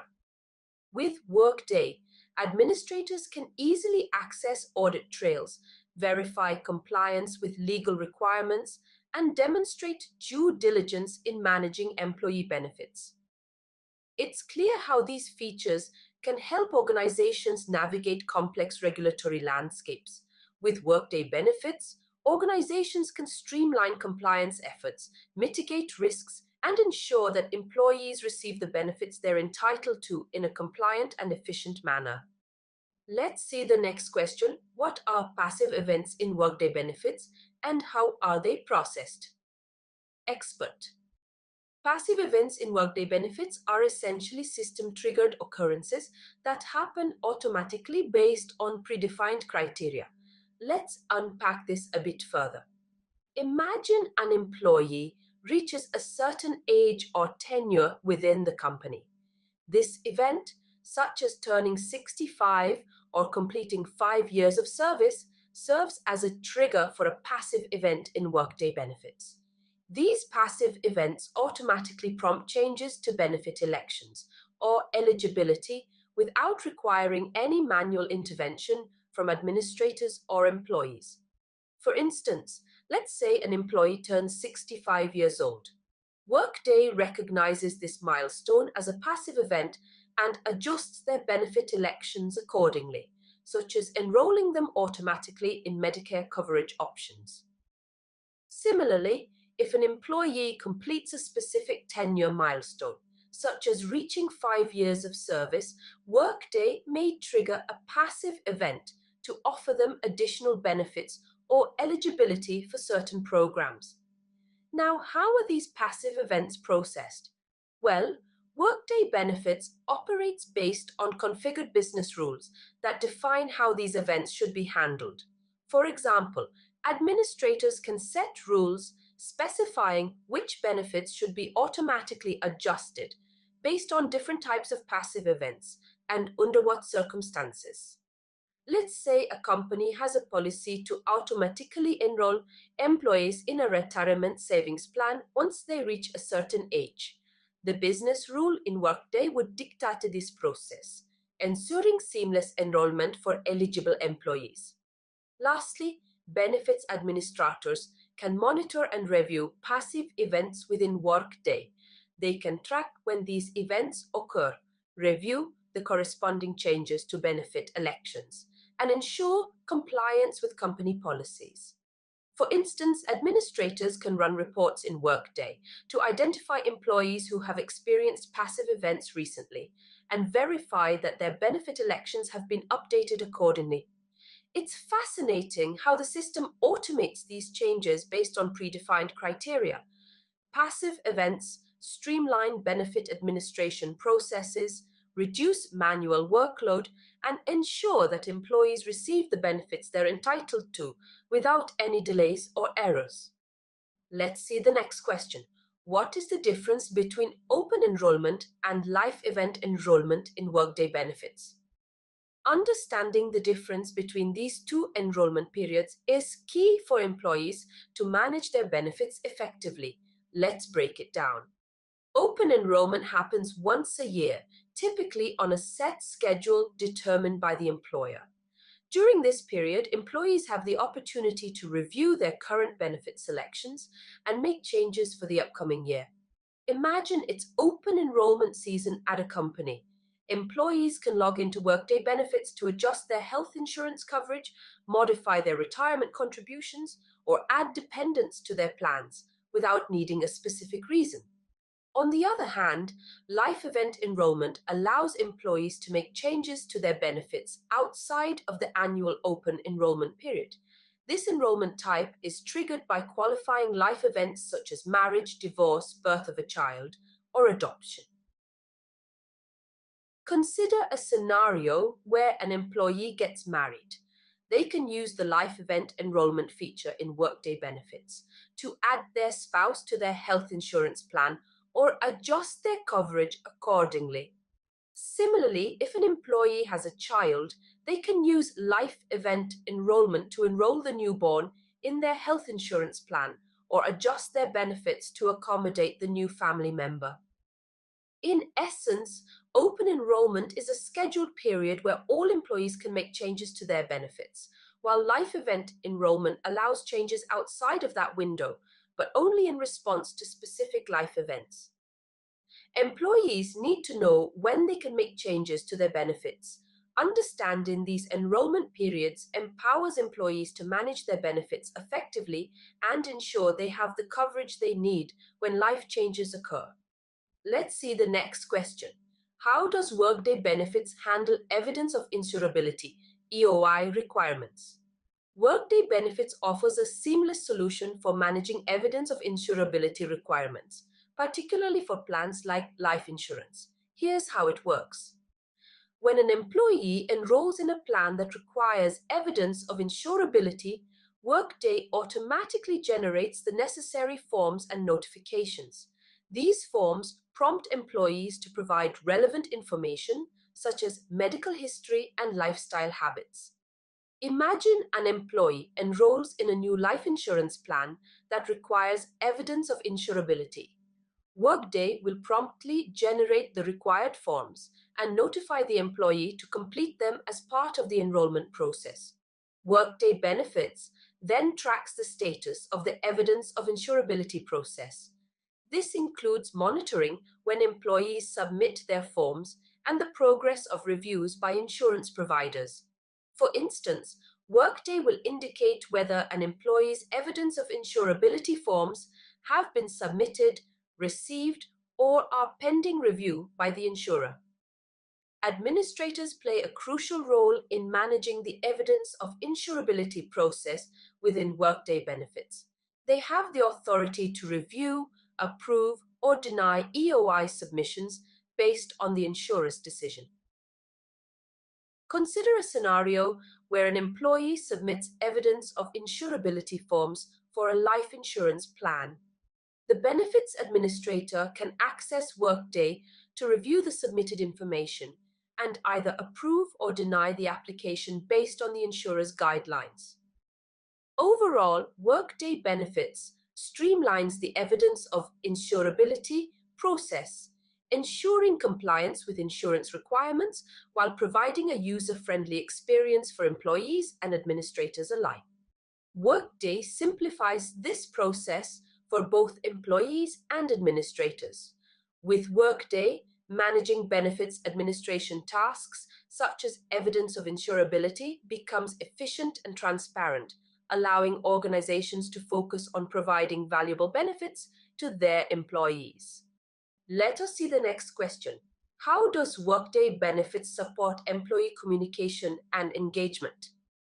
Workday Benefits offers a range of tools and features designed to enhance employee communication and engagement. Let us break down how Workday Benefits achieves this. Firstly, Workday Benefits provides personalized statements, educational materials, and decision support tools. These resources are tailored to each employee's specific benefits package, helping them make informed decisions about their health, retirement, and other benefits. For example, imagine an employee logging into their Workday account to review their benefits. They can access personalized statements that outline their coverage, eligibility, and contribution details, along with educational materials to help them understand their options better. Next, Workday Benefits offers a self-service portal where employees can conveniently access all their benefit information in one place. This portal provides a user-friendly interface for employees to view, update, and manage their benefits at their convenience. Consider a scenario where an employee needs to change their healthcare coverage. Instead of contacting HR or filling out paperwork, they can simply log into the Workday portal, select the appropriate options, and submit their changes seamlessly. Workday Benefits also sends notifications to employees for important deadlines and events related to their benefits. Whether it is open enrollment periods, pending eligibility changes, or upcoming wellness initiatives, these notifications ensure employees stay informed and engaged. Imagine an employee receiving a notification reminding them of an approaching deadline to enroll in a flexible spending account. This timely reminder prompts them to take action and make the necessary elections before the deadline passes. It is clear how these features contribute to a more informed and engaged workforce. By providing personalized resources, a self-service portal, and proactive notifications, Workday Benefits empowers employees to make the most of their benefits package, ultimately enhancing their overall satisfaction and engagement. Let us see the next question. How does Workday Benefits handle benefit cost calculations and payroll integration? Workday Benefits is designed to streamline benefit cost calculations and seamlessly integrate with payroll processes, ensuring accuracy and efficiency throughout. Let's break down how it works. Firstly, Workday Benefits is configured to calculate costs based on several factors such as coverage level, employee age, and salary. This means that the cost of benefits for each employee is dynamically determined based on their specific circumstances. For example, consider two employees with different coverage levels. Employee A has single coverage, while employee B has family coverage. Workday Benefits will calculate the cost of their respective benefits accordingly, taking into account factors like age and salary. Integration with Workday. Payroll is seamless and robust. When employees make benefit elections or experience changes in their coverage, Workday Benefits automatically updates payroll deductions to reflect these changes. Imagine an employee decides to add a dependent to their health insurance plan. Workday Benefits will adjust the payroll deductions accordingly, ensuring that the correct amount is deducted from the employee's paycheck to cover the additional cost. Additionally, Workday Benefits ensures that benefit-related payroll transactions are processed accurately and in a timely manner. This means that employees can have confidence in the reliability of their benefits and payroll information. For instance, if an employee makes changes to their retirement plan contribution, Workday Benefits will communicate these changes to Workday Payroll, ensuring that the correct amount is deducted from each paycheck. In summary, Workday Benefits handles benefit cost calculations by considering various factors and integrates seamlessly with Workday Payroll to ensure accurate and timely processing of benefit-related payroll transactions. It is evident that this integration streamlines processes and enhances accuracy for organizations. With Workday Benefits and payroll working together, organizations can efficiently manage employee benefits while ensuring payroll accuracy, ultimately contributing to employee satisfaction and organizational success. Let us see the next question. What are some best practices for implementing and managing Workday Benefits? Implementing and managing Workday Benefits requires a strategic approach to ensure organizations maximize their investment and provide meaningful benefits to employees. Let us explore some best practices in detail. Firstly, it is crucial to define clear goals and requirements for the benefits program. This involves understanding the organization's objectives, employee demographics, and budget constraints. For example, if an organization aims to improve employee retention and attract top talent, their benefits program might focus on offering competitive healthcare plans, wellness initiatives, and career development opportunities. Engaging stakeholders from HR, finance, and IT is essential throughout the implementation process. By involving key decision makers from various departments, organizations can ensure alignment with business objectives and smooth integration with existing systems. Consider a scenario where HR collaborates with finance to ensure accurate budgeting for benefits programs and with IT to integrate Workday Benefits seamlessly with payroll and other HR systems. Configuring the system to align with the organization's specific needs and policies is another critical step. Workday's flexible configuration options allow organizations to tailor benefits plans, eligibility criteria, and enrollment processes to meet their unique requirements. Imagine an organization with diverse workforce demographics. Workday Benefits can be configured to offer different benefits packages based on employee categories such as full-time, part-time, or remote workers, ensuring equity and fairness. Providing comprehensive training and support to benefits administrators and employees is paramount for successful implementation and adoption.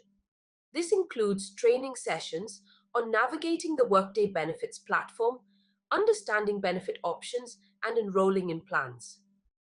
For instance, organizations can conduct workshops or webinars to educate benefits administrators on managing enrollment periods, processing life events, and generating reports within Workday Benefits.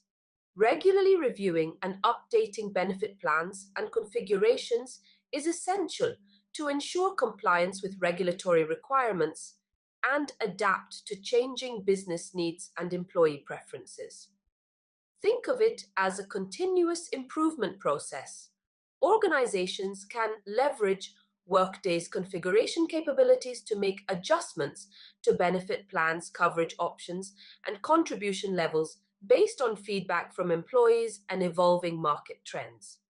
Lastly, leveraging reports and analytics to monitor program performance and make data-driven decisions is key.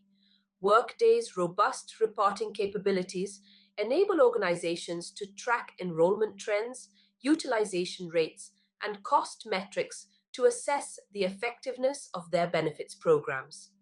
Imagine HR managers using Workday's analytics dashboard to identify trends in employee benefit preferences, such as a growing interest in wellness programs or increasing healthcare costs, and adjust benefit offerings accordingly. It is evident that a strategic and proactive approach is crucial for success. By following these best practices, organizations can optimize their Workday Benefits programs to support employee well-being, drive engagement, and achieve their business objectives. Let us see the next question. How does Workday Benefits support mobile access for employees? Workday Benefits ensures that employees have convenient access to their benefits through a mobile responsive self-service portal. Let us dive into the details of how this mobile access works. Firstly, Workday Benefits provides a user-friendly interface that is optimized for mobile devices. This means employees can access and manage their benefits from anywhere at any time using their smartphones or tablets. Imagine an employee commuting to work on the train. With just a few taps on their smartphone, they can log into the Workday Benefits portal and review their benefit elections, enroll in new plans, or make changes to their existing coverage. The mobile responsive portal offers a range of features to enhance the employee experience. For example, employees can easily view their benefit elections, including health insurance, retirement plans, and voluntary benefits, all from the palm of their hand. Consider a scenario where an employee needs to update their dental coverage. Using their mobile device, they can navigate to the Workday Benefits portal, make the necessary changes, and submit them instantly.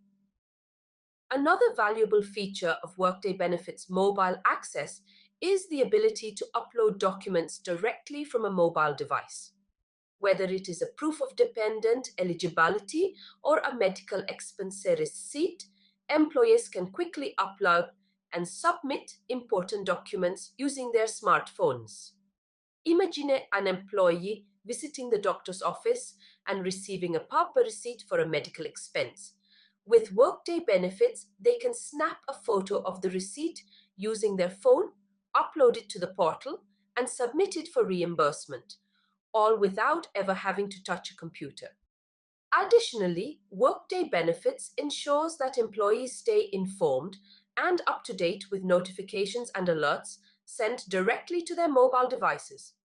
For example, if there's an upcoming deadline for benefit enrollment or changes, employees will receive timely reminders on their smartphones. This proactive communication helps ensure that employees never miss important deadlines or opportunities to manage their benefits.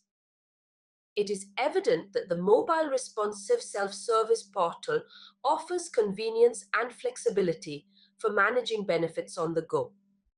By leveraging mobile technology, Workday Benefits empowers employees to take control of their benefits anytime, anywhere, ultimately enhancing their overall experience and satisfaction. Let's see the next question.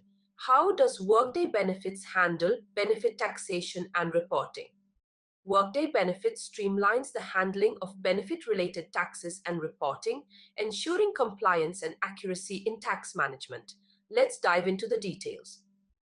Firstly, Workday Benefits is configured to handle various benefit-related taxes, such as imputed income for specific benefits.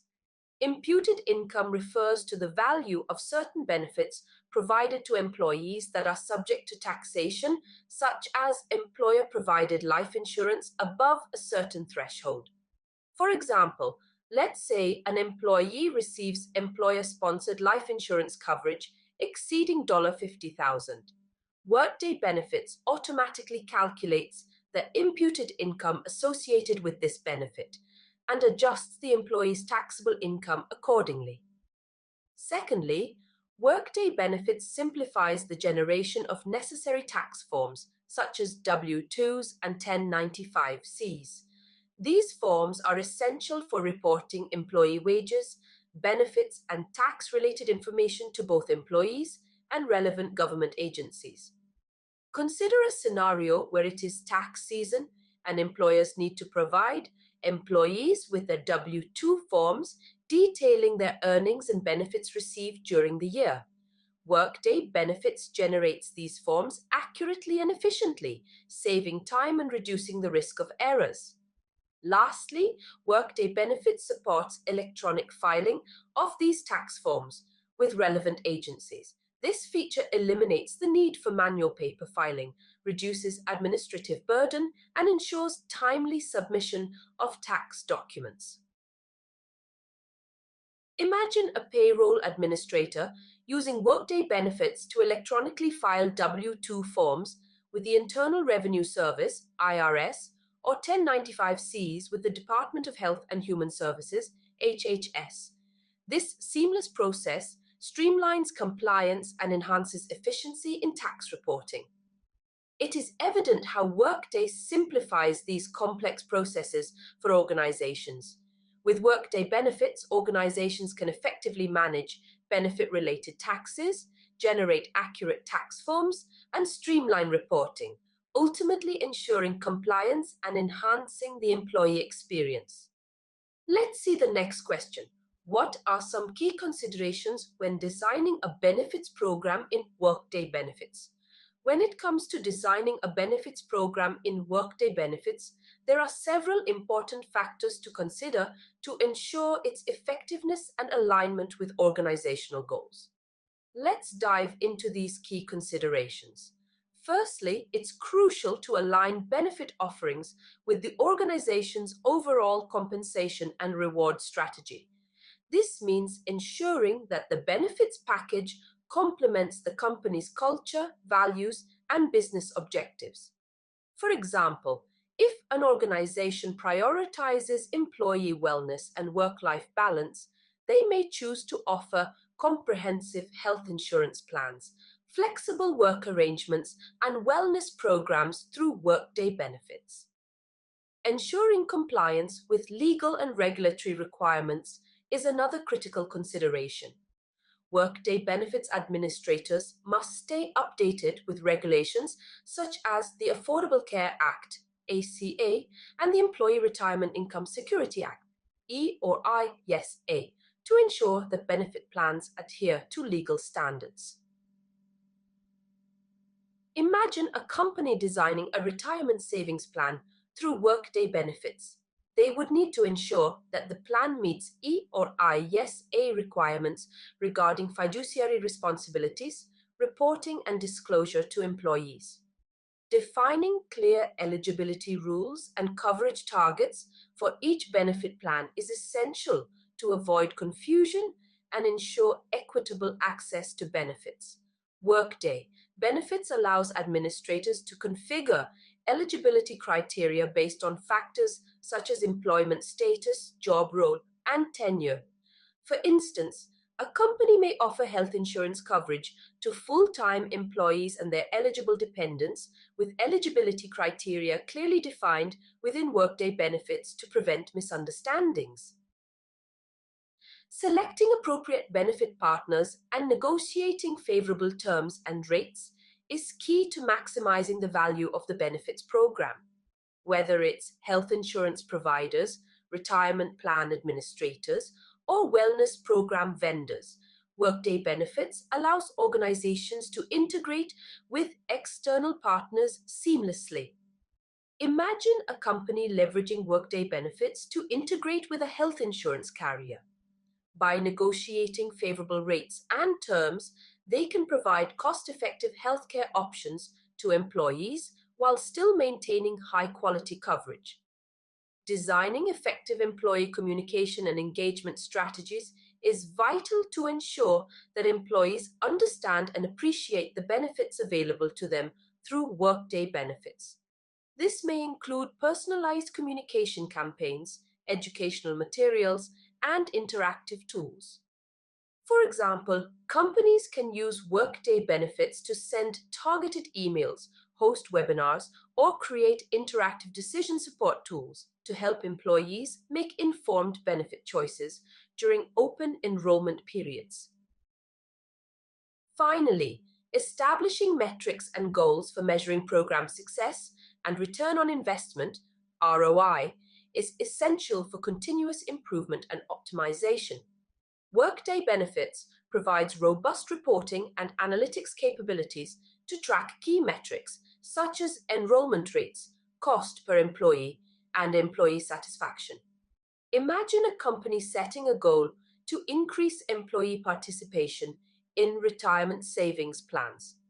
With Workday Benefits analytics, they can track enrollment trends over time, identify barriers to participation, and implement targeted strategies to achieve their objectives.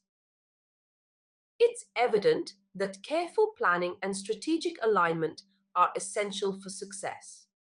By considering these factors, organizations can leverage Workday Benefits to create comprehensive, compliant, and engaging benefits programs that contribute to employee satisfaction and organizational success. Let's see the next question.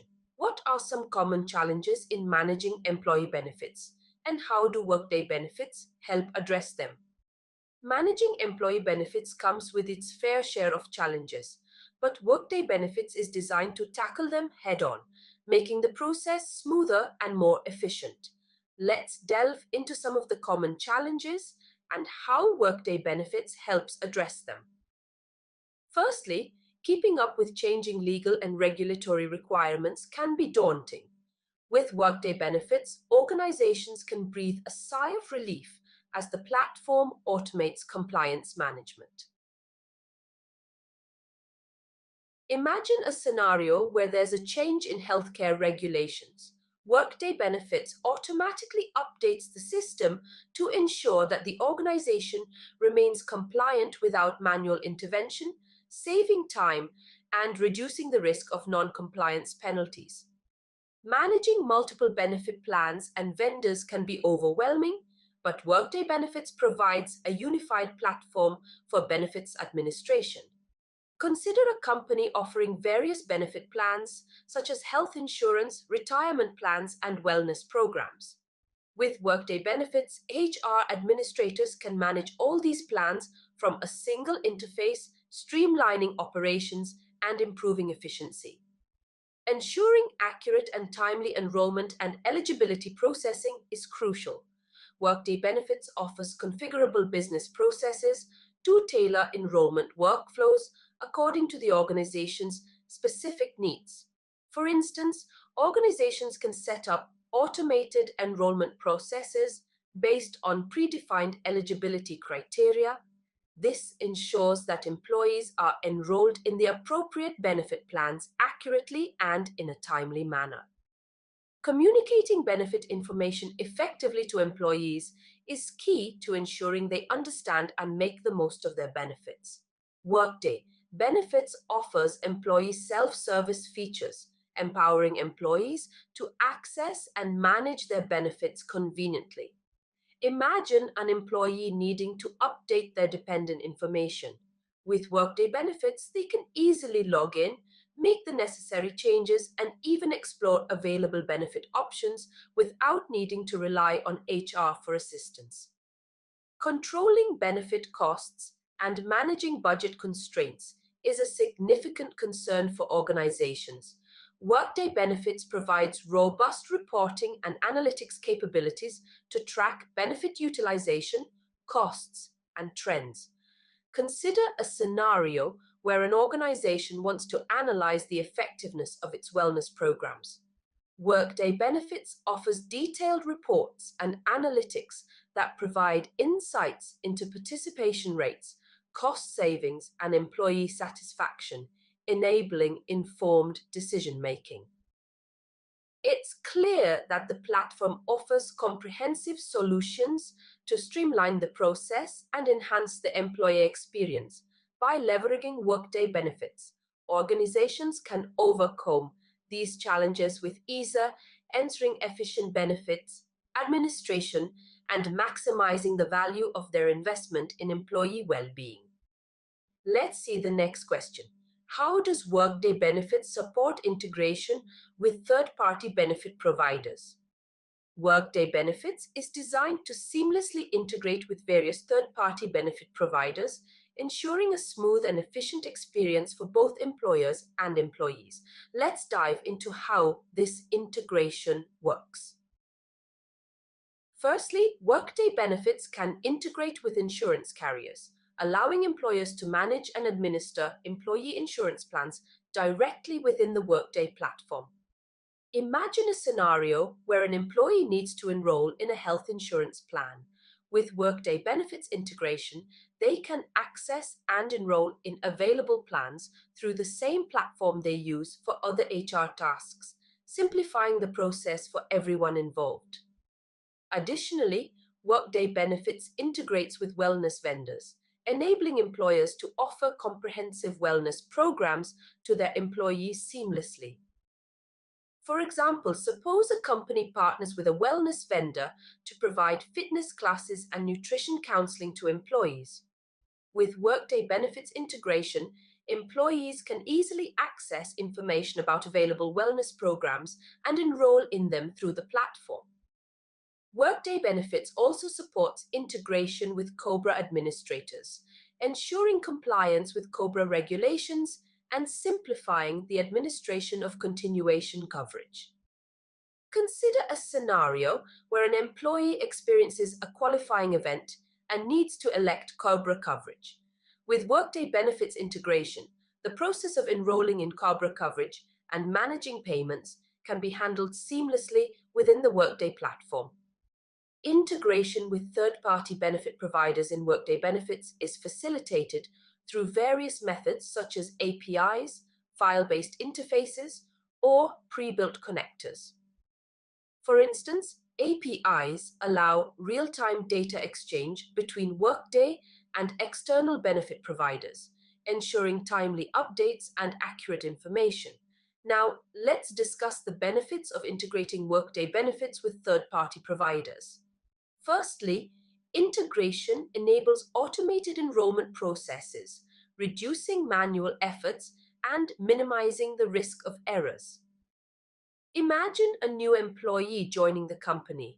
With integration in place, their benefits enrollment can be automated based on predefined eligibility criteria, ensuring they're enrolled in the appropriate plans from day one. Secondly, integration supports eligibility updates, ensuring that employees receive the benefits they're entitled to based on changes in their employment status or life events. For example, if an employee experiences a change in marital status, integration allows for automatic updates, to their benefits eligibility, ensuring they have access to the appropriate coverage. Lastly, the integration supports billing reconciliation processes, streamlining the reconciliation of invoices from third-party benefit providers with employee enrollments in the Workday system. Consider a scenario where an employer receives an invoice from an insurance carrier.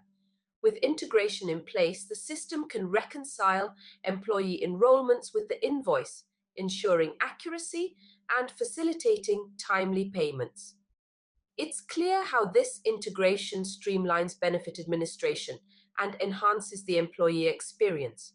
Integration with third-party benefits providers in Workday Benefits is a key factor in optimizing benefits administration and ensuring that employees have access to the benefits they need. Let's see the next question. How does Workday Benefits support employee wellness and well-being initiatives?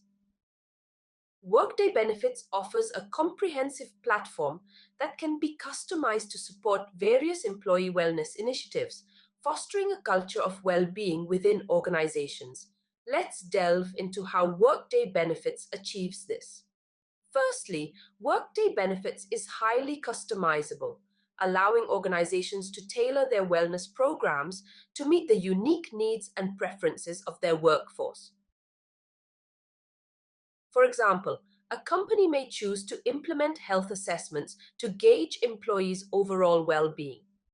Workday Benefits enables organizations to design and administer these assessments seamlessly within the platform. Additionally, Workday Benefits supports initiatives such as fitness challenges and educational programs aimed at promoting healthier lifestyles among employees. Imagine a company launching a fitness challenge, encouraging employees to increase their daily steps or participate in yoga sessions. Workday Benefits provides the infrastructure to track participation, monitor progress, and reward achievements. Furthermore, Workday Benefits facilitates integration with third-party vendors, allowing organizations to leverage external resources and services to enhance their wellness initiatives. Consider a scenario where a company partners with a nutritionist to provide educational workshops on healthy eating habits. Workday Benefits seamlessly integrates data from these workshops, providing a holistic view of employees' well-being. One of the key features of Workday Benefits is its robust reporting tools, which enable organizations to measure the impact of their wellness initiatives on employee health, productivity, and healthcare costs. For instance, organizations can generate reports that analyze participation rates in wellness programs, identify trends in employee health metrics, and evaluate the return on investment of these initiatives. Overall, Workday Benefits serves as a strategic tool for organizations to promote employee wellness and well-being, fostering a healthier and more engaged workforce. It's clear how organizations can leverage this platform to enhance the overall well-being of their workforce. With Workday Benefits, organizations have the tools they need to create a workplace culture that prioritizes the health and wellness of their employees. Let's see the next question. What are some best practices for managing open enrollment in Workday Benefits? Managing open enrollment in Workday Benefits requires careful planning and execution to ensure a smooth and effective experience for employees. Let's go through some key best practices in detail. Firstly, it's essential to define a clear timeline and communication plan for the enrollment process. This includes setting deadlines for enrollment submissions, communicating key dates to employees, and providing clear instructions on how to navigate the enrollment process. For example, HR teams can send out email reminders, host informational webinars, and create dedicated portals within Workday to guide their employees through the enrollment process step by step. Next, configuring the system accurately is crucial. HR administrators need to ensure that Workday reflects the appropriate benefit plans, costs, and eligibility rules based on the company's policies and employee demographics. Imagine a scenario where an employee selects a health insurance plan during open enrollment, only to find out later that it doesn't cover certain medical expenses. Proper configuration in Workday ensures that employees have access to accurate and up-to-date information about their benefits. Providing comprehensive education and decision support tools is another best practice. Employees need access to resources that help them understand their benefit options, compare plans, and make informed decisions based on their individual needs and preferences. For instance, HR teams can create interactive guides, FAQs, and online calculators within Workday to help employees estimate their out-of-pocket costs, compare coverage options, and determine the best plan for their circumstances. Monitoring enrollment progress is essential to ensure that the process is running smoothly. HR administrators should track enrollment completion rates, identify any bottlenecks or issues, and address them promptly to prevent delays or confusion. Imagine if a significant portion of employees encounter technical difficulties while trying to enroll in benefits. By monitoring enrollment progress in real time, HR teams can identify these issues early on and assist affected employees to ensure everyone gets enrolled on time.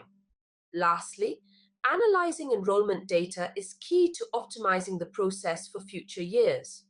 By reviewing enrollment trends and feedback from employees, HR teams can identify areas for improvement and make adjustments to enhance the overall experience. Consider a scenario where analysis of enrollment data reveals that a certain benefit plan is underutilized. HR teams can use this information to reevaluate plan offerings, adjust communication strategies, or explore alternative options that better meet employees' needs. Careful planning, communication, and analysis are essential for a successful enrollment process. By following these best practices, organizations can ensure that their employees have a positive and seamless experience during open enrollment, leading to increased satisfaction and engagement with their benefits package. Let's see the next question.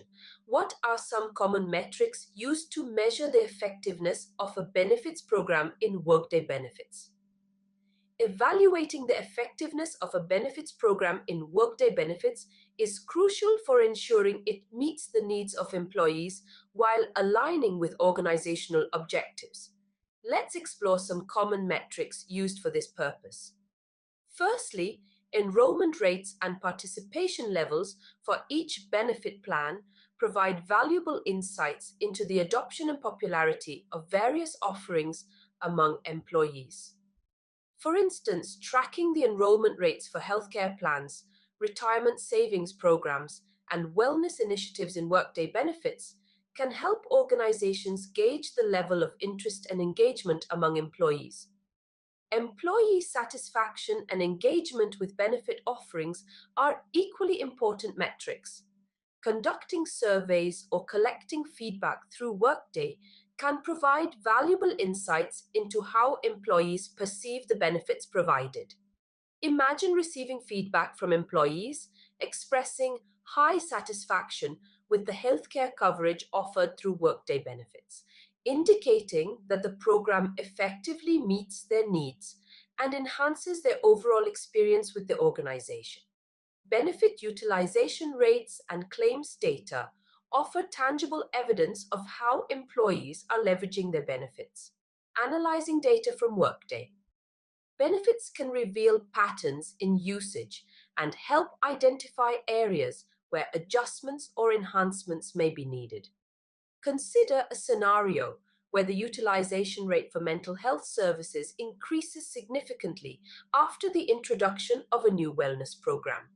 This data suggests that employees are taking advantage of the resources provided, potentially leading to improved well-being and productivity.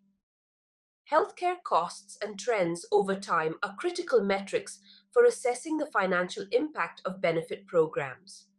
Tracking expenses related to healthcare coverage and analyzing trends can help organizations make informed decisions about benefit offerings and cost management strategies. For example, monitoring healthcare costs through Workday Benefits may reveal a decrease in overall expenses following the implementation of preventive care initiatives or wellness programs, demonstrating the effectiveness of these interventions. Compliance with legal and regulatory requirements is non-negotiable when it comes to benefits programs. Ensuring that benefit offerings in Workday align with relevant laws and regulations helps mitigate risks and maintain the organization's reputation. Imagine conducting regular audits of benefit plans in Workday to ensure compliance with healthcare reform laws or privacy regulations. This proactive approach reduces the likelihood of penalties or legal disputes. Lastly, measuring the ROI of benefit programs in terms of employee retention, productivity, and well-being provides a comprehensive view of their impact on the organization. For instance, analyzing Workday data to correlate the introduction of flexible work arrangements with increased employee retention rates and improved work-life balance demonstrates the tangible benefits of such initiatives. These metrics help organizations make informed decisions and optimize their offerings. By leveraging these metrics within Workday Benefits, organizations can continuously evaluate and enhance their benefits programs to better support their employees and achieve their strategic goals. Let's see the next question. How does Workday Benefits support benefits administration for global organizations? Workday Benefits is a powerful tool that plays a crucial role in simplifying benefits administration for global organizations. Let's break down how Workday Benefits achieves this. Firstly, Workday Benefits offers a unified platform that can adapt to the diverse needs of different countries or regions. This means that regardless of where your organization operates, you can manage benefits seamlessly from a single centralized system. For example, imagine a multinational corporation with offices in the United States, Europe, and Asia. Workday Benefits allows HR administrators to configure benefit plans and policies according to the specific requirements of each region, all within the same platform. Secondly, Workday Benefits handles multiple currencies, languages, and regulatory frameworks. This ensures compliance with local regulations and simplifies the administration of benefits across borders. Consider a scenario where a company provides healthcare benefits to employees in different countries. Workday Benefits allows administrators to configure these benefits in the local currency, language, and according to the specific regulatory requirements of each country. Thirdly, Workday Benefits integrates seamlessly with local benefit providers and payroll systems. This means that organizations can leverage existing relationships with insurance carriers, retirement plan providers, and other benefit vendors. Imagine a company in Japan that has established partnerships with local insurance providers for employee health coverage. With Workday Benefits, administrators can integrate these partnerships directly into the system, ensuring smooth enrollment and administration. Lastly, Workday Benefits provides a global benefits dashboard, offering a consolidated view of benefits programs across different regions. This allows HR leaders and executives to gain insights into the overall health and effectiveness of their benefits offerings worldwide. For instance, imagine the HR director of a global company wants to review the usage and effectiveness of retirement plans across all locations. With Workday Benefits Global Dashboard, they can easily access this information and make informed decisions to optimize benefits programs.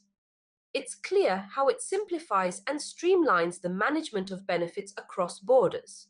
Workday Benefits empowers organizations to effectively navigate the complexities of global benefits administration, ensuring that employees around the world receive comprehensive and compliant benefits coverage. Let's see the next question. How does Workday Benefits support benefit plan design and modeling? Workday Benefits provides robust tools that empower administrators to design and model benefit plans effectively, ensuring they align with organizational goals and meet the needs of employees. Let's break down how Workday Benefits facilitates this process. Firstly, administrators can create and test different benefit plan scenarios within the Workday platform. Imagine a scenario where a company wants to introduce a new health insurance plan. Using Workday Benefits, administrators can easily model various options, such as different coverage levels, deductibles, and premium structures. Next, Workday Benefits considers various assumptions and parameters when modeling benefit plans. For example, administrators can input factors such as employee demographics, historical enrollment data, and industry benchmarks to ensure the models reflect the organization's unique context and requirements. The system then leverages this data to calculate projected costs, participation rates, and employee contributions for each plan scenario. Let's say a company wants to assess the financial impact of offering a new retirement savings plan. Workday Benefits can provide estimates of employer matching contributions, employee deferral rates, and projected retirement account balances based on different plan designs. By providing these insights, Workday Benefits enables organizations to make informed decisions about plan design and pricing. For instance, administrators can compare the projected costs and employee contributions across different benefit plan options to determine the most cost-effective and attractive offerings for their workforce. In summary, Workday Benefits empowers organizations to design, model, and analyze benefit plans comprehensively, ultimately enabling them to enhance employee satisfaction, attract top talent, and achieve strategic HR objectives. It's clear how these capabilities can help organizations optimize their benefits offerings. With Workday Benefits, organizations can navigate the complexities of benefit plan design with confidence, knowing they have the tools and insights needed to make data-driven decisions. Let us see the next question. What are some strategies for using Workday Benefits to drive employee engagement and satisfaction with benefits? Leveraging Workday Benefits effectively can indeed play a significant role in boosting employee engagement and satisfaction with their benefits. Let us delve into some strategies to achieve this. Firstly, offering a diverse range of benefit options is key to catering to the needs of a multi-generational workforce. For example, a company might offer flexible healthcare plans, retirement savings options, and wellness programs to accommodate the varied needs and preferences of employees across different age groups. Imagine a young professional looking for student loan assistance benefits, while a more seasoned employee values comprehensive retirement planning options. By providing a diverse range of benefits, employers can ensure that each employee feels supported and valued. Personalization is another vital aspect. Providing personalized benefit recommendations and decision support tools empowers employees to make informed choices based on their unique circumstances and preferences. Consider a scenario where an employee receives personalized recommendations for healthcare plans based on their medical history, lifestyle, and family needs. This tailored approach increases the likelihood of employees selecting benefits that align with their individual needs, leading to higher satisfaction. Targeted communication and marketing campaigns are essential for promoting benefit awareness and showcasing the value of available benefits. Employers can use various channels such as email newsletters, intranet announcements, and interactive workshops to effectively communicate the benefits available to employees. Imagine a company launching a campaign to highlight the wellness benefits it offers, including gym memberships, mental health resources, and stress management programs. This targeted approach not only raises awareness, but also encourages employees to take advantage of these valuable resources. Gathering employee feedback is crucial. Employers can conduct surveys and hold focus groups to understand employees' preferences, needs, and satisfaction levels with existing benefit programs. For instance, by soliciting feedback through anonymous surveys, employers can gain insights into areas where benefits may need improvement or expansion. This feedback loop demonstrates a commitment to listening to employees and enhancing their overall experience. Recognizing and rewarding employees for participating in wellness and well-being activities can further drive engagement. Employers can implement incentives such as wellness challenges, rewards points, or even financial incentives for achieving health goals. Imagine a company rewarding employees with extra vacation days or gift cards for completing wellness challenges, like walking a certain number of steps each day or attending mindfulness workshops. These incentives not only promote a healthy lifestyle, but also foster a positive work culture. Lastly, continuous monitoring and improvement are essential. By analyzing data on benefit utilization, employee feedback, and user experience, employers can identify areas for improvement and make necessary adjustments to enhance the overall employee experience with benefits.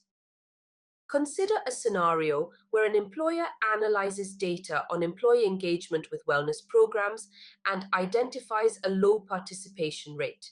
They can then introduce new incentives or modify existing programs based on this insight to boost engagement and satisfaction.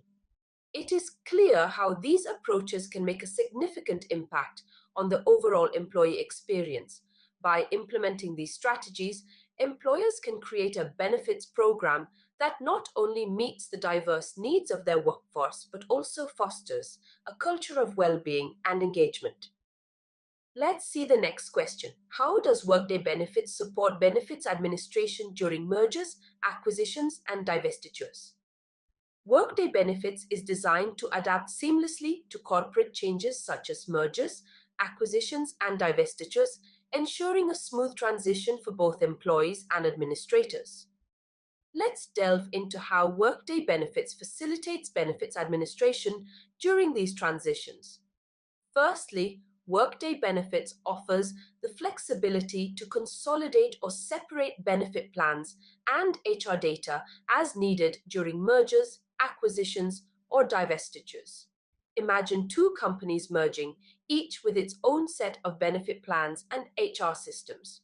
Workday Benefits allows administrators to streamline and integrate these plans and data, ensuring a unified experience for employees while maintaining compliance with legal and regulatory requirements. Custom workflows play a crucial role in ensuring compliance during corporate changes. Workday Benefits allows administrators to create tailored workflows to manage benefits-related processes such as enrollment, eligibility verification, and plan adjustments. Consider a scenario where a company divests a division and needs to adjust benefit plans for affected employees. With custom workflows in Workday Benefits, administrators can ensure that the necessary steps are followed, from notifying employees of changes to updating plan documents and enrollment options. Moreover, Workday Benefits provides tools to analyze the impact of corporate changes on benefit costs. Administrators can access real-time data and insights to understand how mergers, acquisitions, or divestitures will affect benefit expenses and budgets.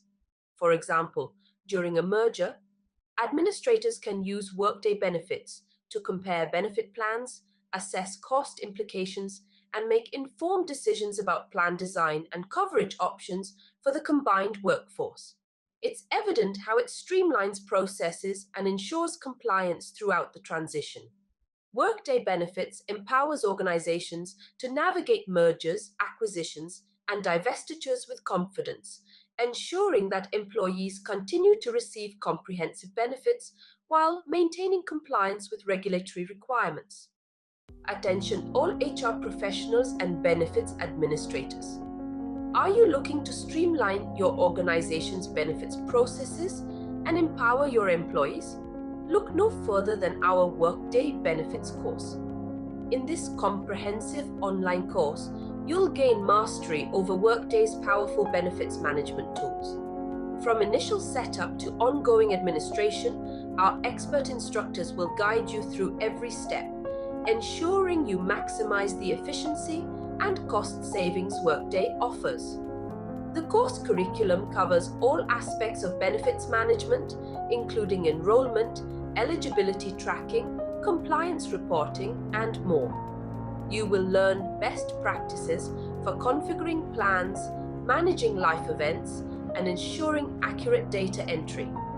Our experienced instructors bring years of real-world Workday expertise to the virtual classroom, providing invaluable insights and tips you won't find elsewhere. Don't just take our word for it. Hear what satisfied learners have to say about the transformative impact this course has had on their organizations. Best of all, with our self-paced online format, you can learn at your convenience, fitting the course into your busy schedule. Ready to revolutionize your benefits processes? Enroll in our Workday Benefits course today. Visit Zarentech's website below for full details on the training.